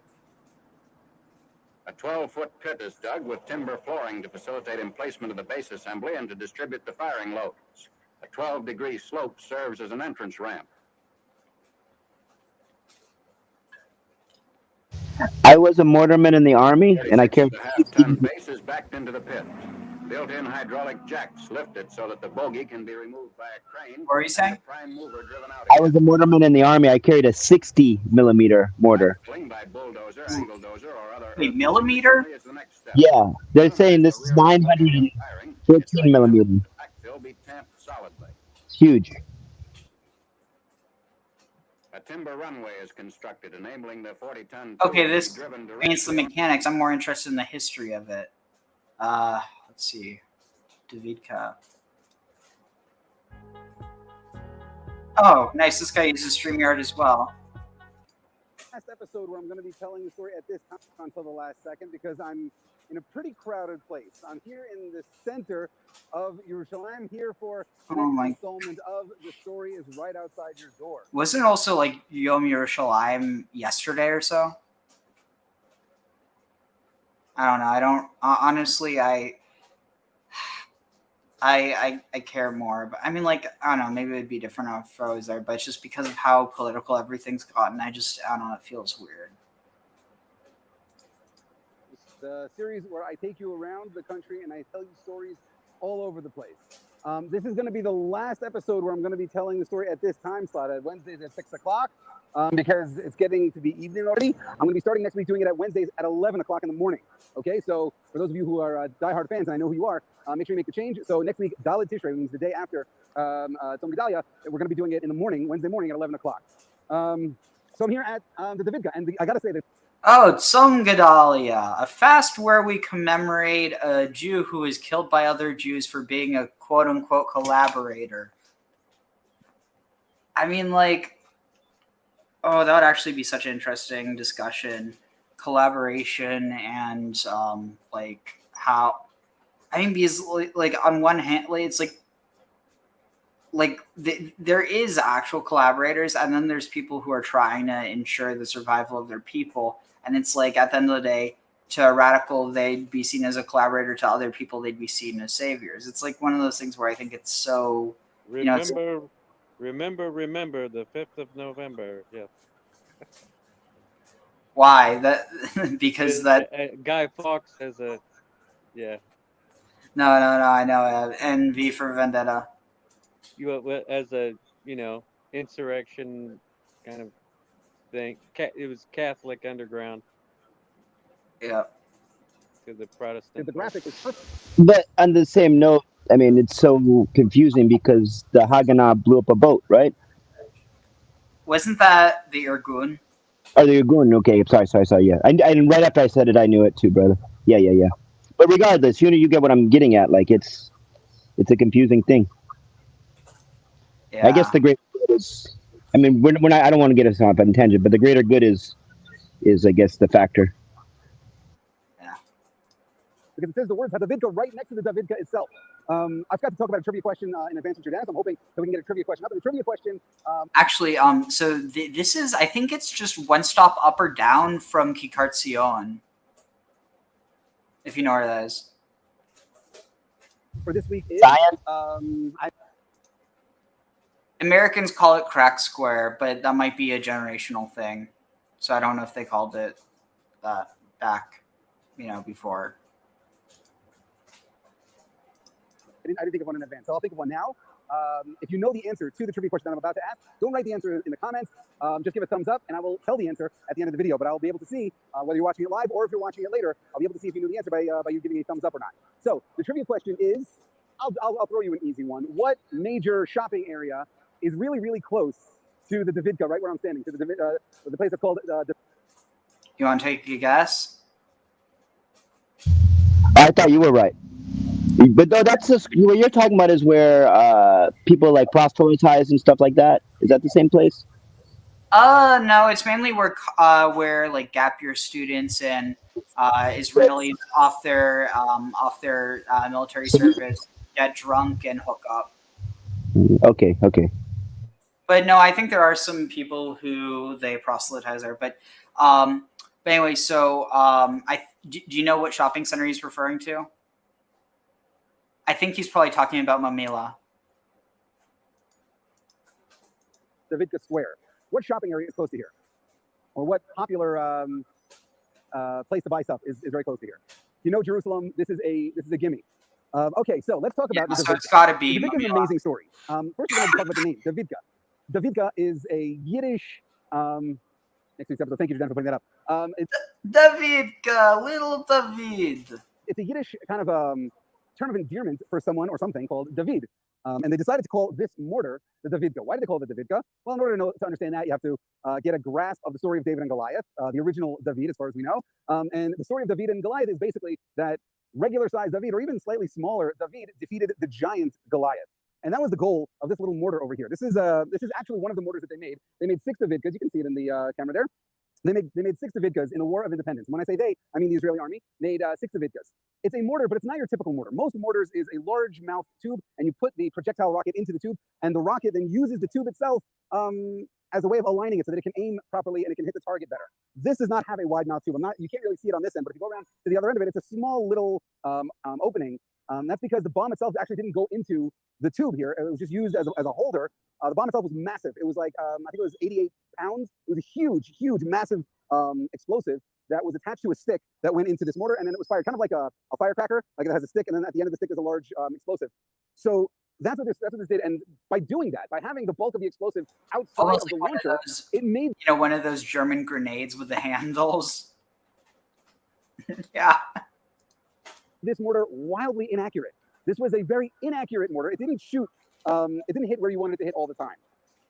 But it made a heck of a noise. This thing made a heck of a noise. Not only did it make a heck of a noise on its own, because it was a rather large explosive head, but very often the Israelis would add on, they would weld on little bits of metal onto the sides of it. Sometimes they would weld on bottles or something so that it would whistle as it went through the air. It would make a loud whistling noise. So when it was heading towards the enemy, it would make a loud noise even before the explosion itself. It would make a loud noise. Why go through all the trouble? Why make just a loud noise that doesn't do much damage and it's inaccurate anyway? What's the point of that? The point is, we didn't have a heck of a lot going for us in the War of Independence. We were a small, not yet a country, fighting against 5 already established Arab nations, as well as local Palestinian militia. We were outnumbered, to say the least. We were also outgunned, to say the least, because they had far more weapons than we did, and they had far better weapons than we did. They had connections that we didn't have. And so we had to use every weapon in our arsenal, both literally and figuratively. And the Davidka was both of those. It was a literal weapon, but it was also a figurative weapon in that it used psychological warfare. We wanted them to think that we were more powerful than we actually were. And so we had this mortar that would shoot off a loud whistling bomb that would explode somewhere in the area where we wanted it to, but not necessarily the exact spot. And it would make a ruckus, but not as much damage as you might think with that kind of explosion. We did this, A, because explosions are scary, but we also did it because we understood the mindset of the Arabs against whom we were fighting during the War of Independence. The reason that they were so wary of bombs in general, that we have to thank the British for it. It turns out that the British, in their colonial phase, I'm not talking about British people today, because I have a lot of British friends, and I'm sure there are plenty of British people who are watching, but in their colonialist phase, the British were awful. They were just really, really mean to the people they were subduing at the time. And during World War I, they wanted to subdue this whole area. And at the end of World War I, they got control of the whole area, and that's how... I'm sorry, but like, how can you say the British were horrible for doing that? But I mean, I'm just going to guess he has no issue with what's going on right now. Otherwise, I mean, this was made 2 years ago. It's just, I don't know. It's like like what? No, it's like be consistent. If what the British were doing was horrible, like I mean, I guess the implication is because the Jews have a right to the land, but the British didn't. But like, so like by that logic, if like by that logic, how? I mean, I don't think this is the case. I don't think that anyone should be using bombs against anyone. But if that was the case, wouldn't technically, like, using that logic, couldn't you argue that, like, if it's okay for the Jews to do it because the Jews have a right to the land, then technically isn't it okay for the Palestinians as well? Which I think just goes into the issue of, you know, fighting in the first place. Like, both peoples have a right to the land, and if it's based on, like, if something that is horrible by a person that doesn't have any right to the land all of a sudden is seen as okay by someone who does have a right to the land, then the fight's going to go on inevitably because both sides feel that they're, you know, entitled to the land and therefore they can fight for it, as opposed to, like, I don't know, it's just, it's so, yeah. As opposed to sharing the land. Yeah. It's like, You're hitting on the old saw of one person's terrorist is another person's freedom fighter tag. so, like, actually, like, Fauda is a really good series showing that. I mean, it's one of those things where I think a lot of people might just view it as like, oh, it's just Israeli propaganda. And I mean, in a lot of ways, yeah, you could argue that's what it is. But it's not just that. Like, it in a lot of cases, it shows, you know, Israelis doing things that were either not necessary or, you know, just like, you know, it shows the you know, downside of these things, that it's not just like, you know, these aren't just shootouts that don't end up affecting anyone, given, you know, they have to focus on a few main characters. But I think it's a pretty good show in humanizing both sides, but also showing the wrong on both sides, and how it shows that it's not like, it's not this side versus that side. It's really, you know, the, I mean, given it's also a bit more difficult because, like, for instance, one could say, oh, well, you know, look how normalized, you know, joining like Hamas is in Gaza, for instance. But it's like, in all honesty, with that being the closest thing they have to a military, again, I don't think that means that Hamas is good, but like, how can you really fault Palestinian teens for joining Hamas when when Israeli teens are forced to join the army? It's kind of like one of these things where, at the end of the day, it's the institutions that are at fault, not the people. And the institutions, like, create the cycle where the people embody the institutions and then further deepen the divide. I don't know. Anyway, let's continue. I agree with you, but you went ahead and made a point, so I can't say what I was going to say, which was, I'll agree with you on the first season. I don't know about after that. Then it gets pretty over the top. Wait, which part? I'm just making it like especially the last season. As far as propaganda goes, I think it gets more propaganda-y, and it also jumps them. Sorry, I forgot we were talking about Fauda. Yeah. I'm only up to I think the end of the third season. No, I think it's only 3 seasons in general. No, there's 4 seasons, I think. 4 seasons, okay. I watched them all. Yeah, they start to blur together after the second season. Yeah. Did you watch the one in Lebanon? Yes. Yeah. I don't even remember it, but yes, I did. That was one of my favorites. So yeah, I'm sorry. All right, I'm gonna mute again. No worries, but yeah, like, it's one of these things where I think that it's way too easy for people to, I mean, see, something with like the war, given there's a lot of whitewashing with the War of Independence in America, because it's basically two colonial powers fighting against each other, whereas in in Israel it was, I mean, it definitely was a colonial it was a colonial effort, but it's not like it was actually not it wouldn't be colonial. Well, British colonialism, but it was Jewish. What's the word? Hold on. Repatriation. No, yeah, but there's a word. It's not. There's colonialism, and then there's No, so it was a settlement movement, but it wasn't a colonial. It wasn't Jewish colonialism, so much as it was.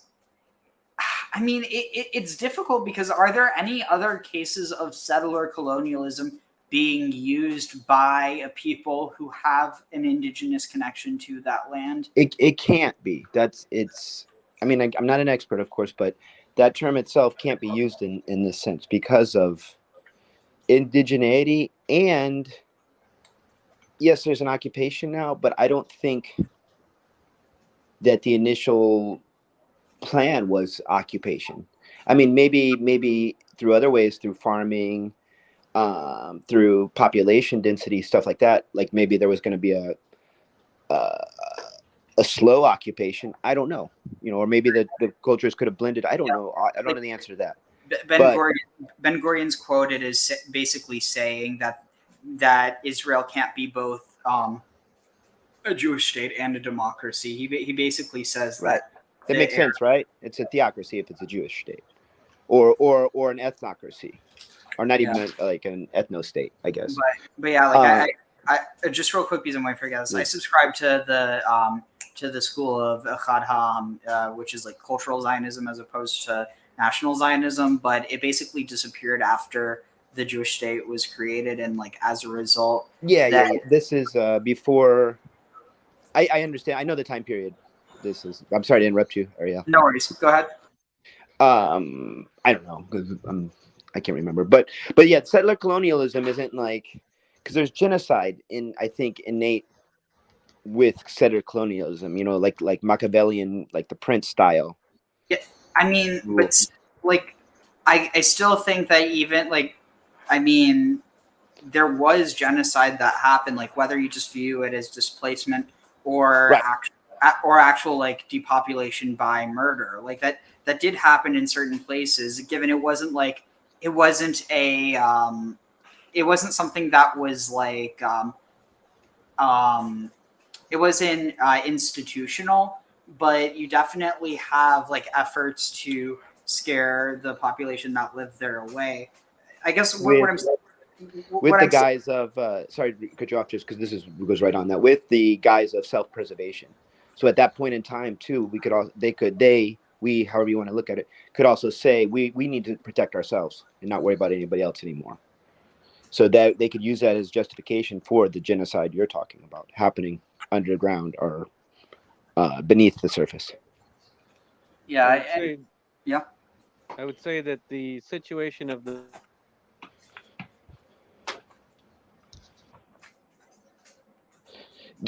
I'm going to cut you off, Zero. I just think that the history sometimes starts in the 40s and I don't think we need to go 1,000 years back, but we need to go to at least to the 1800s with history to get a really big grasp of the situation as well. And I don't think people do that. Sorry, Zero. Yeah. To cut you. Sorry, go ahead. I was just saying the parallel with the Mormons, who considered the Native Americans the 12th tribe.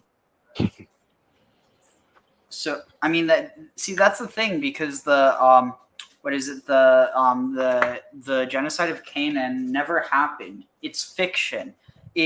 What happened was it was a cultural genocide, not an actual genocide.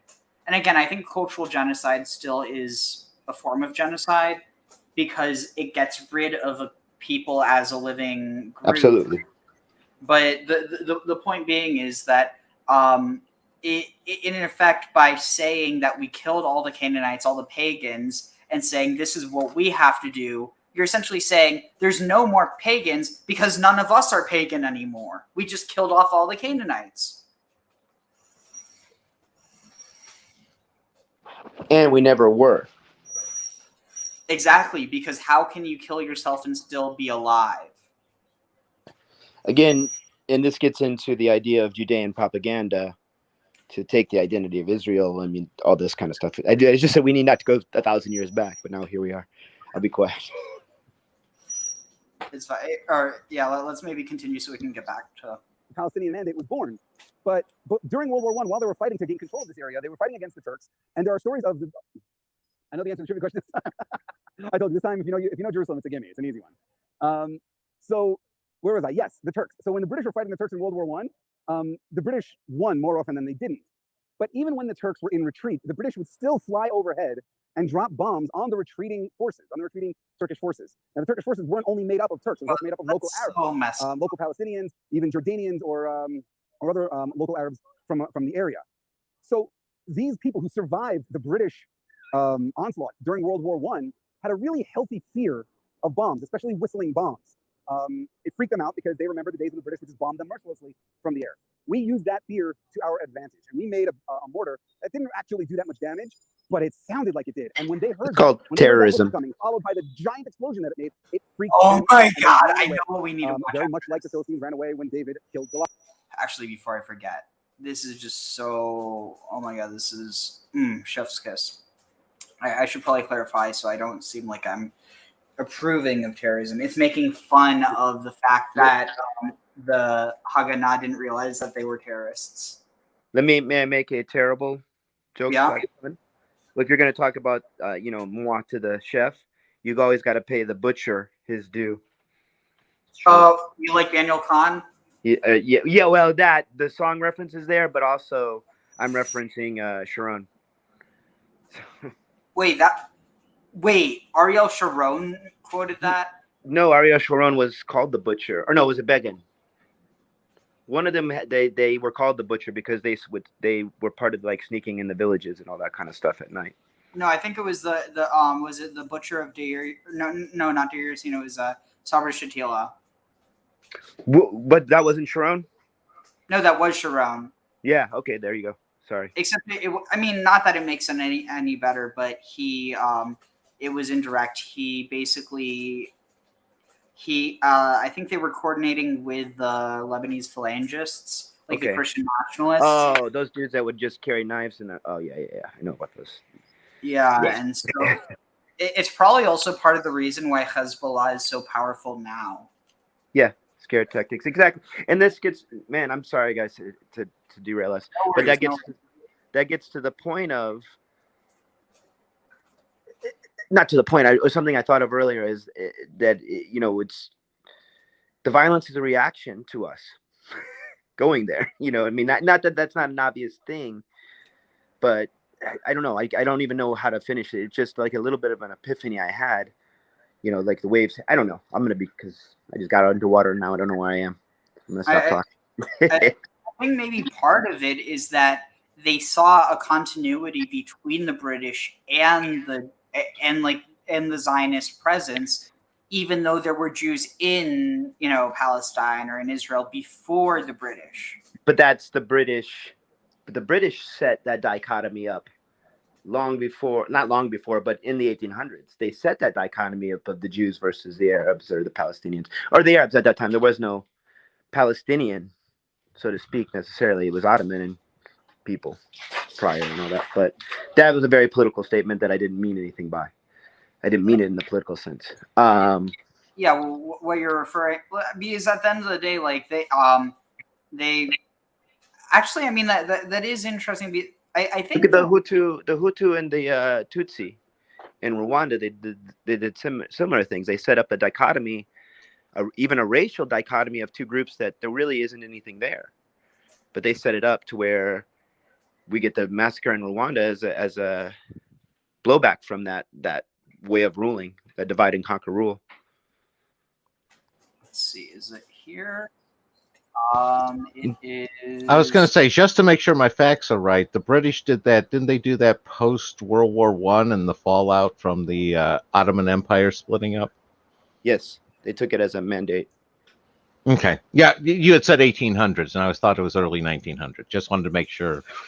I'm talking about the history of all of it, Sykes-Picot, all that. But even before that, I mean, just Jews in the land, Jewish presence in the land back then. Yeah, from everything I read, it wasn't as bad under the Ottoman Empire. Right. No, Jews were welcomed back into the land under the Ottomans. So, oh my God! After a long, real quick, let me finish this area. After a long study of like my Y DNA, it shows that people went from Spain back into the Ottoman Empire before going up into the Ukraine and becoming Ashkenazi. So the Ottomans were very much, they wanted people to come back at that time too. But anyway, go ahead, Ari. There's here, check this out. I hadn't seen this skit before, but is this new? No, I don't know why I never saw it. Is it Here Come the Jews? Yeah.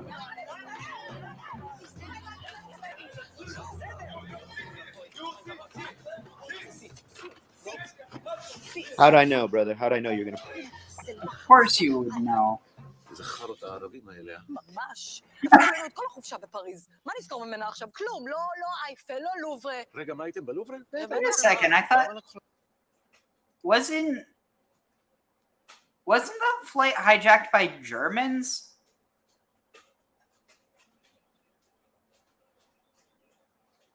Wasn't that... I don't know. No, they were based Black October or whatever. No, that was the Olympics. Never mind. I don't know. Yeah, that was Munich. So, 60 פרנק, למה? אתה דפוק, יום ראשון כניסה חינם. מה אתה אומר? תראי מה זה, לא אמרו לנו הזבלים האלה במלון. אנטישמים. רגע, איזה מלון הייתם? בואו נקצר. כמה עלה? מה, אתה דפוק? סגרתי מהארץ דיל בחצי כסף. מה אתה אומר? תראי מה זה, כרמלה. לא מקשיבים יותר לסוכן נסיעות הבן 1000 הזה. לא מעניין אותי שהוא בן דוד שלך. איזה אנטישמי. פרימיטיב. זה אנטישמי. Anti-Semite in their Arabs. עזבו אותנו עם הטרוריסטים האלה. מה? למה? בן אחותי היה בטבח בנתב"ג לפני כמה שנים. הביאו להם שם טרוריסטים יפנים מהסוג הכי מתקדם שיש. לא כמו ההסבלה האלה. זה אנטישמים. לא, גם היפנים אנטישמים. הם רק יותר יסודיים, עושים את העבודה כמו שצריך, לא חצי עבודה. They got the wardrobe perfect from every movie. What? יוני! The wardrobe and the wigs. אני לא מאמין, מה אתה עושה פה? Oh, perfect. איזה קטע. יוני פטישון. This guy reminds me of Sacha Baron Cohen. כל הבחורות היו מתות עליו. ואחרי שהתגייס לצה"ל, בכלל רק כוסיות, למה הוא היה בסיירת מטכ"ל, אז הם כולנו אוהבות. בטח, אלה. לא! מה קרה? חבר'ה, סיירת מטכ"ל באו להציל אותנו!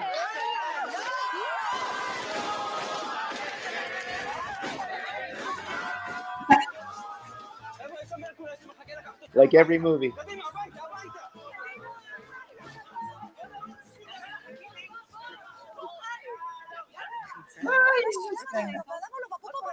He doesn't want to go to Paris. מה קרה לכם? זה רק הבורדינג עכשיו. מה תעשו? תשבו שעה במטוס? יאללה, חי, בוא נלך לטוטי פרי. יאללה. במאה ה-15 היה... Okay, so no, there's one about the King David Hotel. I just need to find it. Oh my god, this one, it's so good. I don't know why some of them seem like they've been taken down or something, but I never find them with English subtitles, so I miss half of it or more. Oh, here it is. ב-22 ביולי 1946, דקות לפני פיצוץ מלון המלך דוד, התקשרו לוחמות האצ"ל למרכזיית המלון, כדי להזהיר מפני הפיצוץ. אחרי הגרפיטיסט הריסה רק קצר ולעניין בלי סמוטו. ברור.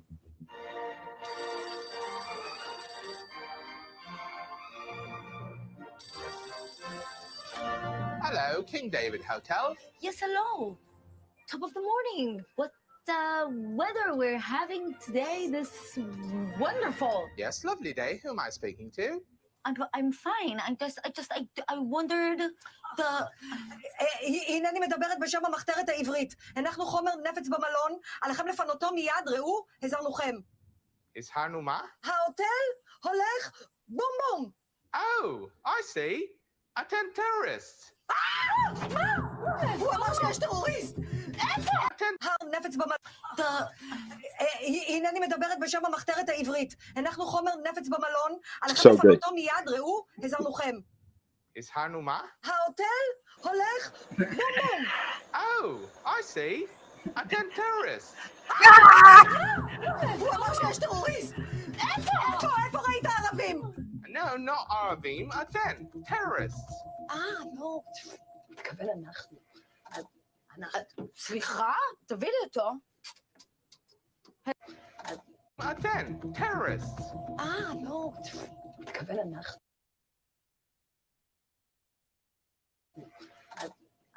Terrorists. לא, מתכוון אנחנו. סליחה? תביא לי אותו. Hello. Yeah, it's me from before the top of the morning. Oh. Yes. אתה שומע? אנחנו לא טרוריסטים. אני נשמעת לך כמו טרוריסטית? Don't know, איך נשמע terrorist? קודם כל, טרוריסטית, לא היית שואלת לשומך. Oh, I see. מפגע אחד, כאן מפגע 2, בואו. אני במרתף במלון. בנות, מה העיכוב? שרה מסבירה לו שאנחנו לא טרוריסטים. אנחנו טרוריסטים? מי אמר דבר כזה? נו, זה מה שהיא אמרה לו. בקיצור, אפשר להתקדם עם הפיגוע? זה לא כיף להסתובב ברחובות ירושלים מחופש לערבי. כולם בטוחים שאני טרוריסט. מתנצל שמפריע, אבל מתי אמור להיות אירוע טרור? זה לא טרור, אנחנו לא טרוריסטים.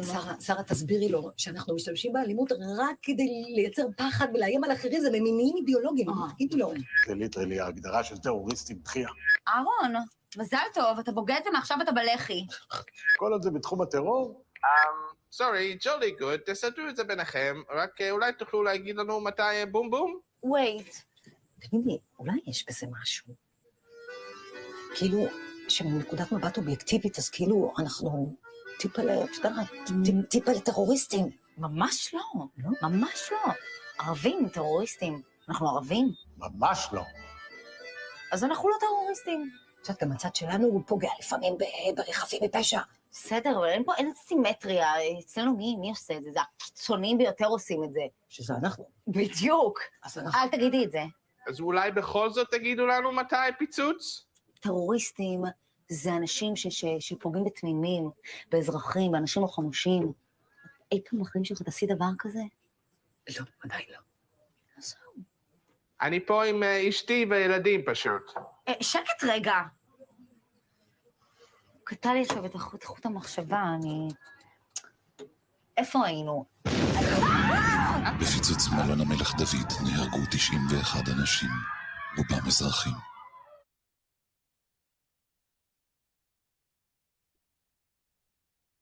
מלך דוד נהרגו 91 אנשים, רובם אזרחים. Man, I'm sick of all this CRT.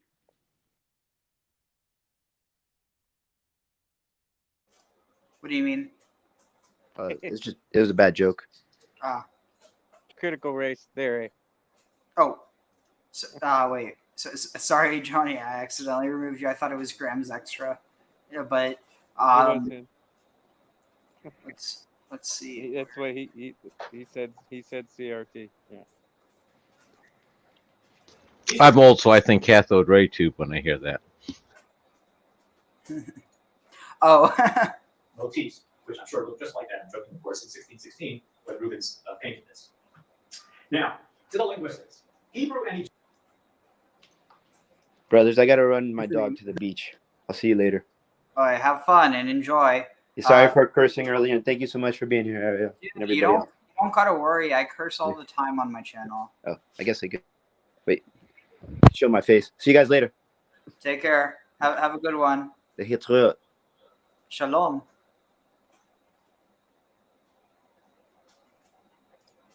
David got the little David.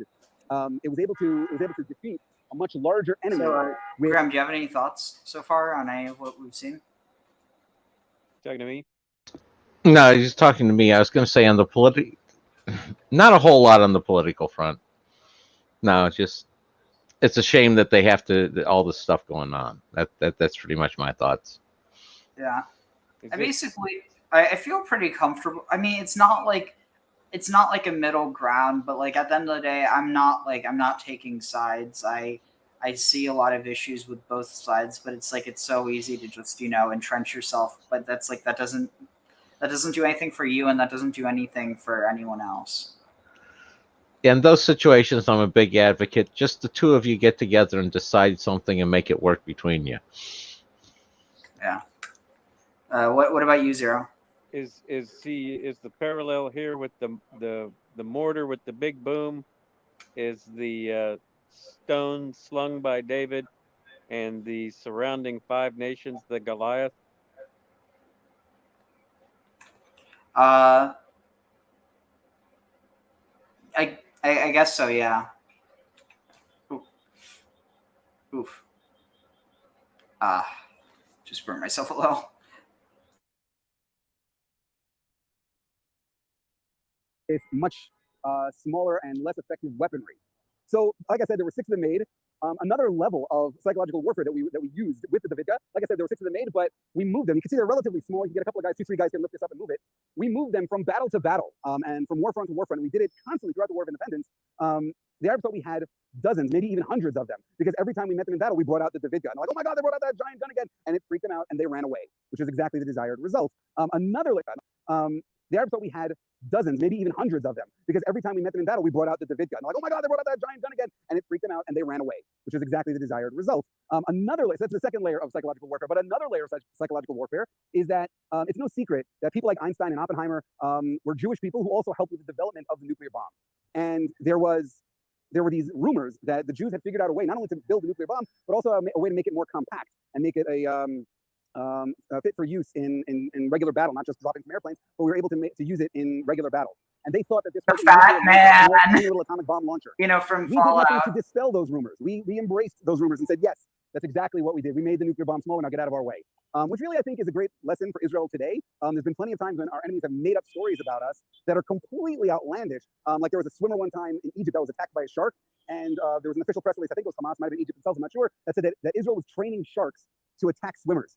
Now, obviously, that's ludicrous, but why should we deny that? Yes, we train sharks, so leave us alone. Or there was a time that there was a guy in France who tweeted that the Mossad had broken into his room and stolen his left shoe. Yes, okay, let's admit to that. Obviously, it's ridiculous, and there's no reason why we would steal someone's left shoe. But yes, let's say that we did that. We broke into your apartment and we stole your left shoe. No, you know what? We didn't steal your left shoe. We literally stole everything from your apartment and replaced it with an exact replica. We just ran out of time by the time we got to your left shoe, and we weren't able to put the fake left shoe in there. So everything that you now own is Israeli property. Like, we can use these stories and build on them to make our enemies more afraid of us, rather than making a press release, wasting everyone's time saying, no, we didn't steal your left shoe. Like, it's dumb, but whatever. Anyway, so back in those days, we didn't deny any of those rumors. We used those rumors to our advantage. If they think that this was an atomic bomb launcher, far be it from us to argue with you. As long as it helps us win the war, then we'll use that. That's another weapon in our arsenal. That level of psychological warfare is a weapon in our arsenal. So there's the story about the Davidka. There's a couple of them on display. There's one in Sfat on display. I think there's one someplace else, and then there's this one here in Jerusalem. Right behind it on the wall here, it says "Vaganoti el ha'ir hazot lahoshia," and I have protected this city in order to save it. And that is from it says over here from Malachim Bet, the second book of Kings. It's talking about how God saved the city of Jerusalem during the time of David, or God helped David save the city of Jerusalem. And this is a tribute actually to the Palmach forces who helped fight for the city of Jerusalem. This whole monument of the Davidka and the verse behind it is a monument to the Palmach forces. Today, this area where I'm standing is called Kiar HaDavidka, the Davidka Square. The whole area is named after the mortar itself. And in answer to the trivia question, what is right near here, just down the block? The answer is Machne Yehuda. The Machne Yehuda market is just a couple of blocks away from here. I'm actually going there to do some shopping now. I was wrong before, but I had to pick up my dry cleaning at the Davidka dry cleaners. The dry cleaners are named after the mortar itself. And that's about it. I mean, there's a group here that wants to talk about this monument, so I'm going to wrap up. Thank you so much for watching this episode of Stories Right Outside Your Door. I will see you guys next week, Wednesday, 11 o'clock in the morning after the mortar. Before, but I had to pick up my dry cleaning at the Davidka dry cleaners. The dry cleaners are named, I would have gone before, but I had to pick up my dry cleaning at the Davidka dry cleaners. The dry cleaners are named after the mortar itself. And that's about it. I mean, there's a group here that wants to talk about this monument, so I'm going to wrap up, named after the mortar itself. And that's about it. I mean, there's a group here that wants to talk about this monument, so I'm going to wrap up. Thank you so much for watching this episode of Stories Right Outside Your Door. I will see you guys next week, Wednesday, 11 o'clock in the morning. Until then, have a wonderful, wonderful Chag, everybody. Egyptian are Afro-Asiatic languages, which is to say Egyptian is not Semitic, but it is related to Semitic through the large macro family called Afro-Asiatic. Something akin to Indo-European. English and Sanskrit are distantly related to one another through the great macro family, and I think English and Sanskrit because we're sort of the geographical extremes of Indo-European. Similarly, Hebrew and Egyptian, English and Indo-European, English and Sanskrit are distantly related to one another through the great macro family, and I think English and Sanskrit because we're sort of the geographical extremes of Indo-European. Similarly, Hebrew and Egyptian are both Afro-Asiatic languages with lots of cognate words and shared grammatical structures. Here's the map: Semitic, Egyptian, Berber across Northern Africa, Cushitic, and Chadic in Saharan and Sub-Saharan Africa. And because of this, there is constant interface between the two, and lots of loan words going in both directions. Usually we can determine when they are loanwords, but the comparison that I would use is English and French during the last 1,000 years. English and French are related to one another through Indo-European, English part of Germanic and French part of Romance. So they're going to have some basic similarities to start with, but the languages have been in close contact from the Middle Ages down to the present day. You have all sorts of French words coming into English, especially in the Middle Ages, all sorts of English words coming into French, especially in the 21st century. So it's this constant interplay between languages which border one another. Now let's go to specific examples. Egyptian words in Hebrew. These have to deal with writing, seals, rings, scarabs, and writing. Chotam, seal. Tabat, ring. Dio, ink, which occurs only in Jeremiah 36. And Kesed, the scribe's palette, occurring 3 times in Ezekiel chapter 9. And they all match up phonetically, with the exception of Dio, ink, which in Egyptian you'll see is written there with an R. And the only question is whether this is a scribal issue, that the Hebrew scribe wrote Dalet instead of Resh, or if this is a phonetic issue, which I'm inclined to think it is, because the R might have been a trilled R, so the Egyptian R might have been something like, and so the Hebrew scribe heard a D there more than an R. And this is an issue for this rare word, but most scholars accept that, in fact, it is the source of the Hebrew word is the Egyptian word. When I show the Egyptian, which I will throughout, I have taken the material out of the 2 great standard works of ancient Egyptian, the Egyptian grammar of Alan Gardner, which includes a glossary in printed form, and the great Virtual Book of Erman, which is the complete dictionary, which is all written out by hand. So if you see, for example, the first 2 and the one at the bottom are printed in Gardner, but the third one there is actually written out by hand in the great Virtual Book of Erman. So I've lifted those for this presentation.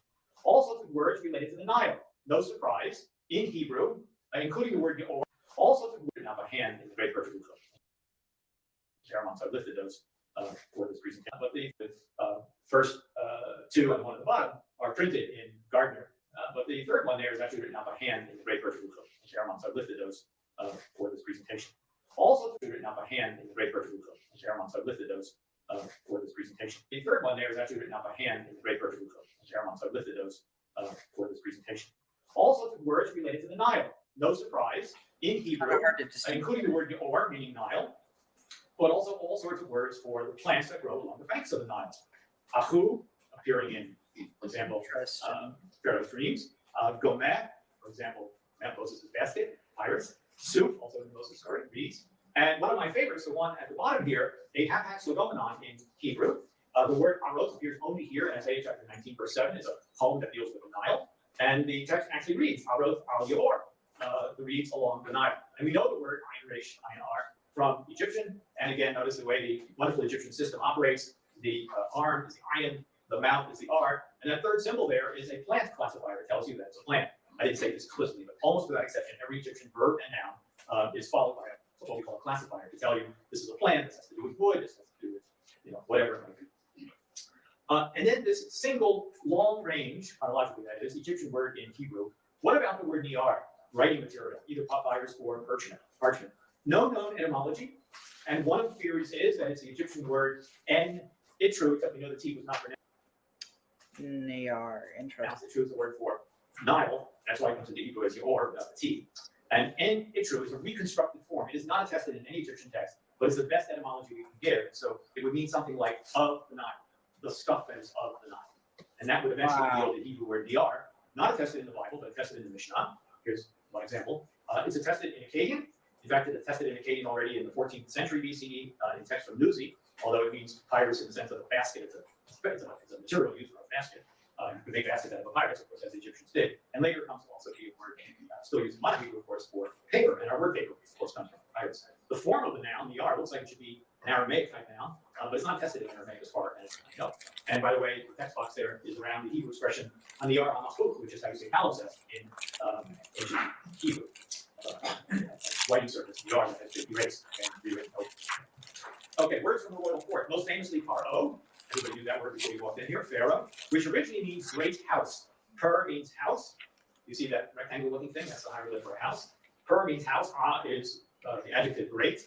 Again, just to point out exactly like Semitic, right? Because they're both Afro-Asiatic languages, noun plus adjective, right? Not as in English adjective before noun and many other European languages. Noun plus adjective. Great. Again, just to point out exactly like Semitic, right? Because they're both Afro-Asiatic languages, noun plus adjective, right? Not as in English adjective before noun and many other Asiatic languages, noun plus adjective, right? Not as in English adjective before noun and many other European languages, noun plus adjective, right? Again, just to point out exactly like Semitic, right? Because they're both Afro-Asiatic languages, noun plus adjective, right? Not as an English adjective before noun and many other European languages. Sorry, it's hard to hear. So RO means great house. Eventually it comes to mean many other Asiatic languages, noun plus adjective, right? Not as an English adjective before noun. Okay, I got it finally. Sorry. So RO means great house. Eventually it comes to mean pharaoh. By the New Kingdom term, no longer means palace, but it comes to mean pharaoh. My analogy would be statements which come out of London, the palace reported today, or something like that, with reference to Buckingham Palace. Obviously, that is a statement of the reigning monarch, we used to say queen, now we have to say king, and to do that for 1,000 years, and actually the word palace comes to mean not the building itself, but the person in the palace. Or similarly, proclamations from the capital of the United States. We'll watch the news, and the newscaster will say something like the White House reported today. Well, obviously, do that for 1,000 years, and the word White House will come from the president of the U.S. Khartoumi magicians, also right out of the court of the pharaoh. Words for ships, sea, Egyptian words for ferry, and Sibiot, which occurs only in Isaiah chapter 2, but also in Ugaritic. The phonetics don't work out as well as we would like them because the Ugaritic is a fa, but most people assume it's related, and that's an Egyptian word for a type of boat as well. More Egyptian words in Hebrew. Measurements, hin, ephah, kav, zeret, all types of measurements. Remember, Egypt was the great culture. Israel and surrounding Canaan and so on was the developing world, the backwater. They took over all sorts of Canaan, zeret.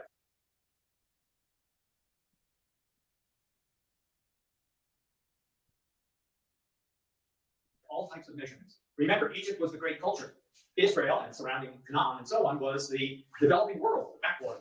They took over all sorts of cultural and technological things from Egypt. Why invent your own system of having to measure liquids or grain or whatever it is? You just use what the Egyptians use. So, for example, the European countries got together and created things like meter, kilometer, and so on at a conference in France many years ago, and that spread around the world. Right? People of you name the country, in the developing world, aren't going to create their own system of measurements. They're just going to adopt the world standard from the leading powers of the world, including obviously France, where the meter was created.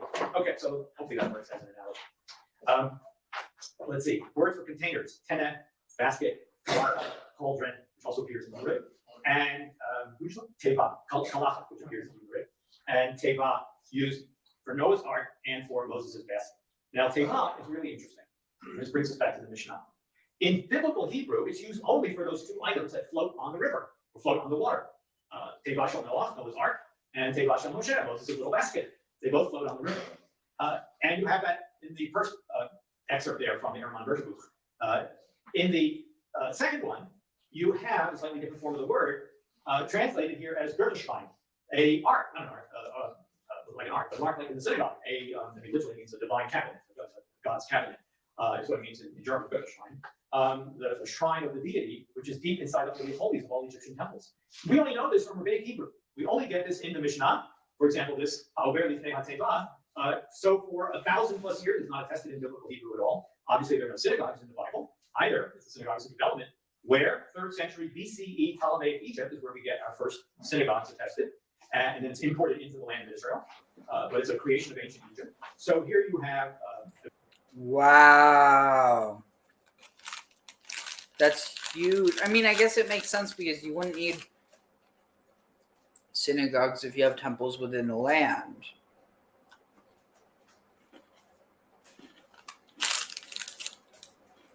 Like, there is no need for temples because the whole point of a synagogue is a congregation place of Jews, but there's no need for a congregation place of Jews within, a Jewish or within an Israelite community because everyone already is. So it's always something that makes sense in diaspora. The Jews of the diaspora in Egypt. And then that word teva sort of gets into Hebrew, a word that's not in the Bible, but not with this. Various stones and materials. Mashkama, probably red jasper. Leshem, feldspar. Nofek, turquoise. These appear in the list of the 12 stones that are in the Choshen, the breastplate of the high priest. And then hovni, meaning ebony, again, also attested in Ugaritic. Various words for salt substances. Neter, the Hebrew word neter, meaning natron, comes from, obviously he was a native word melach for salt, including melach, but the neter is natron, which comes from ancient Egypt. And again, a rare word, attested only once in the Bible, hashmanim, in Psalm 68, a poem that's filled with all sorts of rare words. And the poet even says, Hashmonaim being Mitzrayim, the Hashmonaim from Egypt, which is, there you see the Egyptian from the Erman virtual book, again, a type of natron. And there's a large geographical area west of the Delta called the Natron, where all the natron is today. An area called the Natron, where all this material comes from. Did you see what Hashmonaim itself? The Hebrew word Hashmonaim is Egyptian, comes from Egypt. What is the natron? The salt content, sodium content. Do we Various fabrics. know what There's once in the Bible. Egyptian word for? I saw that Yah, the Nile was Yah. Is that right? Yor. Yeah, or. It was a Y and a schwa looking for the Nile. They had a longer form for the reeds by the. Yeah, it was Yod Aleph Resh. Yar. But like Yahweh in Egyptian would mean what? No, they're not connected. Well, I mean, like, but the syllables Yah and Weh in Egyptian, if what the meaning of those would be in Egyptian? I don't know. Because there was the one theory I put forth a couple episodes back about Midian word Arabic, I guess, of Hawaya being passion. So Yeah, I've heard that before. Yeah, but I think that it makes a lot of sense. And then the other connection besides that, Midian would possibly be a meaning in Egyptian, like Moses being an Egyptian name. Yeah. So I wondered if some of that Yah was to do with the Nile, but No, it's because it's a Yod Aleph Resh versus Yod Hey Vav Hey. It only has the Yod in common. That's it. Sorry. I pasted a few things in to do with the ash tree. I believe it has Indo-European roots, and I believe it's related to where axe comes from, like the axe that the trees are cut down with. Interesting. I don't know if you saw those in the chat about a few things I copy pasted in there. Oh yeah, I see. Over to the cake, the Ishtar. Oh yeah. Wait, where is it? Yeah, Kamanu, Tumri. What's this? I'm guessing that because the Kamanu are the actual cake, so Tumri, I'm guessing, is the ashes. I don't know that. I think that the ashes, the term in English, relates back to, I think a few comments back. It's the burnt tree.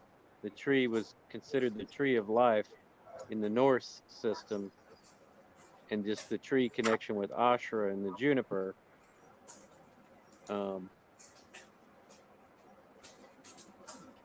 Interesting. It is kind of the shamanic, the cosmic moon. What is it?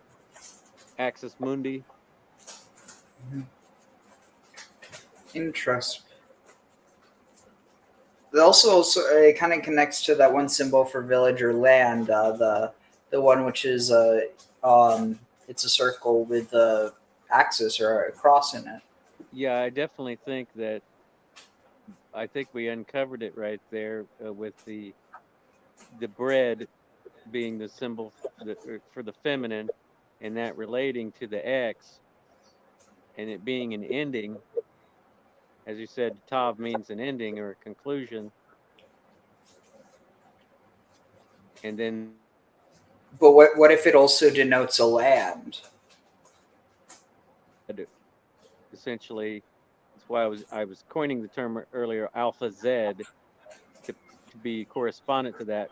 Instead of alphabet, which is the first two letters, alpha Z is the first and the last, and the whole thing about alpha omega. And then you talked about the male and the female inversion, where the first shall be last and the last shall be first. But I think that et as an alchemical pair. the three goddess thing that you were talking about earlier. Which one? The mem. It was Oh, alpha mem and not goddess, mothers. The three mothers. three mothers. Yeah, it's a grammatical but also a Kabbalistic concept. Mm-hmm. But yeah, okay. So this is interesting. So it's saying that Chapter 7, and again, the poet actually says, Itun Mitzrayim, right? The cloth of Egypt being a fine linen. They had flax here in Israel, Kishtim, but the really good fine linen was a product of the higher culture of Egypt. And so there's this term, Itun Mitzrayim, and Egyptian is written with an aleph and a D and an M, so there is some sort of slight phonological shifting when the word gets borrowed, but that's typical in all borrowings from one language to another. And of Nate, sash or girdle comes out of ancient Egyptian as well. Animals, Kof, monkey, which actually gives us one of our letters. And Solam, Hebrew is filled with words for locusts. This one appears only once in Leviticus chapter 11. And this may be not a loan word, but this may be part of the Afro-Asiatic inheritance of both Hebrew and Egyptian. But I thought I'd put it in there because I love rare words and I'm always attracted to them and trying to track down their etymologies. Those are all nouns. The inheritance of both Hebrew chapter 11. And this may be not a loan word, but this may be part of the Afro-Asiatic inheritance of both Hebrew and Egyptian. But I thought I'd put it in there because I love rare words and I'm always attracted to them and trying to track down their etymology. Love rare words and I'm always attracted to them and trying to track down their etymologies. Those are all nouns. That's common. When languages borrow words from another language, they typically borrow words, right? They typically borrow nouns. Right? So I mean, if you're just thinking in Hebrew, telephone, television, autobus, right? It's usually nouns. But there's one verb that most likely made it from Egyptian into Hebrew. The verb shasa, meaning to plunder, goes back to an ancient Egyptian verb. Oh, wow. And the Egyptians referred to the Bedouin as the shasu, those who travel, those who wander. That becomes the Egyptian word for Bedouin, nomads, semi-nomads, and so on. And eventually it yields the Hebrew, the noun doesn't appear in biblical Hebrew. You do have the word shosim, but shosim is being used there as a participle form, the ones who plunder or something like that. It becomes a verb in Hebrew. I love analogies to teach these things to students. So is it that the shasu, is it that the shasu is what the Yahoo relates to? Is it the scenario that's an Egyptian term for a proto Jewish or? Yeah, the shasu of Yewa. Of Yewa. Is that the Midian connection thing? Yeah. Analyze. The Vandals were perfectly fine people, right? They were perfectly fine Scandinavian people who migrated from Scandinavia to what is today southern Poland, and then were responsible for the downfall of other Gothic tribes, Germanic tribes of the Roman Empire. Interesting. Yeah, because you also have this idea of so there's Vandals, there's also the way that how Mongol gets used, but it's usually as an insult but to someone's intelligence or their heritage as opposed to an insult of their behavior. Actually, yeah. Weren't they didn't they serve as mercenaries for the Egyptians? Who? The Jews, or maybe even more the at the point of where the shasu, they were I've seen it in relation. This is from other linguistics. That what are they? The Alamites, or the term? The Elamites? No, I think it was the term for. Shouldn't be the West. Seems like it would be the East. But a term that the Amorites? Egyptian, maybe that's it. That the Egyptians had for people from a certain region, and that they used them in certain capacities to serve in their military, to be mercenaries, and that was maybe the initial interaction. And then the mining in the Sinai of the turquoise, where some of the earliest inscriptions are found there, and the whole cult of the calf story possibly being about Hathor being the goddess, the lady of the turquoise, and the whole kind of the way they started using the Egyptian hieroglyphs in a shorthand, either as the overseers of a sort or the bosses to the people of a different language, you know, so it became a kind of an intermediate form, or whether those people themselves culled it and developed it themselves out of what the Egyptians were doing. You know what I mean? Interesting. The culling of the Proto-Canaanite. Yeah, As a point where they were interacting economically, essentially. I was going to say one aspect is that I was looking up earlier here is you have to take into account the Ugaritic. They came up with a phonetic alphabet using cuneiform, and that was very much a Semitic alphabet. And it was more of the innovation was to adopt it to the Phoenician one was adopting it to the Egyptian hieroglyphics and those symbols rather than sticking to cuneiform. The cuneiform dates back to probably about 1500 or 1600 BC, rather than less than 1000 for the more traditional alphabets. The Ugaritic cuneiform, you mean? Yeah, the Ugaritic alphabet. That they adapted cuneiform, and they also established the sequence of the alphabet. Yeah, they were the first ones to do that.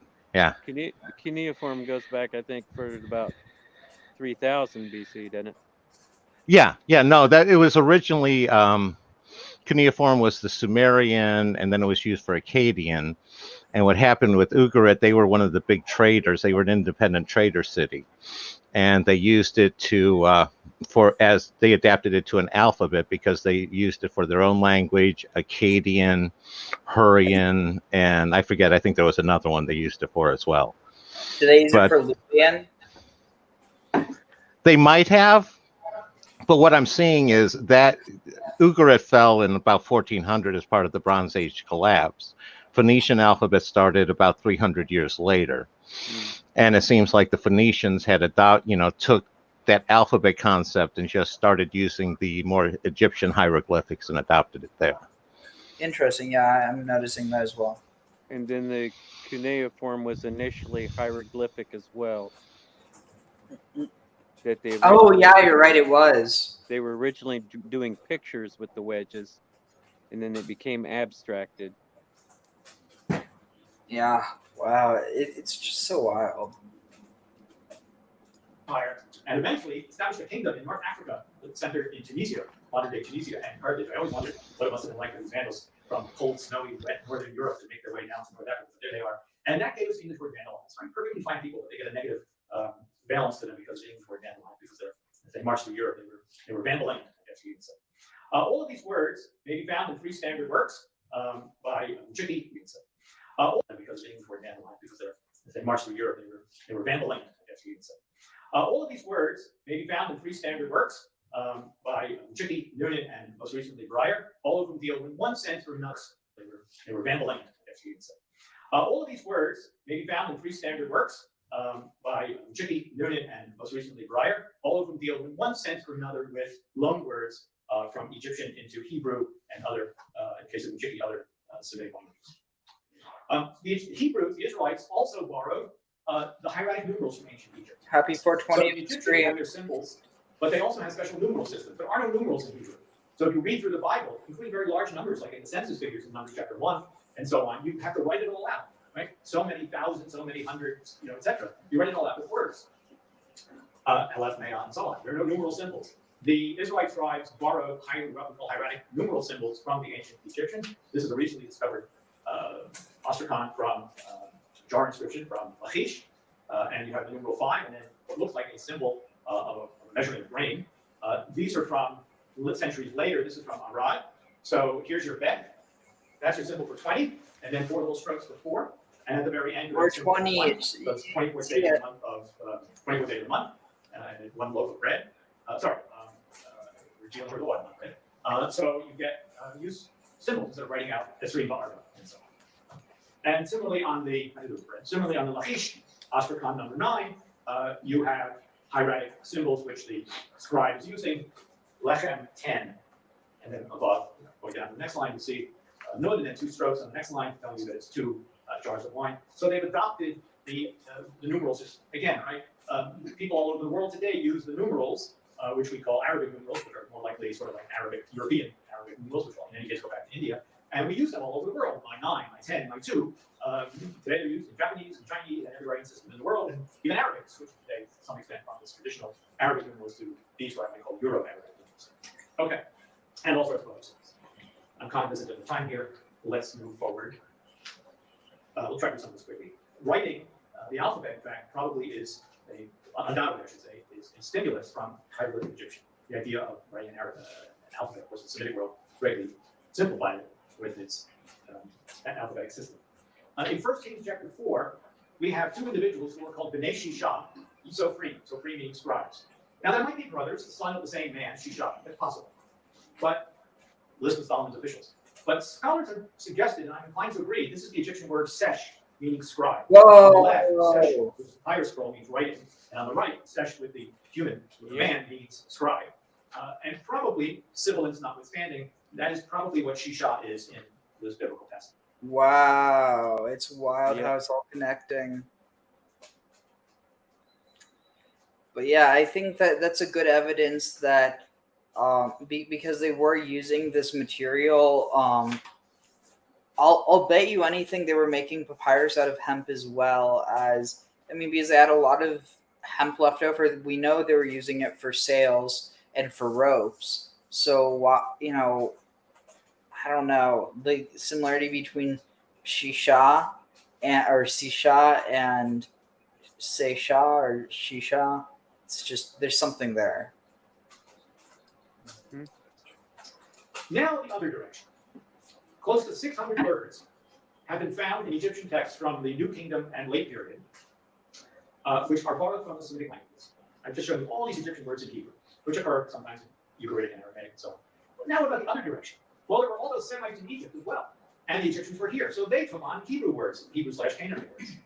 And the classic work is James Hope, Semitic words in Egyptian text. I wrote along with you essay of it when it came out, a magisterial work which collects all of the material. And they come from all manner of semantic fields, military terms, topography, food and beverages, and so on. I'm not going to show you all 595, but let's look at a few of them. Starting with, how's this for nicely? Starting with Shalom.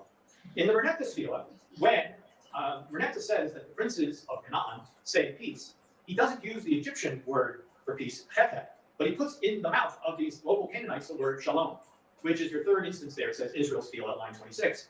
And we would read it something like Shama, which is your third instance there. Chetet, but it is of Canaan, saying peace. He doesn't use the Egyptian word for peace, chetet, but he puts in the mouth of these local Canaanites the word shalom, which is your third instance there. It says Israel Sphila at line 26. And we would read it something like Shama. Okay, this is how this is written now. Hopefully, a small error here. Minus 19, 20. But nevertheless, is you Ash get to see in how it's Ashura, described. does that relate to joy? Yeah, a share, like joy, blessedness, or happiness. It can also. Do you know if there's a meaning like that to Ishtar? No, but there is a Isharu. And Isharu is paired with, so there's Isharu and Mishar, Ishartu and Misharu.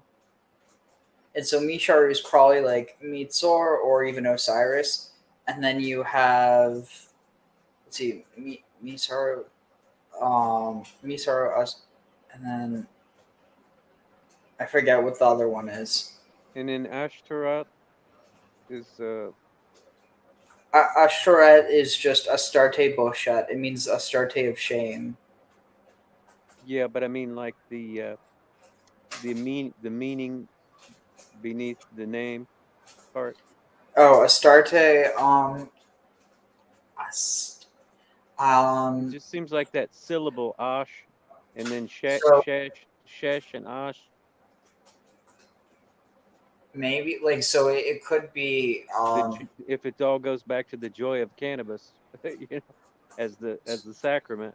So it could be Shatar,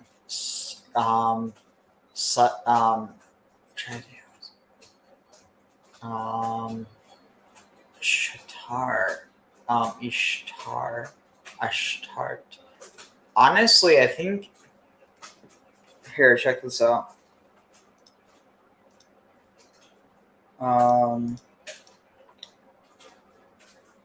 Let's see. And do we know if star or stellar comes out of that association as well, back to the morning star of Venus to Inanna? So, like Easter, well, yes. So Shatar to document Shoter, official or officer. Shitrai, let's see, Mishtar means rule or authority. Like the Queen of Heaven. I mean, you could. Then there's also, let's see.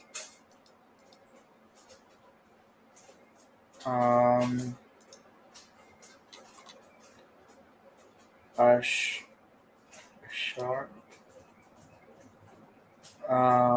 Let's see. It could also be.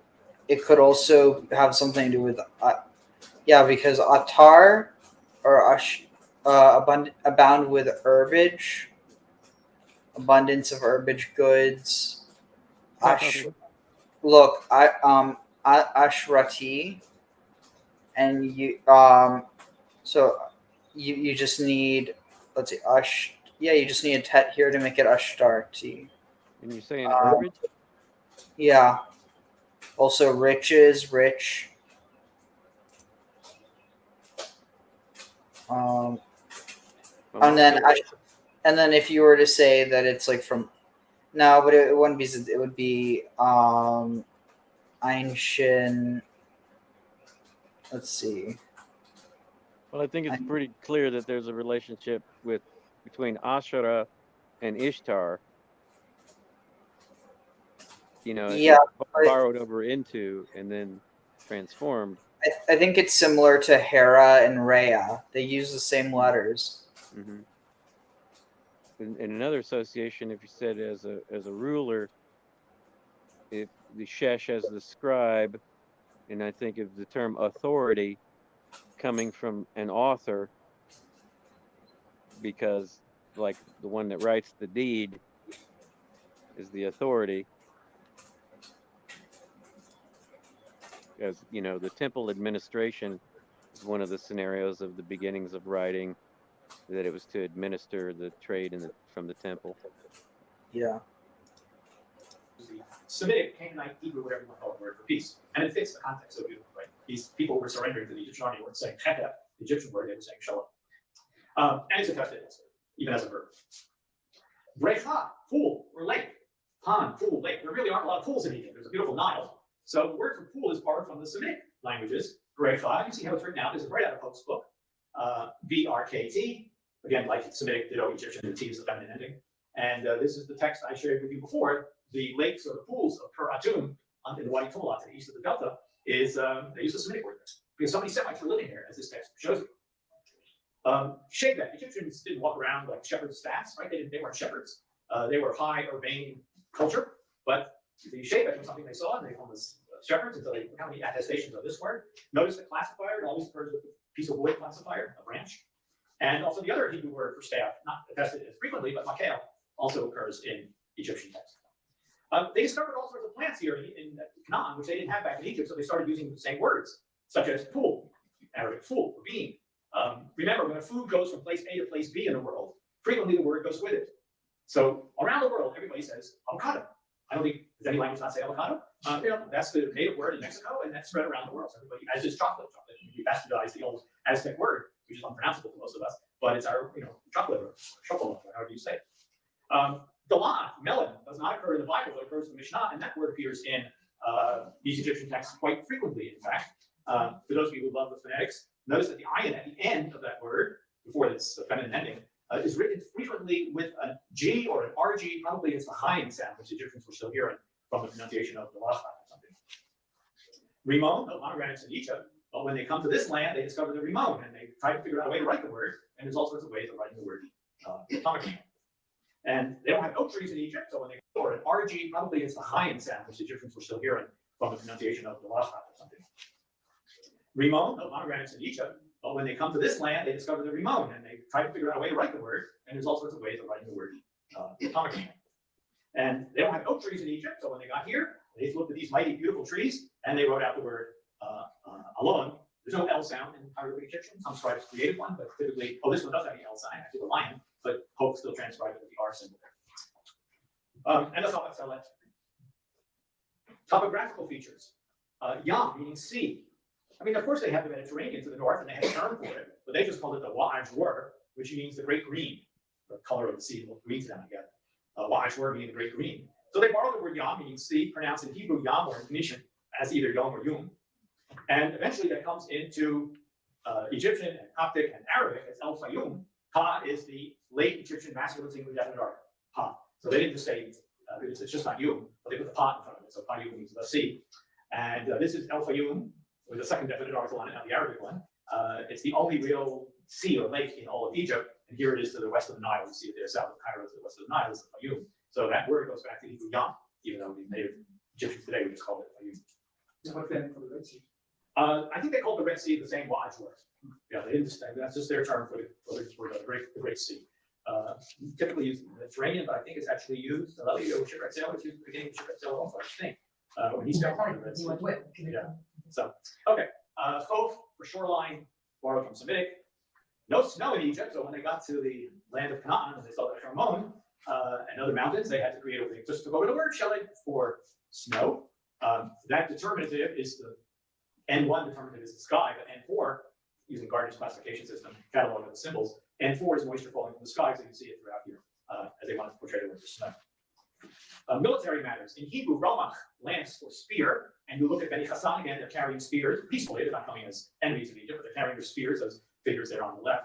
And in Egyptian, it's the word is spears in Egyptian, but it's actually, instead of Resh Mem Chet, it's Mem Resh Chet in the Egyptian transcription. And that's actually how we know it from Ugaritic, where in Ugaritic it's not Romach, but with the metathesis and the mem before the Resh, and that's how we get it in Egyptian. And the word Migdal, or Migdol, for tower, including as a place, mentioned here and here in the Bible. Mahir, meaning skilled, Semitic word which makes its way into Egyptian. And let me end a little fast forward with this, which is the final remarkable item here. One final example of ancient Egyptian word in Hebrew. This is the god Thoth. Thoth is the god of wisdom, magic, and writing. You see, this is the item here. One with this, which is the final remarkable item here. One final example of ancient Egyptian word in Hebrew. This is the god. What is that, Jehudi? Thoth is the god of wisdom, magic, and writing. You see, on a beautiful Book of the Dead papyrus from the British Museum, Thoth is taking down dictation. He is recording the fact that Hunefer is making it into the afterlife and is being escorted by Horus before Osiris seated on the throne. The Egyptian, in English we say Thoth, because that's how the Greeks heard it, something like that. But in Egyptian, it's Jehuti. That's how you read that. Jehuti. That's how you read that. And they're the hieroglyphs for Thoth classifier. Twice in the Bible we have the word Tuchot. In Psalm 51, Hein emet chafasta batuchot uvesatum chochmat koli'im. Notice that the word Tuchot is parallel to Chochmah.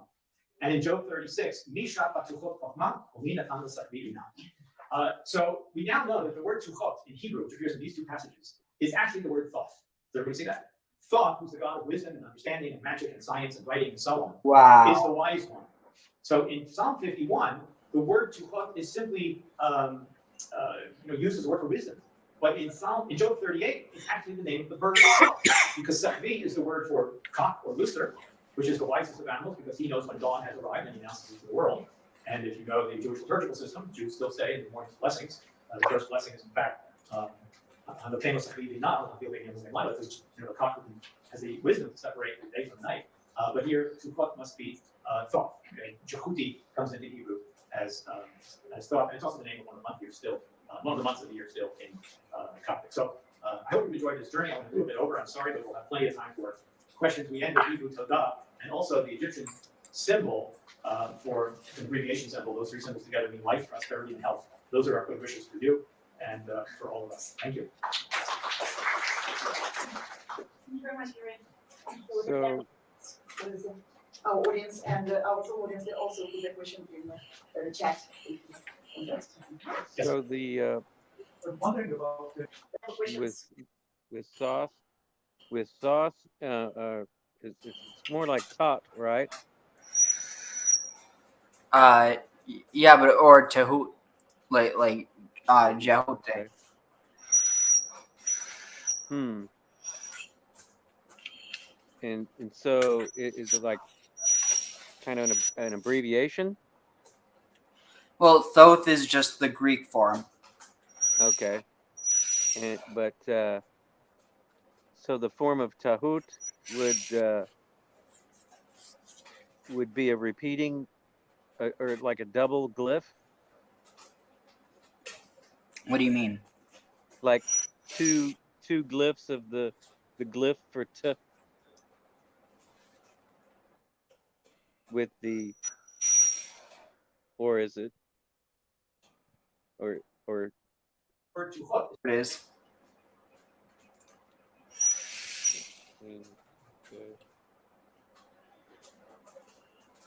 Can't see it very well. Okay, so it's ibis-headed god, so Thoth. One of them is Thoth, like just straight up. Then bread, and then two lines, a chick, a wick, and a snake. And then the other one is just a man. It looks like a pharaoh with bread, the two signs, and then an ibis. So the bread would be the t. Or the ha.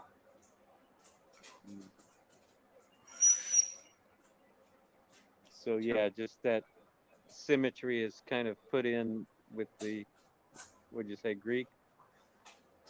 Yeah. They like to do that. Was parallel to Chokhmah. And in Job 36, Nisha, off the top of my head, notice that the word to hook is parallel. Twice in the Bible we have the word to hook. The thought classifier. Twice in the Bible we have the word to hook in Hebrew, which is in magic and science and writing. Simply acts of animals because he knows blessing. The cock has the wisdom to separate the day from the night. But here, though I enjoyed the Egyptian symbol for an abbreviation symbol, those three symbols together mean life, prosperity, and health. Those are our good wishes for you and for all of us. Thank you. Thank you very much, Gary. So we have time for questions with our audience Sure. and our Zoom audience. They also put their question in the chat. Yes, sir. I was wondering about the Jihadi. Do we have any etymology? Because it sounds like a plural. So does it come from the name of the god, or did it also originally mean something in Egyptian that would be like something like wisdom? I don't know if any etymology feels a word. I actually haven't thought about it. The WT looks like it could be a feminine plural. I suspect it's not because we're a masculine deity. And big offer, I don't know that there's any etymology for it. Good question. I've tracked it down. First, my homework assignment, I start looking through the dictionaries. Nothing resonates at the top of my head with anything Egyptian.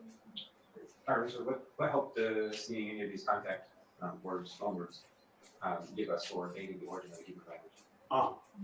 Let me repeat the question. So all of these loan words, do they assist in any which way for dating the origins of the Hebrew language? So my response to that would be Hebrew is attested from the 12th century BCE onward. And that's our oldest biblical text. Of course, we only have very little, more likely from the 10th century BCE onward, we get the old literary text. But Hebrew, remember, is just a dialect of Canaanite. And Hebrew and Phoenician and Moabite and Edomite and Ammonite were all mutually intelligible. So if I use the word Hebrew, as I do in the title, that's because that's where we have most of our Canaanite evidence from. But all those other dialects aren't attested before this either.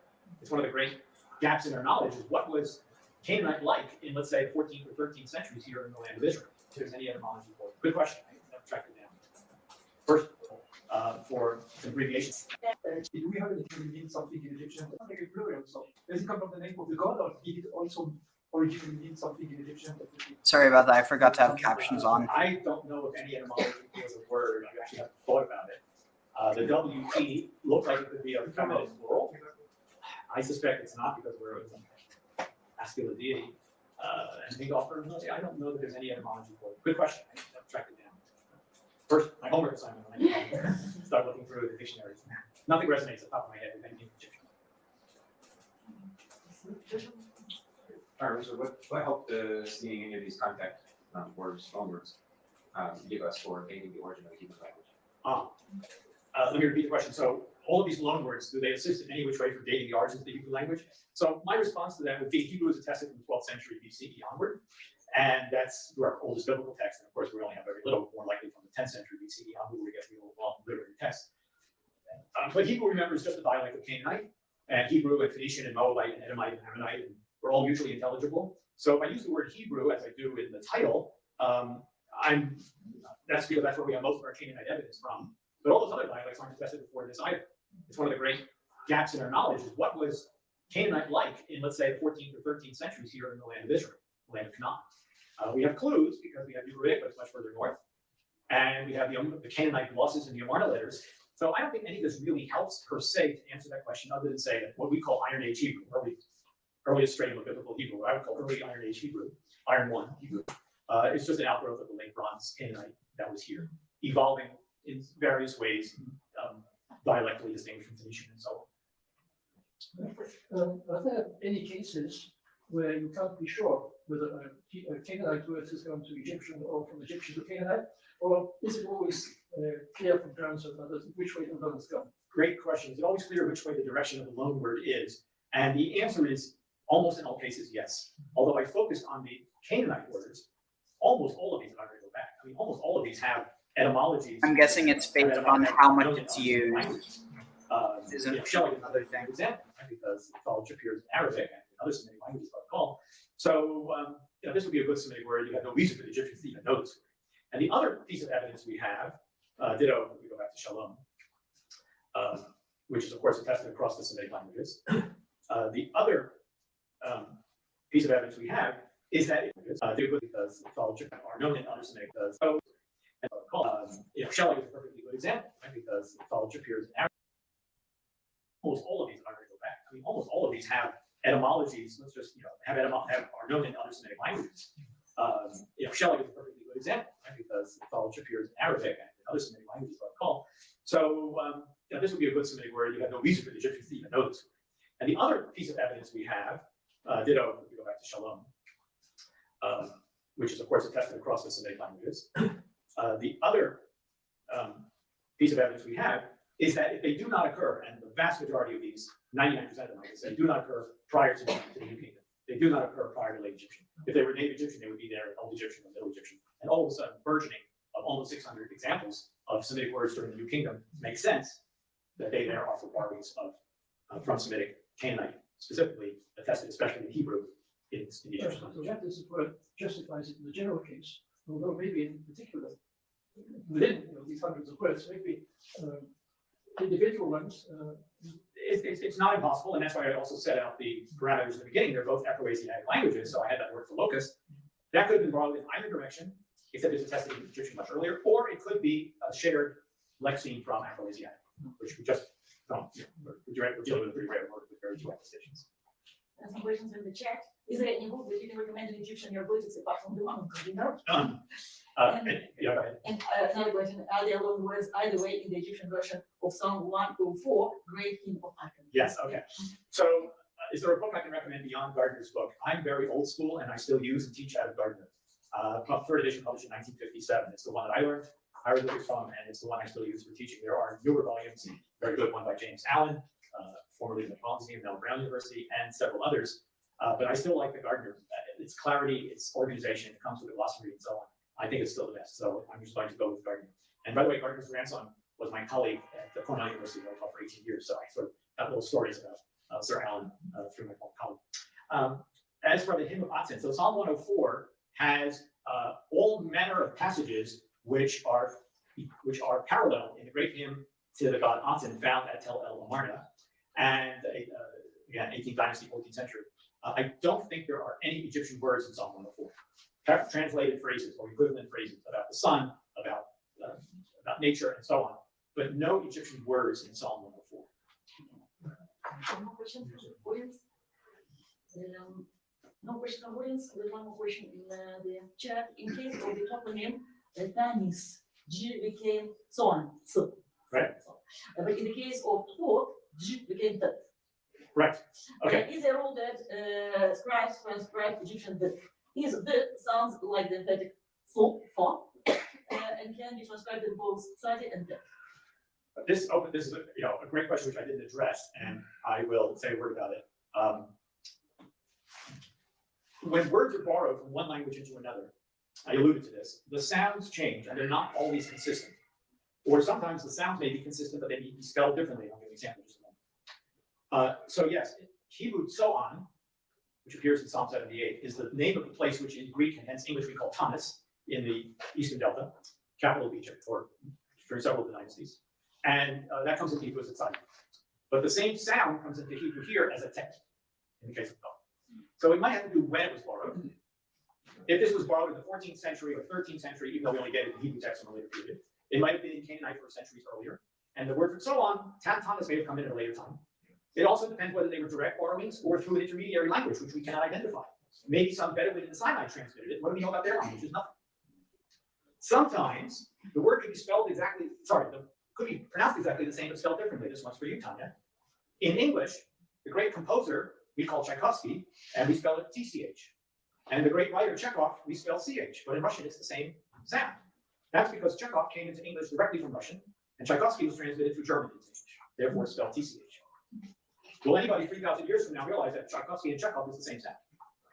Everybody following me? So we simply don't know because the paths of language borrowing and loanwords are so variable that any number of things can happen when a word gets transmitted from one language to another. And sometimes we will make the correction. Somehow the English, or the Europeans, I think the British, must have heard the capital of China as Peking. But of course we know this is fascinating. And we corrected it once we learned that it's actually Beijing. And did over. Wow. Became one body. Or it's like, yeah. So we don't get it right. I was going to say that when you said it. Sometimes we'll get it at a later time corrected. I can give you an example. We write in English Tehran and Isfahan, but in fact it's the same vowel in the first syllable of both. Tehran and Isfahan. In fact, it's Esfahan. I don't know Persian. In Persian, it's Esfahan and Tehran. So it's actually the same, but it's simply two different ways of transcribing Persian and English. Yeah, thank you for that. And of course, vowels are even more bad. Consonants. Yes, sir. Why in Hebrew and maybe in other Canaanite languages, I don't know, there were proper names for, like the name for Egypt and the name for Memphis, for instance. They have their own names. It doesn't seem to be the Egyptian names that we know that are just right. And what do you mean on for? Well, in the case of Memphis, it is the Hebrew word which appears in the Bible either as Moph or Noph, Mempe or Nunpe. But you have all, no? But in Egyptian, it's Men Nefer. So the Men Nefer, which means something like pretty place, or men means something like the thing that is there, the thing that is standing. How do you translate? Pardon? Yeah, the state of something. Anyway, Men Nefer means we'll call it pretty place, beautiful place. So it's simplified, but it comes into Hebrew correctly. It's Moph or Noph. And then the Greeks heard it as Memphis. Well, the Greeks added the IS ending to give us Memphis. But in the case of Egypt, you're right. The Semites called it something totally differently. The Egyptian word is Kemet, meaning the black land. And then different Semites called it different things. Our word Egypt has a long history going back to Greek Egyptos and going back into Ugaritic and Akkadian and so on, which is a reference to the city of Memphis actually as well. And Mizraim is just the way that the people of Akkadians, our word Egypt has a long history going back to Greek Egyptos and going back into Ugaritic and Akkadian. Our word Egypt, meaning the black land.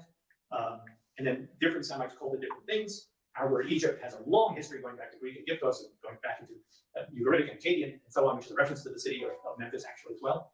And Mizraim is just the way that the people of this country, not just Hebrews, but I'm sure others, called that land. This is a great lesson, which we can mention. The way you call your country is not the way your neighbors will necessarily call your country. So if I'm speaking in English, the Germans call their country Deutschland. Their English-speaking neighbors, it's Germany. Their French-speaking neighbors, it's Allemand, Spanish Alemania. And the Hungarians don't call their country Hungary, and the Finns don't call their country Finland, and the Koreans don't call their country Korea. Everybody with me? The neighbors may call it a different name for the land. Okay, so just keep that in mind. Yeah. And then just one last question: is there a reason Mao's Tzur, where people calls the Hashmonaim Hashmonaim? So I showed that word Hashman, which appears only in Psalm 68, meaning a type of natron, a sodium substance. And here we are. 3 hours to go before lighting the first candle of Hanukkah. Is that right? 3.5 hours, maybe 4 hours. So I don't think anybody has solved the problem of the etymology of Hashmonaim. I think it remains a word that nobody has determined what it actually means, Hashmonaim. To the best of my knowledge. I don't think anyone has figured that one So I don't know the answer to that, and I don't, I doubt it's related to our word for natron, but shall we?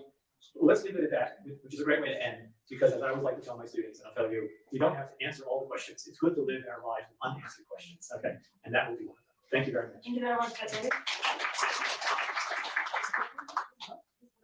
As the I wanted to offer you two books. Oh, thank you. One is our last already second edition, our last method of Latin, which is fully illustrated and rather based on a technique that has been developed in the which is living sequential expression. Thank you. Information. A great way to review my very basic one. Wow, and then another one on poetry. Great.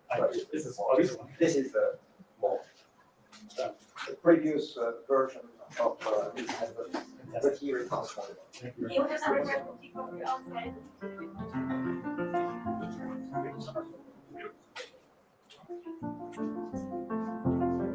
So you were saying that I think Ashura, you were saying that Ashura relates more to Hera and Rhea? Well, what I say is that the similarities between, say, like Ashura and Astarte, I think you could look as being similar to similarities between Ashura and Rhea. I mean Rhea and Hera.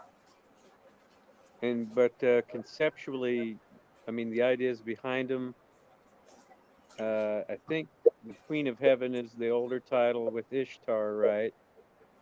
And that's the way she's referred to in the Bible, right? As Queen of Heaven. Not necessarily. Based on the context, I think it's more likely that it's referring to. Basically, we have to look at the context in which she's worshipped, and it's pretty clearly associated with Ashura. Though it's one of those things where, because of the nature of it, it could just as easily be associated. Because of the nature of the title, it could just as easily be associated with Astarte through Ishtar. Yeah, it being the older tradition by a couple thousand years, I mean, it does have connections back to, Indo-European things as well. Seems kind of have moved down from the north and then comes back north.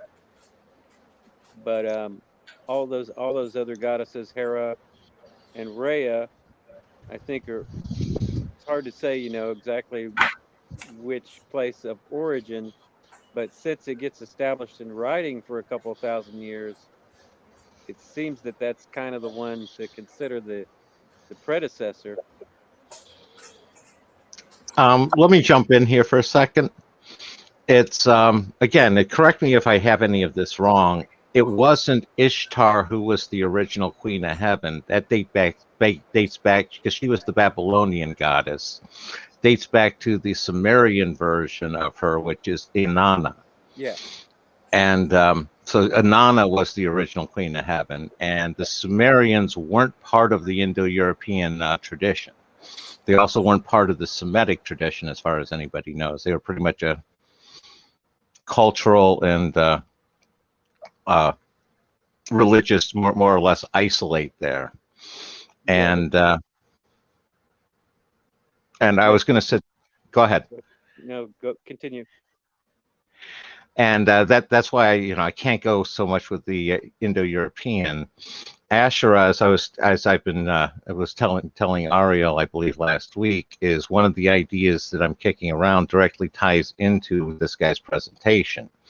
And I'd be curious what Semitic loan words were in Egyptian before the New Kingdom, because that is when you had that was when you had the 17th, 18th dynasty.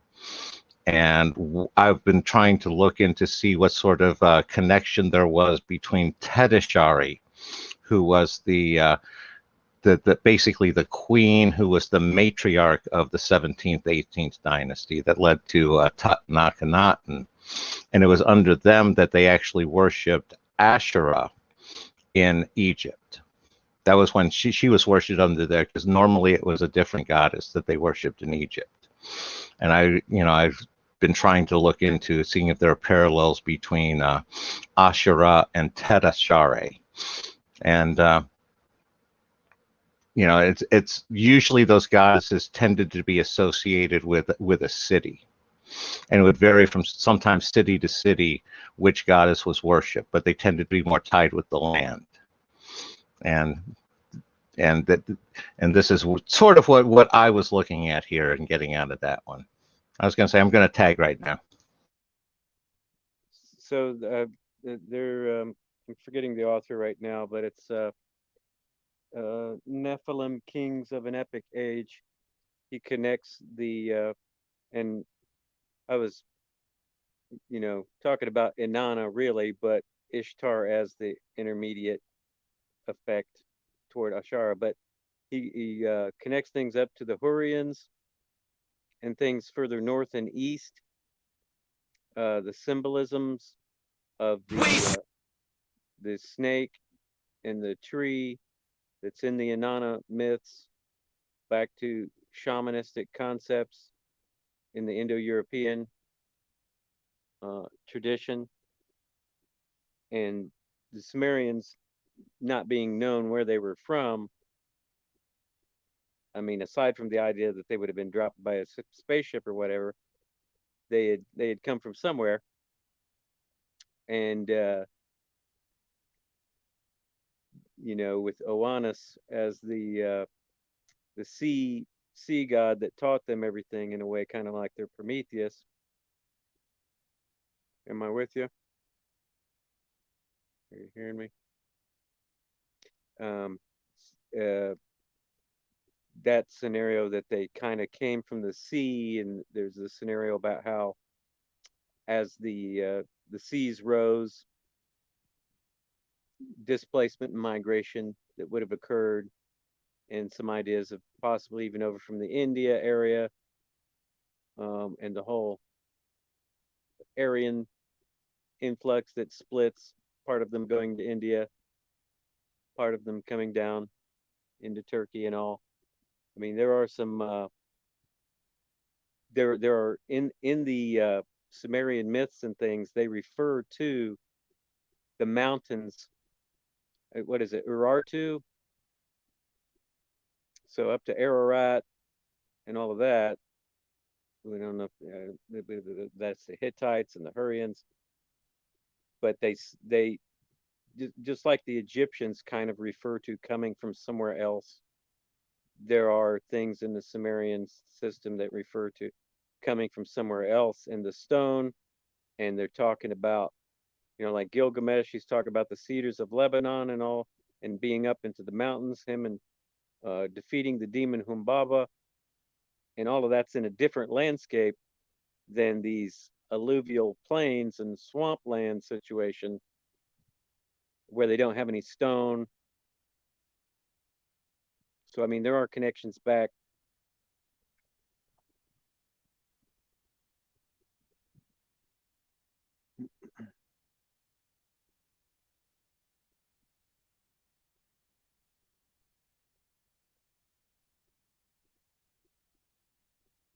I'm not hearing anything. I don't know if it's that you're muted or. Oh yeah, sorry about that. Do you think it has any connection to Kudshu? Talking to me? Yeah. You say who? Kudshu. Don't. I think I've seen that, but not familiar. Here, check this out. But I don't know who the triple goddess would be for Canaan. So maybe y'all, you little witchy goddesses, can help me figure that out. Oh God, never mind. This is cringy. I'm going to find a better one.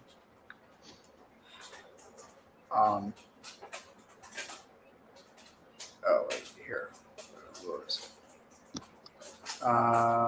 And say, was I consistent there? I don't know if I was cutting out or what. Yeah, it was good.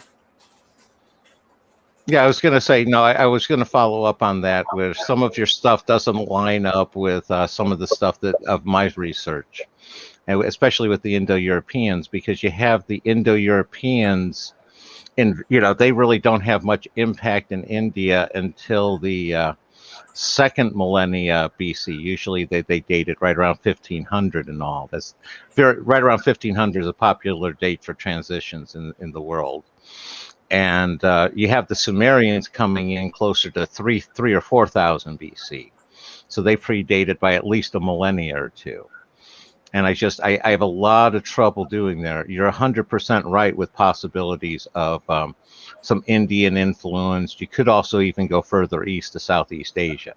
Might have some influence from there as well with the Sumerians, as opposed to the Egyptians who talk about coming from the west. So you're differentiating Indo-Europeans from, I guess, Indo-Aryans? Well, the Aryans they're considered basically like a subset of the Indo-Europeans. Yeah. It's like the Aryan invasion theory in India pretty much has that happening in, like I said, 1500, 1600 BC area. And by invasion, what the archaeology tends to show right now, it wasn't a military invasion, more like a cultural invasion where the culture just sort of took over without any real violence. But I mean, there are some references to the mountains and places further north. Oh, in Samaria, yeah, there's a question of what they actually mean by, the references to the mountain one. Up in around Ararat is one that I haven't seen favored as much as I do somewhere more in the Zagros Mountains up to the northeast. Wouldn't that be southeast? Not from Sumer. Oh, I thought you were saying from Ararat. Yeah, no, Ararat is up in the northwest and much, almost like 2 or 3 times the distance as the Zagros mountain area. Oh yeah, I was just saying Zagros relative to Ararat is southeast. Yeah, I was basing it off of a starting location of Sumer, though. Oh, I see. And do you know of Urartu relating to Ararat? I know this. I know the late.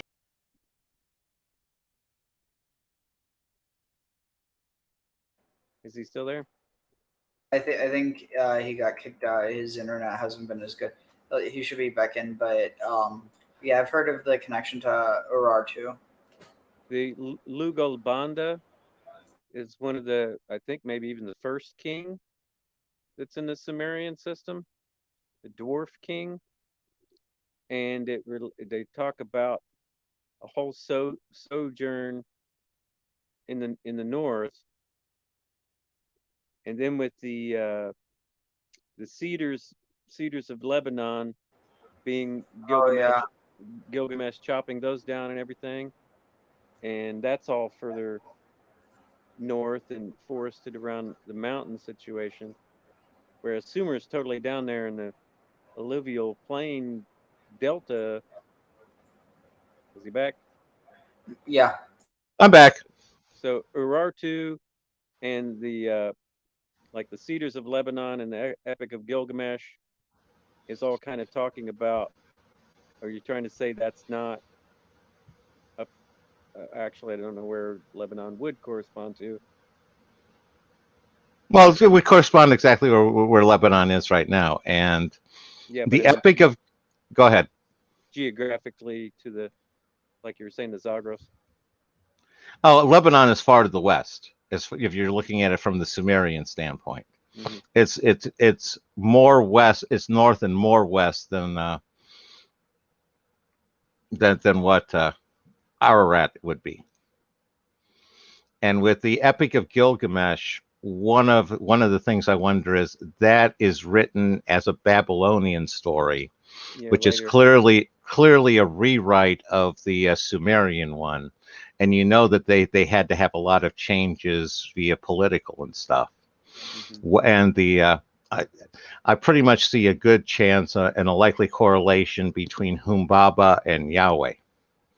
And it was a story of conquering Cana, sort of it incorporated a conquest of Cana by the either Babylonians or the Sumerians back then, So I think possibly even Akkadians. You know, Lugal Banda. I think he's like the first king of Sumer. I'm not stories- sure. I'm not sure 100% on the name. That sounds reasonable. Are you? You know, there was Lugalagazi who was Sargon was the cupbearer to, and basically overthrew him, and he was supposedly the first emperor that took over a bunch of cities. But we don't have the archaeological record to support that claim, you know, conclusively.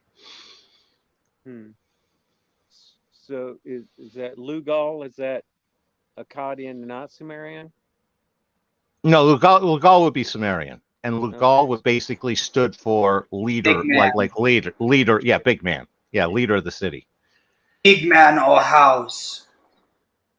Yeah. So the stories about, I think, Lugal Banda, I think, is a dwarf king who ends up dying in a cave.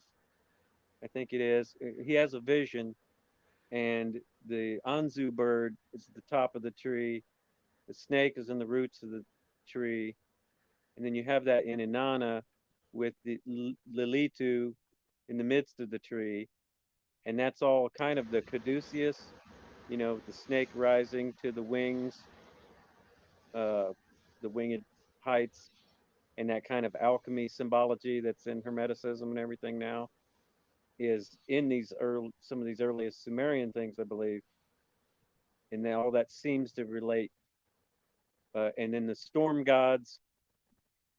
And so I'm just saying, I think there are some Indo shamanism roots of what becomes the urban system of Sumer. I hear what you're saying. I'm going with a different origin there. It's more or less two different cultures looking at the same phenomena and coming up with similar stories based off of that. Because another one that you have to deal with that you're describing there is Yggdrasil and Tree of Norse mythology, where you had the bird in the upper branches, you had the dragon gnawing at the roots, and you had the squirrel running back and forth, relaying messages between the two. Yeah, and all of those also relating back to an Indo culture. Oh, the Norse is definitely pulling from that one, but a question would be, did the Indo-Europeans start to adapt that when they went into India, and was it an adaptation that they took into their culture? Also, the motif of the dragon versus the eagle or the bird, it's very, or you know, snake versus the bird, very key. Yeah, Ari and I have talked about that before. One of the interpretations that I have on that one is again, rising consciousness and different degrees. A lower, you know, your lower, more base level of consciousness associated with the snake, which is where you're going to do what needs to be done, the necessity. And then you have the bird being up above, which is the, you know, more of the higher, the more spiritual approach. And again, with the rising Kundalini, and you identify it exactly right with the caduceus. And interestingly, you also have the staff of Asclepius, which is a single snake going up a rod, but no wings at the top. And the caduceus is the double snake with wings at the top. And the usual number of twinings that you see traditionally in either of those is 7, which often tends to correspond with all those things the 7 comes to, which, if you're referring to Kundalini, you got to look at 7 chakras that you have to pass through. Or 7, or 7 planets, and as well as, you know, obviously a connection to like Saturn and stuff. But probably going to end off here. But wait, there was something else I was going to say. There was oh yeah, about how the serpent, it has a tongue that goes off in two directions, but it's one tongue in 2 directions, and it's able to see like I forget the angles. It depends on the snake. But then with the eagle, it sees out like to its sides, and it has a beak in the middle. Like it, I mean, so like they both have something in the middle, but the key thing is that the serpent, it's like it's in the middle, being able to go both ways, whereas the eagle uses its two eyes to see what's on both its sides, but it can't see what's right in front of it. Well, I see a relation as being reptilioid. You know that the birds are, you know, modern dinosaurs, and so them kind of being two stages of a not exactly the same species. Oh, that's a genus, good you know. point. So that And the feathered serpent scenario that you're like in the Mesoamerica is that same kind of union of understanding of some kind of a genetic relationship between the snake and the bird. And wow. I take it not the genetic route, but more of the internal consciousness route, where you're dealing with two different hemispheres of the brain, you know, and the balance between the two. And your winged serpent is similar like your winged dragon. It's a being that's able to handle that works on both the reptilian level, which is sort of like the you know, more of the automatic level of the brain, the lower part of the brain, Or in other as well. words, sorry, go ahead. I was going to say, as opposed to the birds, which are much more of the cerebral part. You know, so it's like the animal part versus the cerebral part. Going to tag on that. Well, but I mean, birds, you know, there's a reason they have the term bird brain and not like, oh, you know, you're a majestic bird brain. They're, you know, it's insulting. So, like, even though they have this spiritual nature to them because they can, you know, reach up to the heavens, they're not actually capable of realizing it. You know what I mean? Even though Well, yeah. I was going to say that I thought was more of the reference to the size of the bird's brain, because you have birds like the owl, who is traditionally associated with knowledge and wisdom. Well, so it's go ahead, tag. Yeah, but it's a relatively dumb bird. The reason it's associated with that, I'll bet you, is the association with Ishtar and Anat, and the connection with warfare, not with wisdom. It's wisdom in warfare. And if you're really good at warfare, nobody will know that you're a horrible strategist because you're just a really good warrior. Well, it's the symbolism comes from being the lowest animal and the highest animal. You know, I mean, you could have a bat be the flight symbol or whatever, but the Well, eagle is flying higher than other birds. You know. Well, but think about this. So the bat, not only there's like a lot of Ashura symbolism with that, because they, you know, they in some cases they'll cling to trees, especially with like fruit bats. But on the other hand, they're maternal. They don't just, you know, because some birds, they'll, you know, once they like they stay close in family units, and they also breastfeed their young. Well, the juniper tree with Ashura seems to be, you know, definitely, you know, the tree cult idea within there too. The whole Axis Mundi scenario of that being the connection between the upper and lower realms. The roots are in the underworld, all the stories of the underworld, and then of course the heavens. Anat seems a female version of An, because it has the suffix Anat, relating No, right but back to the heavens. But I don't think that it might not be the case because it's with an aleph, not an ayin. Say again. It's with an aleph, not wait. I'm trying to think. Yeah, it's with an, so Anu would be with an aleph, whereas Anat is with an ayin. No, you might be right. I would have to look more into this, but So what is the differentiation there? Is the aleph the glottal stop? Yeah. Like ba'al? Like saying Baal instead of Baal. So it's Baal versus Baal. So kind of the same. Well, it's more like Baal. It's hard to. It's much more guttural. But anyway, we can talk about this another time. I forget. Do you have Discord? I don't. Okay. Well, anyway, yeah, just stick around. I'll probably go live again sometime soon. But I do need to catch some sleep because I haven't slept yet. Yep. Likewise. So, yeah. So this was fun though, and Well, we should do this cool. again soon. Yeah, as you can tell, I'm more of a I'm more of a novice, not level of scholar, quite into the linguistics and everything. And I'm just, learning a lot, working my way back around to figuring out to disassociate the tradition so much from all the obnoxious culture that's accreted around it. Yeah. And to get more back to the roots of these things. And obviously what- my orientation is more off of the Sumerian, being someone who was kicked out of Sunday school for asking too many questions. Yeah, that I know where to ask my questions and where not to.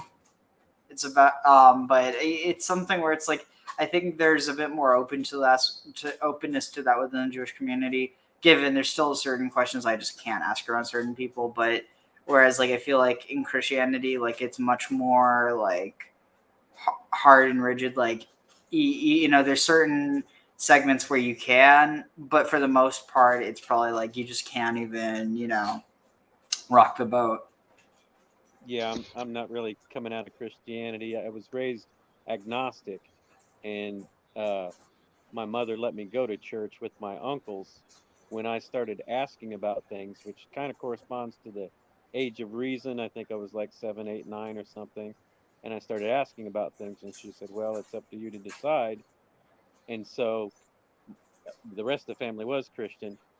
They started taking me and ended up putting me in Sunday school. And then I started questioning things, and that just disrupted things to where they said I was expelled just for not just absorbing everything and saying okay. But Yeah, anyway, I appreciate. Yeah, it means you passed the test. Yeah, I appreciate being able to get in on these. I'm still kind of new to YouTube No, thing, so you gotta start somewhere, and it's just a matter of sorting out the wheat from the chaff of the past. And the one thing I was going to say is a lot of it's not all denominations of Christianity are equal as far as that shutting down questions and all. I come from the Catholic tradition, and it's a matter of I didn't have a problem with that because the Catholics had adopted the Big Bang and evolution, and they had signed on to all of that. Many of the Jesuits were great scientists, and they were on board with that before I was born.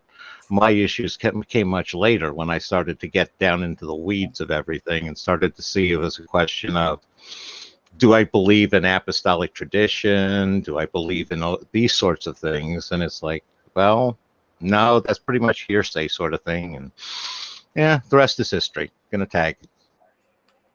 Yeah. Well, so I think that's probably a good place to call it. But this was fun, and definitely do it again sometime. Yep. Hopefully, I'll catch the notification the next time you're going live.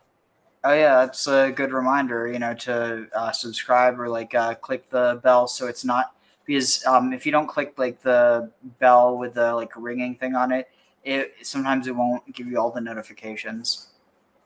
Yeah, I think it is. I think that's why I've caught you the last couple times. All right, cool. But yeah, if you can like and subscribe, helps the channel and helps and as much as that troll was annoying, he has a point. I'm going to have to start adding hashtags. I'm just very last minute. I need to start getting on the schedule and have a time hey, we're going to go live at this time. That way more people can actually know and get on. But anyway. And did you see the emails that I sent you the time or two before? Oh, I need to check my emails. I'm really bad at checking my emails. But I'll talk to you about being on my show. Okay, cool. Yeah, I'll check that out. Cool. Awesome. Yeah. let's see. I'm just trying to figure this out. That's 3 minutes. Yeah, if we just go for one more minute, then we can end at like 5:25 or whatever. But yeah. So Graham, what do you think of the loan words from? I mean, like, I knew there was a connection between certain loan words and others, but I did not know it was that much. Like, I mean, like for instance, that the Egyptians didn't have an actual word for sea; they just called it the Great Green. No, that's interesting. So many of the loan words tend to be from outside of the natural environment the language developed in. And as I was commenting, the loan words coming in the Middle Kingdom and later there seems to be very reminiscent of, again, the Hyksos invasion, the much more seemingly Hebrew orientations with Asherah of the 17th and 18th dynasties and all of there. So I think that had a role to play. But yeah, the loan words going back and forth, it's like when you have chariot and a wheel and things like that, those tend to be loan words from societies that didn't have those initially. They just adopt the word that somebody tells them it is. Hagen. Interesting. Yeah, so I think that this is probably let's see, would it be? Yeah, this is a good place. So anyway, I hope to see you all in the next one, and until then, this has been Asher's Orchard. Take care, everyone.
Hey,